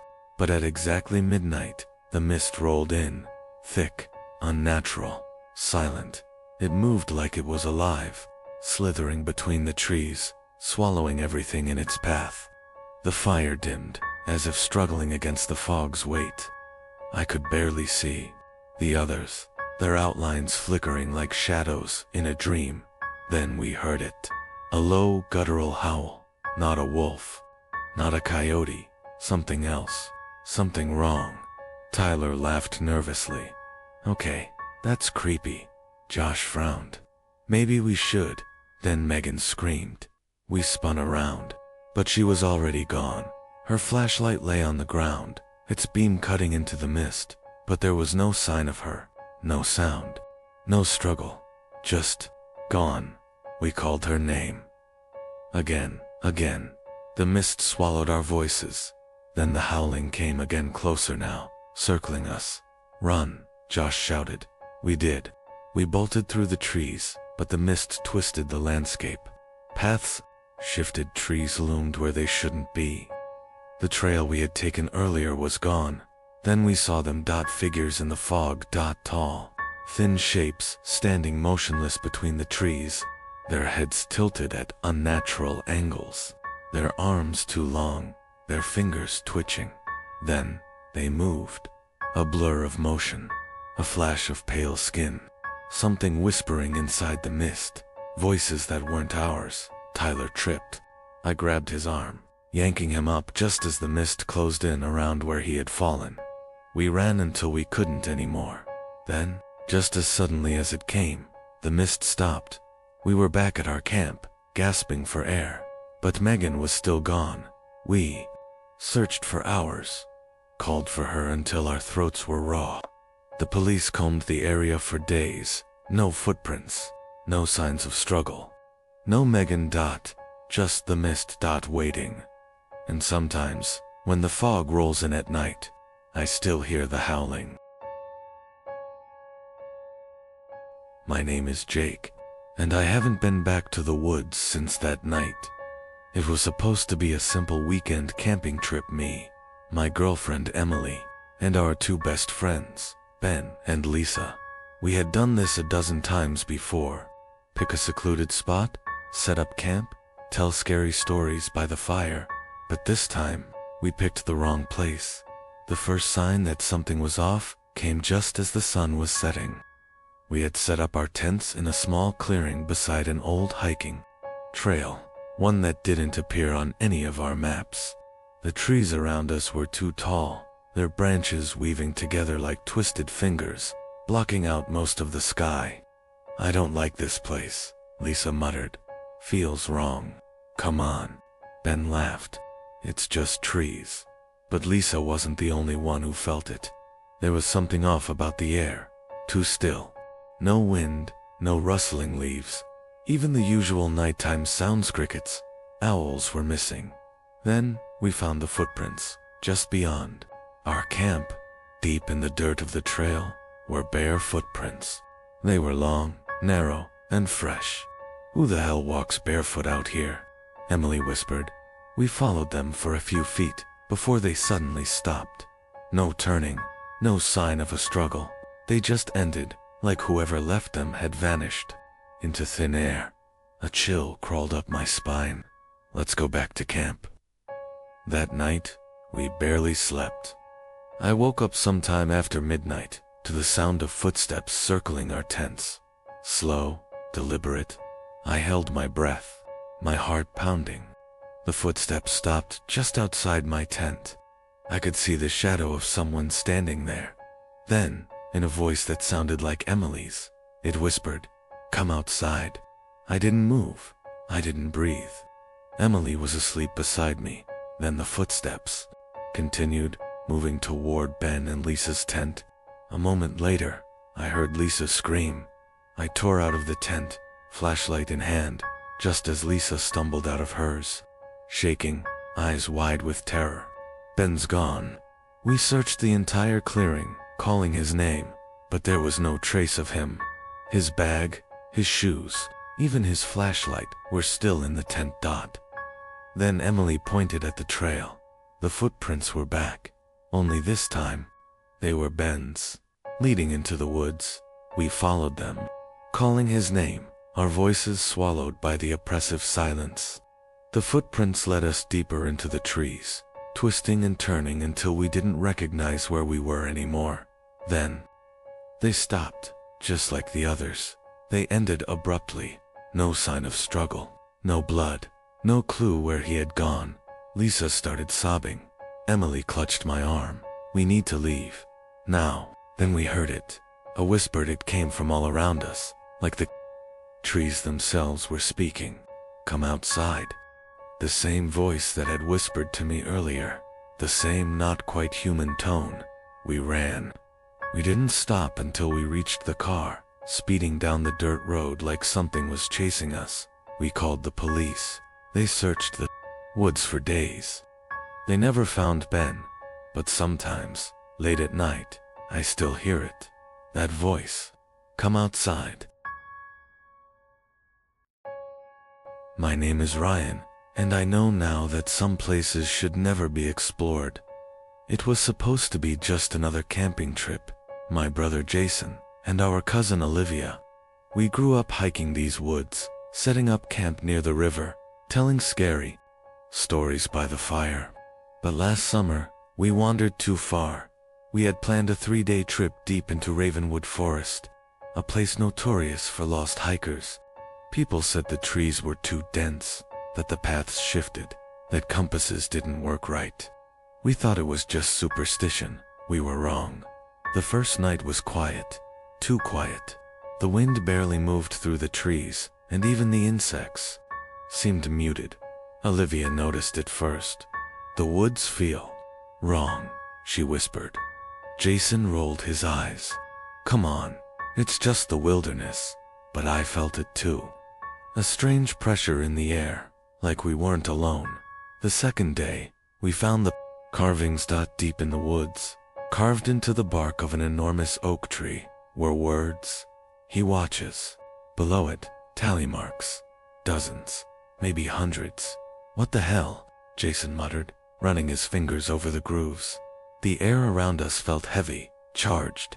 I turned, scanning the trees, my stomach twisting. Let's keep moving. That night, I woke up to the sound of branches snapping. I sat up, heart pounding. The fire had burned down to embers, casting long shadows. Olivia and Jason were still asleep, but something was out there. Then, I saw them eyes, high in the trees, glinting like animal reflections. But they weren't right, they were too high, up too still, and there were too many. I grabbed Jason's shoulder. Wake up, he groaned, rubbing his eyes. What then? He saw them too. We both froze as the eyes moved, not blinking, not swaying, just descending, as if whatever they belonged to was crawling down the trees. I shook Olivia awake. We have to go. She barely had time to process before we heard it. A voice, low, distorted, echoing from all directions at once. You shouldn't have come. We ran. We didn't bother packing. We sprinted through the trees, crashing through branches, breath coming in ragged gasps. The path twisted, unfamiliar, the trees closing in around us. Then Olivia screamed. Jason and I turned just in time to see Hanslum, skeletal fingers reaching from the darkness, dragging her backward. She clawed at the dirt, her eyes wide with terror. Help me. We lunged forward, grabbing her arms, pulling with everything we had. And then she was free. We didn't look back. We ran until the trees thinned, until the morning sun painted the horizon. We never spoke about it after that. Never told anyone what we saw. But sometimes, at night, I wake up gasping for air, heart hammering in my chest, because I still see them, those watching eyes in the trees. My name is Eric, and I have seen something that no one should ever witness. It was supposed to be a simple hike. I was an experienced solo backpacker, and Blackwood Forest had always fascinated me. The dense trees, the untouched wilderness, it was a challenge I had been eager to take on, but nothing could have prepared me for what I found. I had been hiking for most of the day, following a well-marked trail when I noticed something strange, a small wooden cabin that wasn't on my map. It looked ancient, its walls covered in moss, its roof partially caved in. My curiosity got the best of me. I approached carefully, calling out to see if anyone was there. No answer. The door was slightly ajar, revealing a dark interior. Against my better judgment, I stepped inside. The air was thick with the scent of damp wood and something else, something rotten. The single room was sparsely furnished. An old wooden table, a single chair, and a large trunk against the far wall. But the thing that stood out the most was the carvings on the walls. Symbols, spirals, and what looked like tally marks scratched into the wood. Hundreds of them. Then I saw the journal. It was lying on the table, open to a page filled with frantic handwriting. The ink was smudged, the words almost illegible. But I could still make out some of the entries. It watches from the trees. Don't stay past dark. I hear it whispering my name. A chill ran down my spine. I suddenly felt like I was being watched. I turned, scanning the dark corners of the cabin. My breathing was shallow. The forest outside had gone unnaturally silent. Then the whispers began. Soft at first, like the rustling of leaves, then clearer. Multiple voices, speaking all at once, in a language I didn't understand. The sound was coming from the trunk. I took a step closer. The wood was old, its hinges rusted, but I could hear something shifting inside. My mind screamed at me to run, but my body wouldn't move. Then, the lid burst open. A figure shot up from the darkness within. Its limbs were impossibly long. Its skin stretched too tightly over its frame. Its face was featureless, except for its eyes black, hollow voids that swallowed the light. I ran. I didn't think. I didn't look back. I just ran. The whispers turned to screams. The trees twisted around me, and for a moment, I thought the forest itself was alive. I don't know how long I ran, but when I finally collapsed near my car at the edge of the woods, the sounds had stopped. The cabin was gone. I checked my map, my GPS. There was no record of it ever existing, but I know what I saw. And sometimes, when I close my eyes, I can still hear it whispering my name. My name is Jason, and I should have never stopped at that gas station. It was supposed to be a quick drive through the countryside. I had planned a solo road trip, a way to clear my head after a rough breakup. My route took me past Blackwood Forest, a place I had only heard about in hushed tones. I never believed the stories until that night. I had been driving for hours when I realized I was almost out of gas. The only station for miles was a small, run-down place on the edge of the forest. The lights flickered, and the attendant looked like he hadn't seen another human in weeks. As I filled my tank, I noticed an old, yellowed map pinned to the station's wall. Scrawled in red ink across the forest's boundaries were the words, "Stay on the road." I asked the attendant about it, but he just shook his head. "People get lost out there. Don't stop. Don't explore. Just drive." I laughed it off and got back in my car. But 15 minutes down the road, something caught my eye, a shadowy figure standing just beyond the trees. My headlights barely illuminated it, but I could tell it was tall, unmoving. I slowed down. Big mistake. The figure moved, not walked, not ran. It shifted, glitching like a broken video, appearing closer without ever actually stepping forward. My pulse hammered in my ears. I slammed the gas pedal, speeding up, trying to convince myself I was seeing things. Then, the road ended. It wasn't a dead end. It just stopped. The asphalt vanished into an endless stretch of trees that shouldn't have been there. My GPS spun wildly, unable to locate me. I turned around, but the road I had come from was gone. I was trapped. The whispers started soon after. At first, they were faint, almost like wind through the branches. Then they grew louder, closer. My name, spoken in a voice I almost recognized. Then I saw them. Figures lined the trees, their faces obscured by darkness. They didn't move, but I could feel them watching.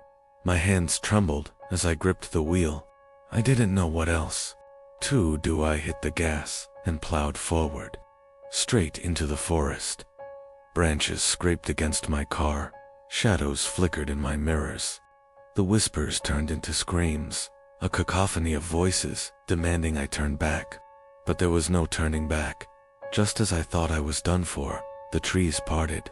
The road reappeared beneath my tires. I swerved back onto the asphalt, my breath coming in ragged gasps. When I dared to look in the rearview mirror, the forest was still there, but the figures were gone. I didn't stop driving until the sun rose, and even then, I couldn't shake the feeling that something had followed me. That night changed me, because now, every time I drive past a dark stretch of trees, I see the words in my mind, "Stay on the road." My name is David, and I barely escaped with my life. It started as a harmless camping trip with my cousin, Luke. We had planned everything carefully, packed enough supplies, mapped our route, and even notified people where we were going. The Blackwood Forest was supposed to be just another adventure. We set up camp near a small creek, the sound of the flowing water adding a peaceful ambience to our evening. We ate, laughed, and enjoyed the isolation, but as night fell, an unsettling feeling crept over me. The forest was too quiet. No chirping crickets, no rustling leaves, just a suffocating silence. Then we saw the footprints. They weren't ours. They were large, deep, and they circled our camp. Luke's face went pale as he pointed at them. These weren't here before. We shone our flashlights around, scanning the trees, but nothing moved. The unease grew heavier, pressing against my chest like an invisible weight. We decided to stay close to the fire, our only source of comfort. Then came the breathing, slow, heavy, and deliberate, like something massive, inhaling and exhaling just beyond the tree line. We held our breath, straining to see what lurked in the darkness. My grip tightened around the knife in my hand. Luke whispered, "We need to go." I nodded, but as soon as we started packing, something stepped closer. The branches cracked under an unseen weight. The breathing became louder, accompanied by a low growl. My instincts screamed at me to run, but my legs felt cemented to the ground. The fire flickered violently, casting shifting shadows all around us. Then we saw it. Two glowing eyes, large and unnatural, peered at us from between the trees. A hulking shape loomed in the darkness, just out of reach of our light. It wasn't a bear. It wasn't human. It was something else. Something ancient. Then it charged. Luke screamed, grabbing my arm, yanking me away as the thing lunged. We ran blindly, crashing through the underbrush, not caring where we went as long as we got away. The growls followed, the heavy footsteps shaking the ground beneath us. We ran until our legs gave out. When we finally stopped, gasping for air, the forest was silent again. No growls, no breathing, just the sound of our frantic heartbeats. Our camp was gone. We never found it again. To this day, I don't know what we saw in those woods, but I do know one thing. Something out there is watching, and it doesn't want to be found. My name is Thomas, and I learned the hard way that some places are never meant to be found. I was an avid hiker, always searching for new trails to explore. Blackwood Forest had been on my list for years, but something about it unsettled me. Maybe it was the stories, the ones about people disappearing without a trace, or the whispers about a place that didn't appear on any map. That place found me. I had been following a familiar path when I noticed something off trees that seemed identical. A stretch of the trail that felt like I had walked it before.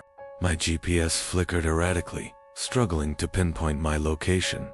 I should have turned back. Instead, I pressed on, then I saw a path that wasn't there before. Narrow and overgrown, leading into the thickest part of the woods. My gut told me to ignore it. My curiosity told me otherwise. I stepped in. The deeper I went, the quieter everything became. No birds, no rustling leaves, just an eerie, oppressive silence. The air was thick, heavy, charged with something unseen.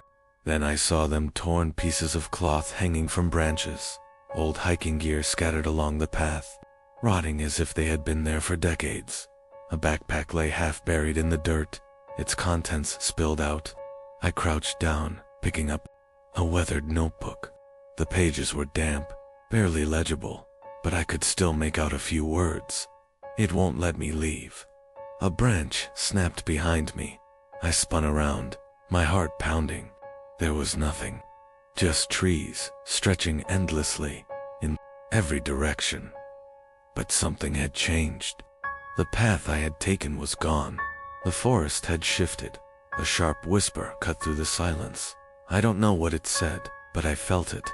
A force, a presence, looming just beyond my sight. My breath came in ragged gasps as I tried to retrace my steps, but every turn led me back to the same place. The trees seemed to move when I wasn't looking. Then I saw them shadowy figures standing just out of focus, surrounding me, watching. Their faces were obscured, their outlines flickering like candlelight. I stumbled backward, my pulse hammering in my ears. Then they spoke, all at once. A chorus of voices, whispering, echoing, repeating the same word, over and over. Stay. I ran. I don't remember how, but I ran. My legs burned, my lungs screamed, and just when I thought I would collapse, I burst through the tree line and into the familiar trail. The whispers stopped. I turned back. The path was gone. I never should have followed it. To this day, I don't hike alone, because I know that some trails weren't meant to be walked and some places never let you leave. My name is Daniel, and this is the story of the most terrifying night of my life. It all started when my friends and I decided to go on a camping trip deep into the Blackwood forest. We had heard rumors about strange occurrences in the area, but we dismissed them as nothing more than urban legends. We were eager for adventure, and the idea of spending a few nights in the wilderness excited us. The first day was nothing out of the ordinary. We set up our tents near a small, secluded clearing, built a fire, and spent the evening sharing ghost stories. The night was eerily quiet, with only the occasional sound of an owl hooting in the distance. But as the hours passed, the atmosphere began to change. It started with a whisper at first. I thought it was the wind rustling through the trees, but then I realized it was different, soft, indistinct voices, murmuring just beyond the reach of our firelight. I glanced at my friends, expecting one of them to mention it, but they were all engaged in conversation, seemingly unaware. "Did you hear that?" I finally asked. They paused, listening intently. "Hear what?" "Jason, my best friend, replied." I shook my head, uncertain. "I thought I heard ... whispering." The group laughed it off, teasing me for letting the ghost stories get to my head. But as the night went on, the whispers grew louder. They seemed to come from all around us, circling the campsite, moving between the trees. I wasn't the only one who noticed anymore. "Okay, this isn't funny anymore," Sarah muttered, her voice tight with unease. "Maybe it's just some campers messing with us," Mark suggested, though he didn't sound convinced. We called out, demanding that whoever was out there show themselves, but there was no response. The voices continued, growing more insistent, more frantic. They didn't sound human anymore. Then came the laughter, low, guttural, and utterly inhuman. It sent chills racing down my spine. The fire flickered violently, as if an unseen force had swept through the clearing. Shadows stretched unnaturally long, twisting and shifting like they were alive. A cold dread settled over us, an instinctive fear that told us we were no longer alone. "We need to leave now," Sarah whispered. None of us argued. We scrambled to grab our things, but the moment we stepped beyond the light of the fire, the whispers turned into screams. It was deafening. Voices cried out in agony, in rage, in hunger. I could feel something brushing against my skin, unseen, hands clawing at my clothes, my hair. I ran blindly, my breath coming in ragged gasps. The others were right behind me, their panicked footsteps pounding against the forest floor. We didn't stop running until we reached the car. The moment we crossed the tree line, the sound stopped.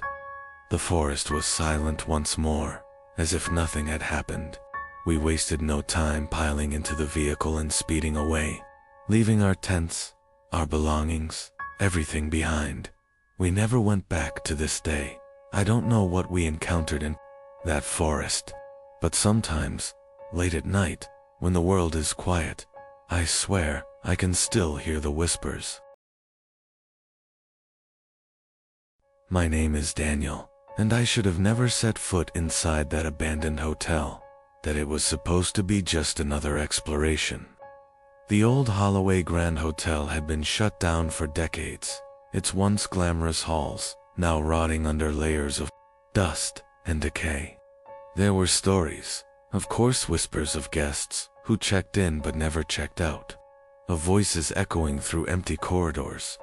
But I was never one to believe in ghost stories until that night. I slipped through a broken side door, my flashlight casting long, uneasy shadows along the peeling wallpaper. The lobby was eerily intact, as if it had been frozen in time. A massive chandelier hung above, its crystals dulled with age. The check-in desk still had a bell, covered in a thick layer of dust. I tapped it. The chime echoed, unnaturally loud. Then the elevator dinged. I turned, my stomach tightening. The doors slid open, revealing an empty, dimly lit interior. The button for the 7th floor was already pressed. I wasn't planning on going up, but the doors didn't close. The air in the lobby grew heavier, colder. My breath came out in a mist. I felt watched, then a whisper, soft and inviting. Going up, my blood ran cold. I bolted for the exit, but the lobby had changed. The door I came through was gone. The grand staircase twisted impossibly, stretching higher than it should. The chandeliers flickered. The front desk bell rang on its own. Then, footsteps, slow, deliberate. I turned just as a figure stepped out of the elevator. It was dressed in a dusty bellhop uniform, its face obscured by darkness except for its grin. A wide, unnatural grin. It took a step toward me. I ran. I sprinted through endless corridors that shouldn't have existed, past doors that led nowhere, past mirrors that reflected things that weren't me. My flashlight flickered, and in every brief burst of light, I saw them. More figures, more grins, more guests. I don't remember how I escaped. One moment I was trapped, the next I was outside, gasping for air under the cold night sky. The hotel loomed behind me, unchanged, indifferent. But I know I didn't leave alone, because every night, since then, when I turn off my lights, I hear it, a chime, and a whisper, going up. My name is Daniel, and I should have never set foot inside that abandoned hotel. It was supposed to be just another exploration. The old Holloway Grand Hotel had been shut down for decades, its once glamorous halls now rotting under layers of dust and decay. There were stories, of course, whispers of guests who checked in but never checked out, of voices echoing through empty corridors. But I was never one to believe in ghost stories until that night. I slipped through a broken side door, my flashlight casting long, uneasy shadows along the peeling wallpaper. The lobby was eerily intact, as if it had been frozen in time. A massive chandelier hung above, its crystals dulled with age. The check-in desk still had a bell, covered in a thick layer of dust. I tapped it. The chime echoed, unnaturally loud. Then the elevator dinged. I turned, my stomach tightening. The door slid open, revealing an empty, dimly lit interior. The button for the 7th floor was already pressed. I wasn't planning on going up, but the doors didn't close. The air in the lobby grew heavier, colder. My breath came out in a mist. I felt, watched, then a whisper, soft and inviting, going up. My blood ran cold. I bolted for the exit, but the lobby had changed. The door I came through was gone. The grand staircase twisted impossibly, stretching higher than it should. The chandeliers flickered. The front desk bell rang on its own. Then, footsteps slow, deliberate. I turned just as a figure stepped out of the elevator. It was dressed in a dusty bellhop uniform, its face obscured by darkness, except for its grin. A wide, unnatural grin. It took a step toward me. I ran. I sprinted through endless corridors that shouldn't have existed, past doors that led nowhere, past mirrors that reflected things that weren't me. My flashlight flickered, and in every brief burst of light, I saw them. More figures, more grins, more guests. The corridors stretched infinitely. The paintings on the walls changed as I passed them, portraits of unfamiliar people, each of them staring at me. Their expressions twisted the farther I ran.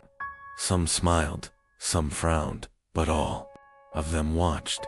I turned a corner and nearly tripped over something, an old suitcase, sitting in the center of the hall. The tag was faded, the name scrawled in handwriting I didn't recognize. It was mine. Panic surged through me. I hadn't brought anything with me. I had never stayed in this hotel before, had I? The air turned thick, suffocating. The walls felt closer, the ceiling lower. Shadows moved unnaturally across the floor, stretching toward me. Then, a voice, deep and echoing, rumbled through the hallway. "Your room is ready." The doors lining the corridor burst open all at once, revealing nothing but blackness inside. The scent of old wood and something foul wafted out. The figures emerged, twisted versions of people who had checked in and never checked out. They moved toward me, their mouths stretching into unnatural smiles, their hollow eyes locking onto mine. I forced my legs to move, sprinting toward the nearest stairwell. My heart pounded so loudly I couldn't hear my own breathing. The stairs twisted as I climbed, leading me to hallways I hadn't seen before, hallways that shouldn't exist. Finally, I found a door with an exit sign flickering above it. I shoved it open and stumbled into the night. The cold air hit me like a wave, and when I turned back, the hotel was different. It looked untouched, pristine, as if it had never been abandoned at all. The windows glowed warmly, and inside, I saw silhouettes of people moving, chatting, drinking at the bar. The grand doors creaked open slightly, and standing there was the bellhop. Still grinning, he raised a hand and tipped his hat. I ran until my lungs burned. I never went back. But every night, when the world is silent and I start to drift off to sleep, I hear it, a chime and a whisper going up. My name is Ryan, and I should have never stepped into that abandoned asylum. It was supposed to be a thrill-seeking adventure. My friends and I had always been drawn to urban exploration, and the old Blackwood Asylum was the ultimate prize. It had been abandoned for decades, its halls rumored to be filled with the echoes of its tragic past. Stories of vanished trespassers and ghostly figures lurking in the windows only added to its dark allure. The moment we crossed the rusted gate, an eerie stillness settled over us. The air was thick with decay and something else, something unseen. We pushed forward, flashlights slicing through the darkness, illuminating peeling wallpaper, overturned gurneys, and shattered glass. Then came the whispers. At first I thought it was just the wind slipping through the broken windows, but as we moved deeper inside, the sounds grew clearer, soft voices, murmuring just out of reach. My breath hitched when I realized they weren't coming from one place. They were everywhere, surrounding us. "Guys, we should leave," Sarah whispered, her grip tightening on my arm. But Jason, always the skeptic, laughed. "It's just the building settling. Don't be paranoid," we continued, despite every instinct telling me to turn back. The deeper we went, the colder it got. Our breaths came out in misty puffs, even though it was the middle of summer. Then, we reached the patient rooms. The doors stood slightly ajar, each one leading into a small, crumbling cell.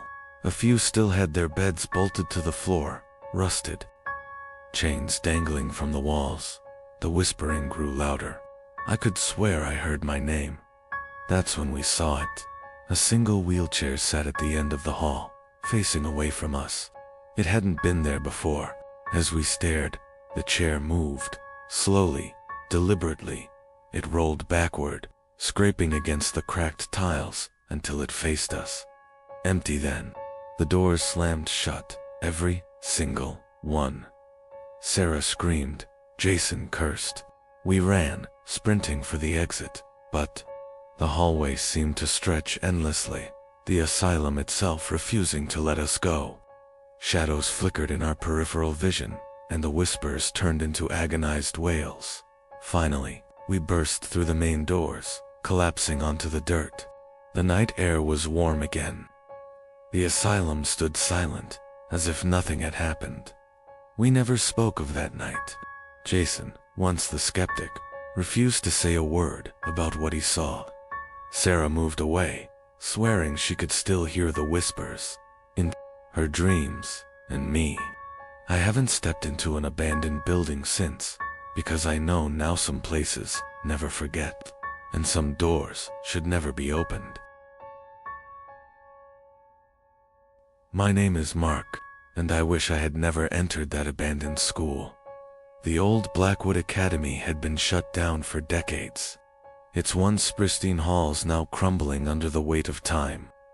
Rumors swirled about why it had closed, stories of students who vanished, a headmaster who lost his mind, and classrooms that seemed to whisper when no one was around. It was the kind of place that begged to be left alone. But of course, I didn't listen. I was drawn to its mystery, desperate to uncover whatever secrets lay hidden behind its boarded-up doors. With nothing but a flashlight and a growing sense of regret, I stepped inside. The air was stale, thick with the scent of mold and decay. My footsteps echoed unnaturally down the empty corridor, bouncing off the graffiti-covered walls. Desks were overturned. Lockers stood half open, their contents spilling onto the dusty floors. Yet, despite the ruin, something about the school felt untouched, like it was waiting for something or someone. Then, I heard it. A faint tapping, steady, rhythmic. It was coming from one of the classrooms. My flashlight flickered as I moved toward the sound, my breath catching in my throat. The door creaked as I nudged it open, revealing a room frozen in time. Desks neatly arranged, a chalkboard covered in faint writing, and at the very front a single desk. The lid slowly opening and closing on its own. The tapping stopped. I froze, my pulse thundering in my ears. Then, from the back of the room, a whisper, "You're late." Every hair on my body stood on end. The desk slammed shut with a deafening bang, and suddenly, the classroom wasn't empty anymore. Figures sat in the desk's shadows, their faces blurred and indistinct. The teacher's chair creaked as it turned, revealing something that wasn't human staring back at me with hollow black eyes. The door behind me slammed shut. I stumbled backward, my flashlight flickering violently as the whispers grew louder. The figures in the desks twitched, their heads snapping toward me in unison. The teacher stood up. I ran. I don't know how I got out, but somehow, I did. 1 second, I was inside, surrounded, and the next I was outside, gasping for breath under the cold night sky. The school loomed behind me, silent, unmoving, but I could feel something watching from the broken windows. I never went back, and I never will, because sometimes, when I pass by that place, I swear I hear it again, the tapping, and the whisper, "You're late." My name is Alex, and I should have never entered that abandoned mansion. The old Holloway Manor had stood on the outskirts of town for over a century. Its decaying structure loomed over the landscape like a forgotten relic, its windows shattered, its gates rusted shut. People whispered about it, the disappearances, the eerie lights that flickered at night, the sounds of furniture moving on its own. But, like an idiot, I ignored the warnings. I had always been fascinated by the unknown, and when my best friend Ethan dared me to step inside, I couldn't resist. Armed with a flashlight and a camera, I pried open the rotting wooden door and stepped into darkness. The air inside was thick with dust and the scent of mildew. My footsteps echoed eerily through the vast, empty halls. The wallpaper was peeling, the grand staircase sagged under years of neglect, and cobwebs clung to the chandeliers above. Yet, despite its decay, the house didn't feel abandoned. It felt occupied. I pressed forward, the floorboards groaning beneath me. As I turned a corner, a massive painting caught my eye. It depicted the Holloway family stiff formal, their expressions eerily lifeless. But one thing sent a chill through my bones. The eyes in the painting. They were looking at me.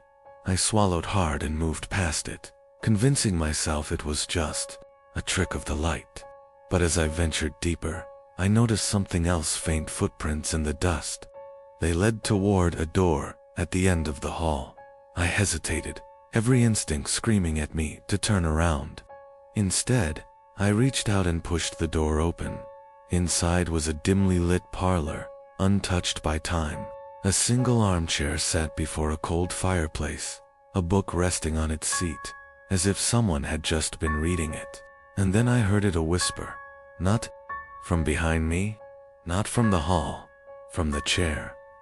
The book slammed shut. I stumbled backward, my flashlight flickering wildly. The shadows in the room twisted, elongating, stretching toward me. A guttural growl filled the air, and the chair scraped across the floor. Turning slowly to face me, I ran.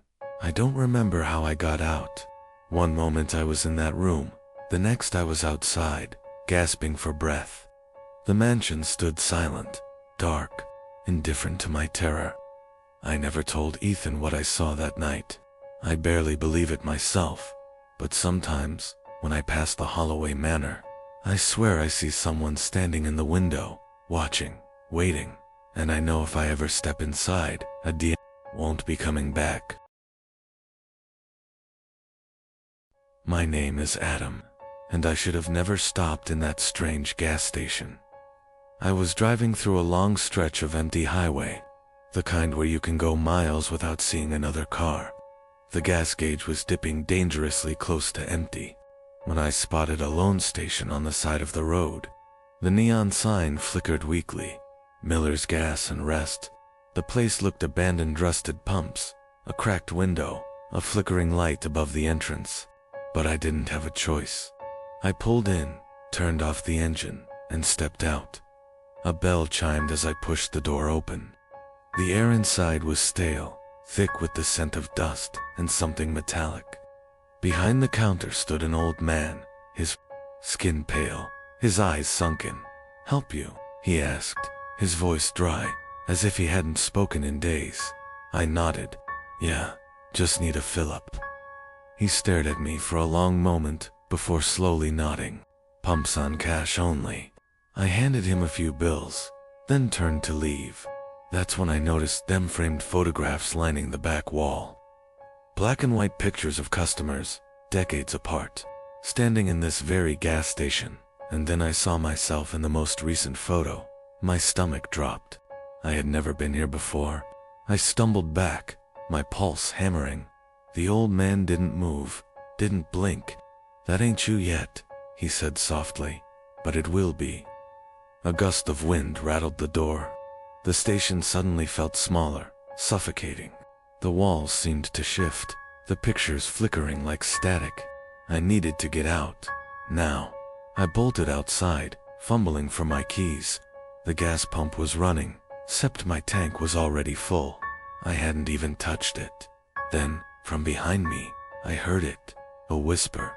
"Stay." I didn't look back.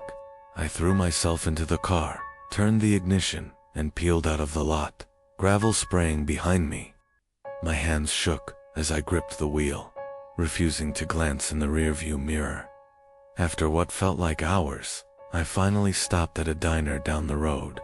I stumbled inside, out of breath, desperate for normalcy. "You look like you've seen a ghost," the waitress joked as she poured my coffee. I almost laughed until I saw the framed picture behind the counter.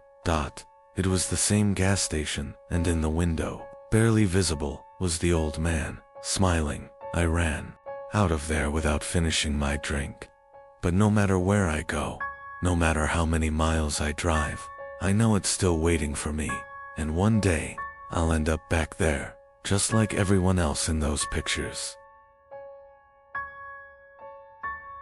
My name is James, and I should have never set foot in that cursed town. I was on my way to visit an old friend, driving through a rural stretch of road when a sudden storm forced me to take an unfamiliar detour. My GPS lost signal, and before I knew it. I found myself on a narrow dirt road leading to a town I had never heard of, Black Hollow. It looked normal at first. Quaint houses, a main street with old-fashioned shops, even a little diner with its lights on. But as I drove deeper, something felt wrong. The streets were empty, too empty. No movement, no sound, not even the wind rustling through the trees. A sign ahead read, "Welcome to Black Hollow. Population 201. I blinked. The number changed, 202. My breath caught in my throat. I stared at the sign, convinced I had imagined it. Then my car engine sputtered and died. No warning, no sign of trouble, just dead silence. I tried the ignition again. Nothing. A door creaked open nearby. I turned to see an old man standing on a porch, watching me with empty, unblinking eyes. "You best get inside," he said. "Storm's coming." The sky was clear. Something deep in my gut told me to refuse. But as I glanced down the road, I saw them figures standing in the shadows, motionless, waiting. The hairs on my neck rose. I grabbed my bag and followed the old man inside. The house smelled of dust and something faintly metallic. The furniture was antique, but it looked untouched, like it had been staged for a guest that never came. The old man gestured to a chair by the fireplace. "Sit," he said. "They won't come in as long as the fire's burning." I hesitated. "Who won't come in?" His cloudy eyes met mine. "The ones who don't belong." A shiver ran down my spine. I turned toward the window and saw them again, more figures, now closer, just beyond the porch. Their faces were wrong, blurred and shifting, like static on an old television. Then the whispering started, soft at first, like leaves rustling in the wind. Then clearer. "You are one of us now." The room dimmed. The fire flickered. My heartbeat pounded in my ears. The old man stood suddenly, his face twisted in urgency. "You need to go now." I didn't question it. I grabbed my bag and bolted outside. My car's headlights flickered on by themselves, the engine suddenly roaring back to life. I dove inside, slammed the door, and hit the gas as I sped down the road. I glanced in the rearview mirror. The town was gone. Nothing but trees and an empty stretch of highway remained. No houses, no diner, no people. Just a single road sign standing, alone in the dark. "Welcome to Black Hollow. Population 201," and beneath it, scratched into the wood, "We never let them leave." My name is Lucas, and I should have never spent the night in that cursed motel. I was driving cross-country, exhausted and desperate for a place to rest, when I stumbled upon it, the Hollow Pine Motel. A neon sign buzzed weakly in the dark. Half the letters burnt out, but the vacancy light glowed bright. The place looked like it hadn't been touched in decades, yet something about it felt occupied. I stepped inside, the bell above the door jingling as I approached the counter. A man, pale and stiff, stood behind the desk, his expression unreadable. His name tag read Edgar. "Need a room?" he asked, voice flat. I hesitated. "Yeah, just for the night." He slid a key across the counter. "Room 7. No noise after midnight." I forced a chuckle. "Motel policy." Edgar didn't smile. "Something like that." I grabbed the key and made my way down the dimly lit corridor. The air smelled of dust and something metallic, like old blood. My room was at the end of the hall. I unlocked the door and stepped inside. The room was normal, outdated, but nothing out of the ordinary.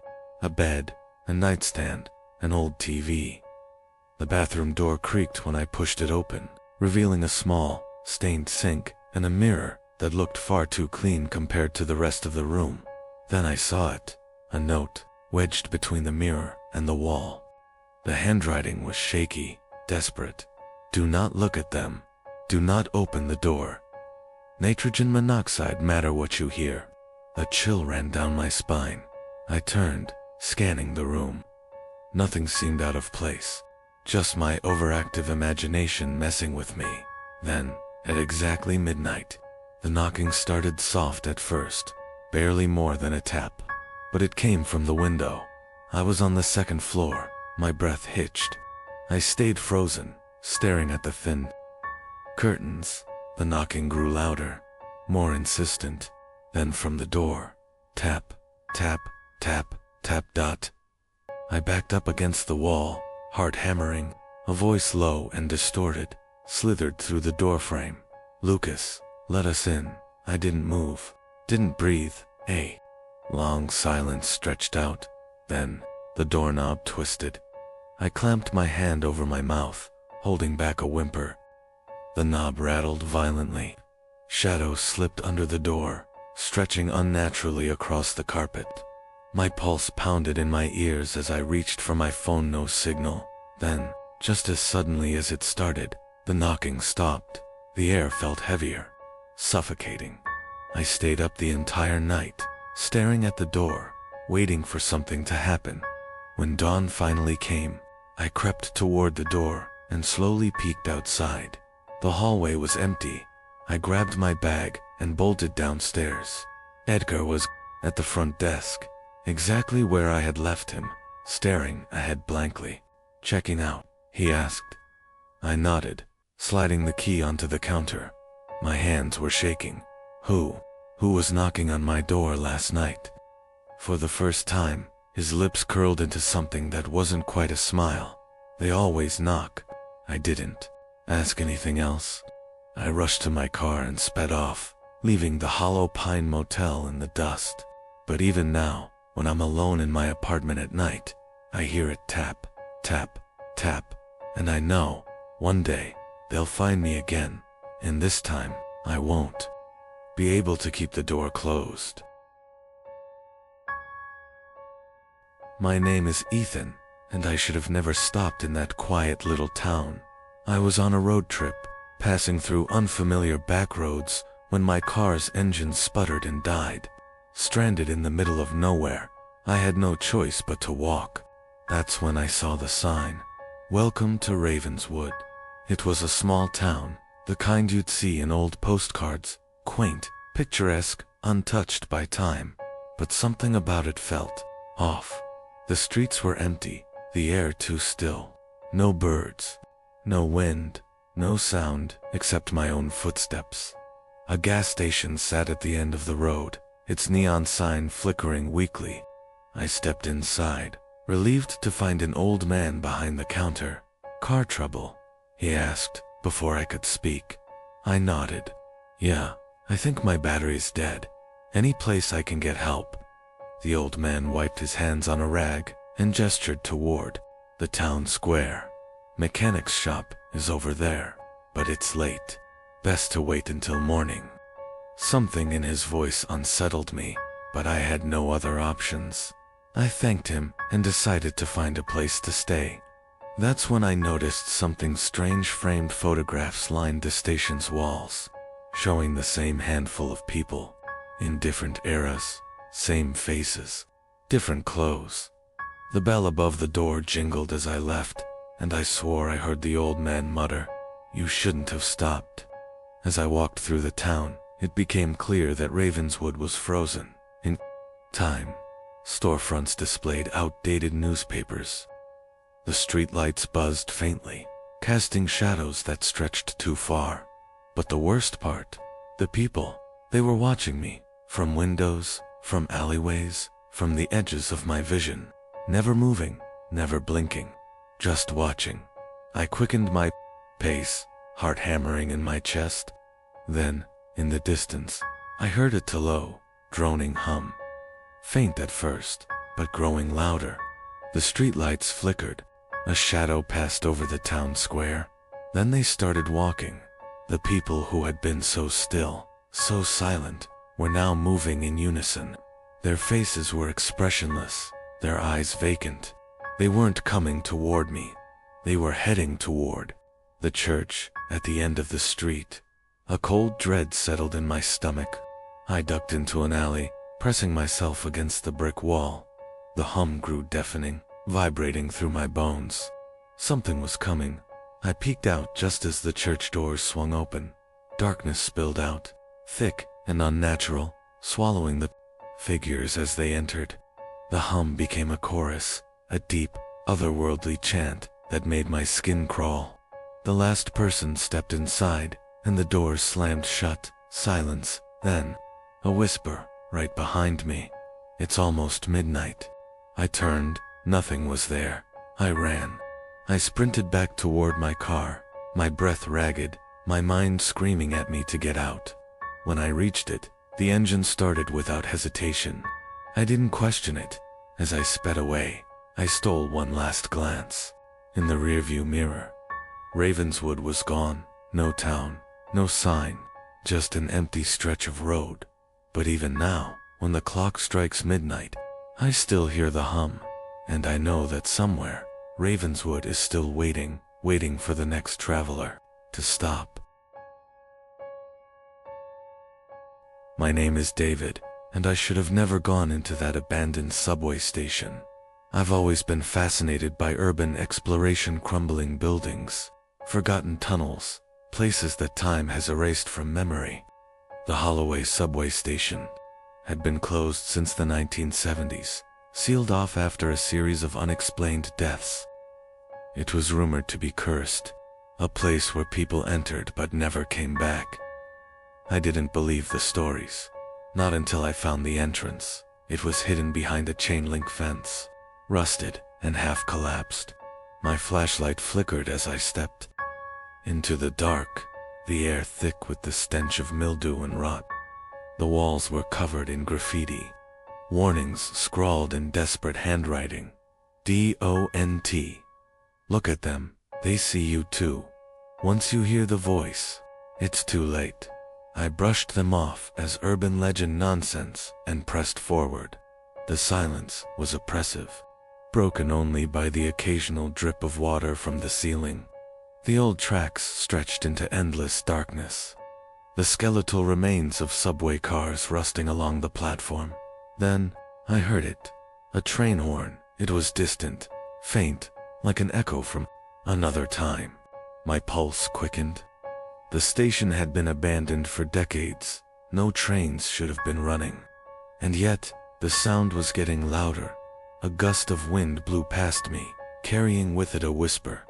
"He's coming." My stomach turned to ice. The words had been spoken directly into my ear, but I was alone. I spun around, my flashlight beams slicing through the darkness. That's when I saw them. Figures stood along the platform, their outlines flickering like candlelight. They didn't move, they didn't breathe, but I could feel them watching me.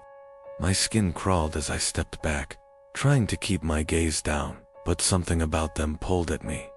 One of them twitched. I bolted. My feet pounded against the concrete as I ran toward the exit, but the station had changed.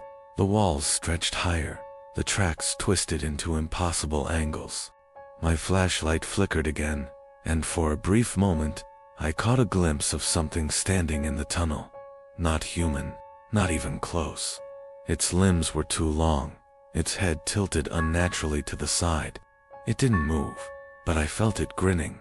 The sound of screeching metal filled the air as the phantom train approached, the ground trembling beneath my feet. The whispers returned, rising into a deafening chorus. "He's here." I ran harder, my lungs burning. The entrance was gone. The walls pulsed as if they were alive, shifting, closing in. The figures on the platform turned, their heads snapping toward me in unison. Then, the train arrived. The air split with a shriek of rusted brakes. The subway car doors yawned open, revealing nothing but darkness inside. A final whisper slithered into my ear. "Last stop." I threw myself backward, slamming into something solid. My vision blurred then. Suddenly, I was outside. Daylight. I lay sprawled on the cracked pavement outside the station, my heart hammering. The entrance I had come through was gone, replaced by an unbroken brick wall. I don't know what happened that night. I don't know how I got out. But I do know this. I wasn't alone when I left, because every night since then, When I close my eyes, I hear it to train horn, and the whisper, "Last stop." My name is Oliver, and I should have never helped my friend clean out his grandfather's house. When Thomas called me, he sounded desperate. His grandfather had passed away, leaving behind a massive, decaying house on the outskirts of town. He needed help sorting through the years of clutter and neglect. I agreed without hesitation. I regret it now.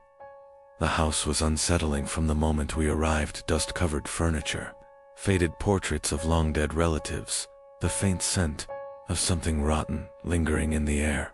But the worst part was the basement. It was the only place Thomas refused to go. "There's something wrong down there," he muttered, handing me the key. "Just grab anything valuable and get out." I should have listened. The basement door groaned as I unlocked it. A wave of cold, stale air washed over me. The stairs creaked beneath my weight as I descended into the darkness. My flashlight flickered, casting shaky beams along the damp stone walls. Then I saw them, the mannequins, rows of them, standing shoulder to shoulder, dressed in tattered old clothing. Their painted faces were cracked, their eyes black and lifeless. I forced myself to breathe, telling myself they were harmless. Then one of them moved, a slow, shuddering twitch of its fingers. I froze. My flashlight trembled in my grip. The air grew heavier, thick with the feeling of unseen eyes watching me. Then came the whisper, "Who moved us?" My heart nearly stopped. The voice was distant, hollow, but unmistakably real. "Who woke us up?" The mannequins shifted all at once, heads turning, arms raising, stiff bodies shuffling forward. I ran. I scrambled up the stairs, nearly tripping as the whispers grew louder. "You shouldn't have come." The basement door slammed shut behind me. As I stumbled into the hallway, gasping for air, Thomas looked up, startled. "You opened it, didn't you?" he whispered. I couldn't speak. My body shook with terror. That night, I barely slept. And when I finally did, I woke up standing in my bedroom, not in my bed, standing, facing the mirror, and behind me, reflected in the glass, they were there. The mannequins. Watching. Waiting. And every night since, they've been getting closer.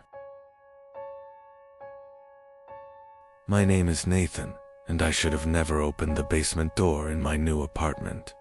When I moved into the old brick building on Holloway Street, I thought I had found the perfect place. Cheap rent, a decent location, and quiet neighbors. But from the first night, something felt off.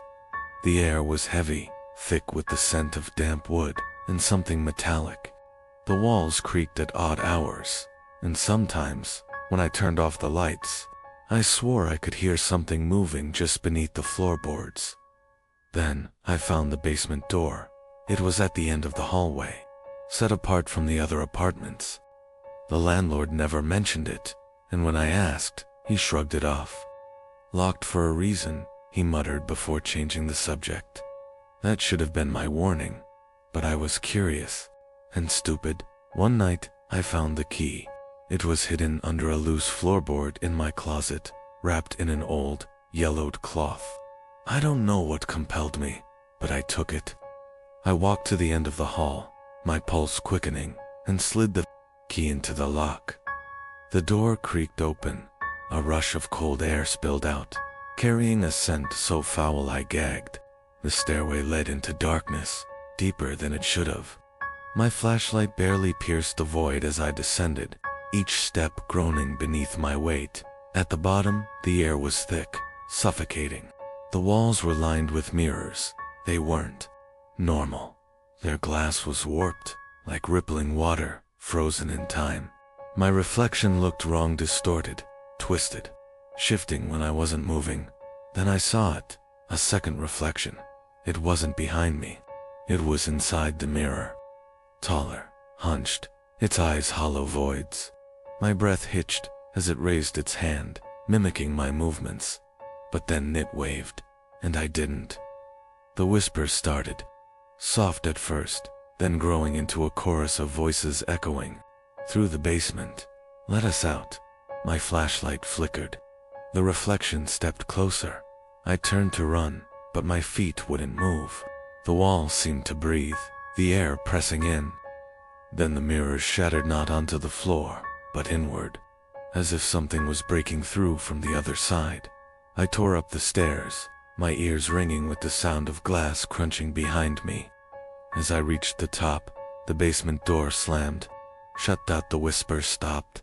I bolted every lock, pushed furniture against it. I haven't opened it since, but the mirrors in my apartment are different now. They no longer show my reflection, just him. My name is Jacob, and I should have never gone down into the basement of my childhood home. When my parents passed away, I inherited the house I grew up in. A modest place, old but sturdy, nestled at the edge of a quiet town.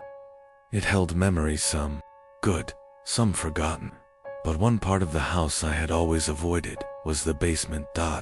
It had been locked for as long as I could remember. My father never spoke about it, and my mother changed the subject whenever I asked. The key had been missing for years, but as I sorted through their belongings, I found it tucked inside a small, rusted box beneath my father's bed. Something in me told me to leave it alone. I didn't listen. The basement door groaned as I turned the key, the rusted lock breaking apart like it had been untouched for decades. A foul, damp stench wafted up the stairs, thick with the scent of mildew and something rotten. My flashlight flickered as I descended, the steps creaking beneath my weight. The basement was unlike anything I had imagined. It wasn't just a storage space, it was a chamber. The walls were covered in strange carvings, deep scratches that ran from the floor to the ceiling. And in the center of the room, illuminated by the weak beam of my flashlight, was a mirror. It stood tall, its surface covered in dust, the ornate frame twisting with grotesque, inhuman faces. But what made my skin crawl was the reflection. It wasn't me. The figure standing in the mirror was taller, its limbs slightly too long, its face blurred, shifting, as if struggling to take form. My breath caught in my throat. My body screamed at me to move, to run, to not look away. Then it smiled, a slow, unnatural grin that stretched too far. My knees buckled as the whispers began, soft at first, then rising into a frantic chorus.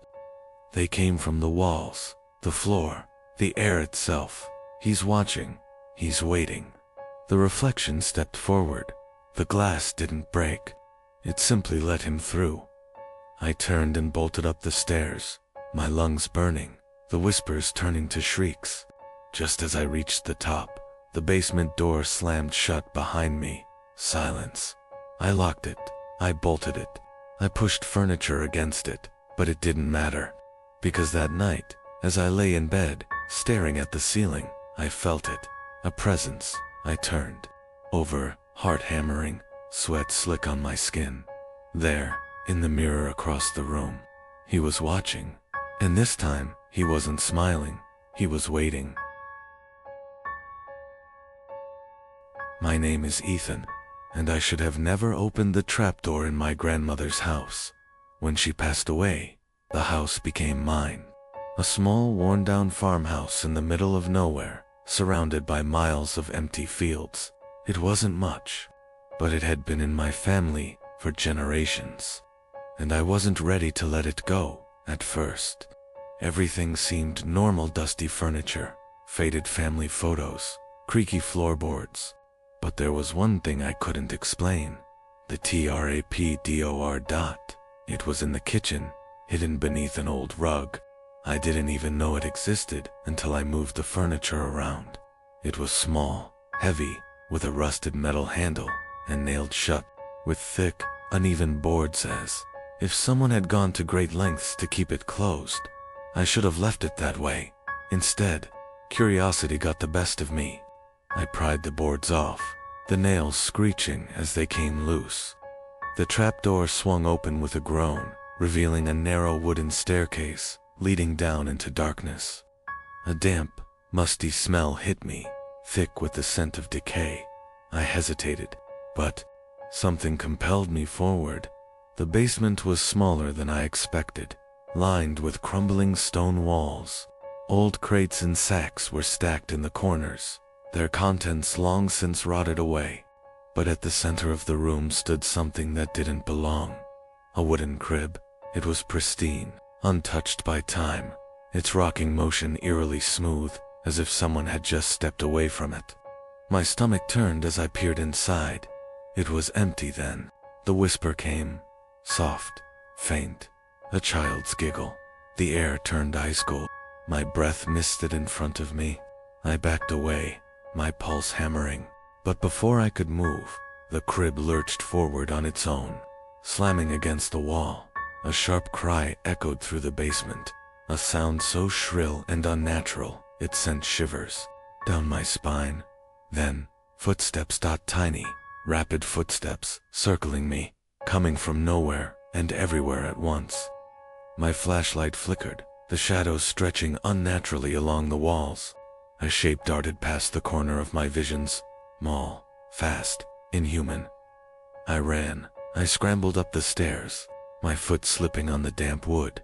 The whispers turned to wails, echoing all around me.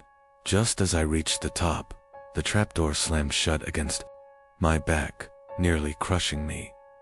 I bolted out of the house, not stopping until I was in my car, engine roaring, tires kicking up dust.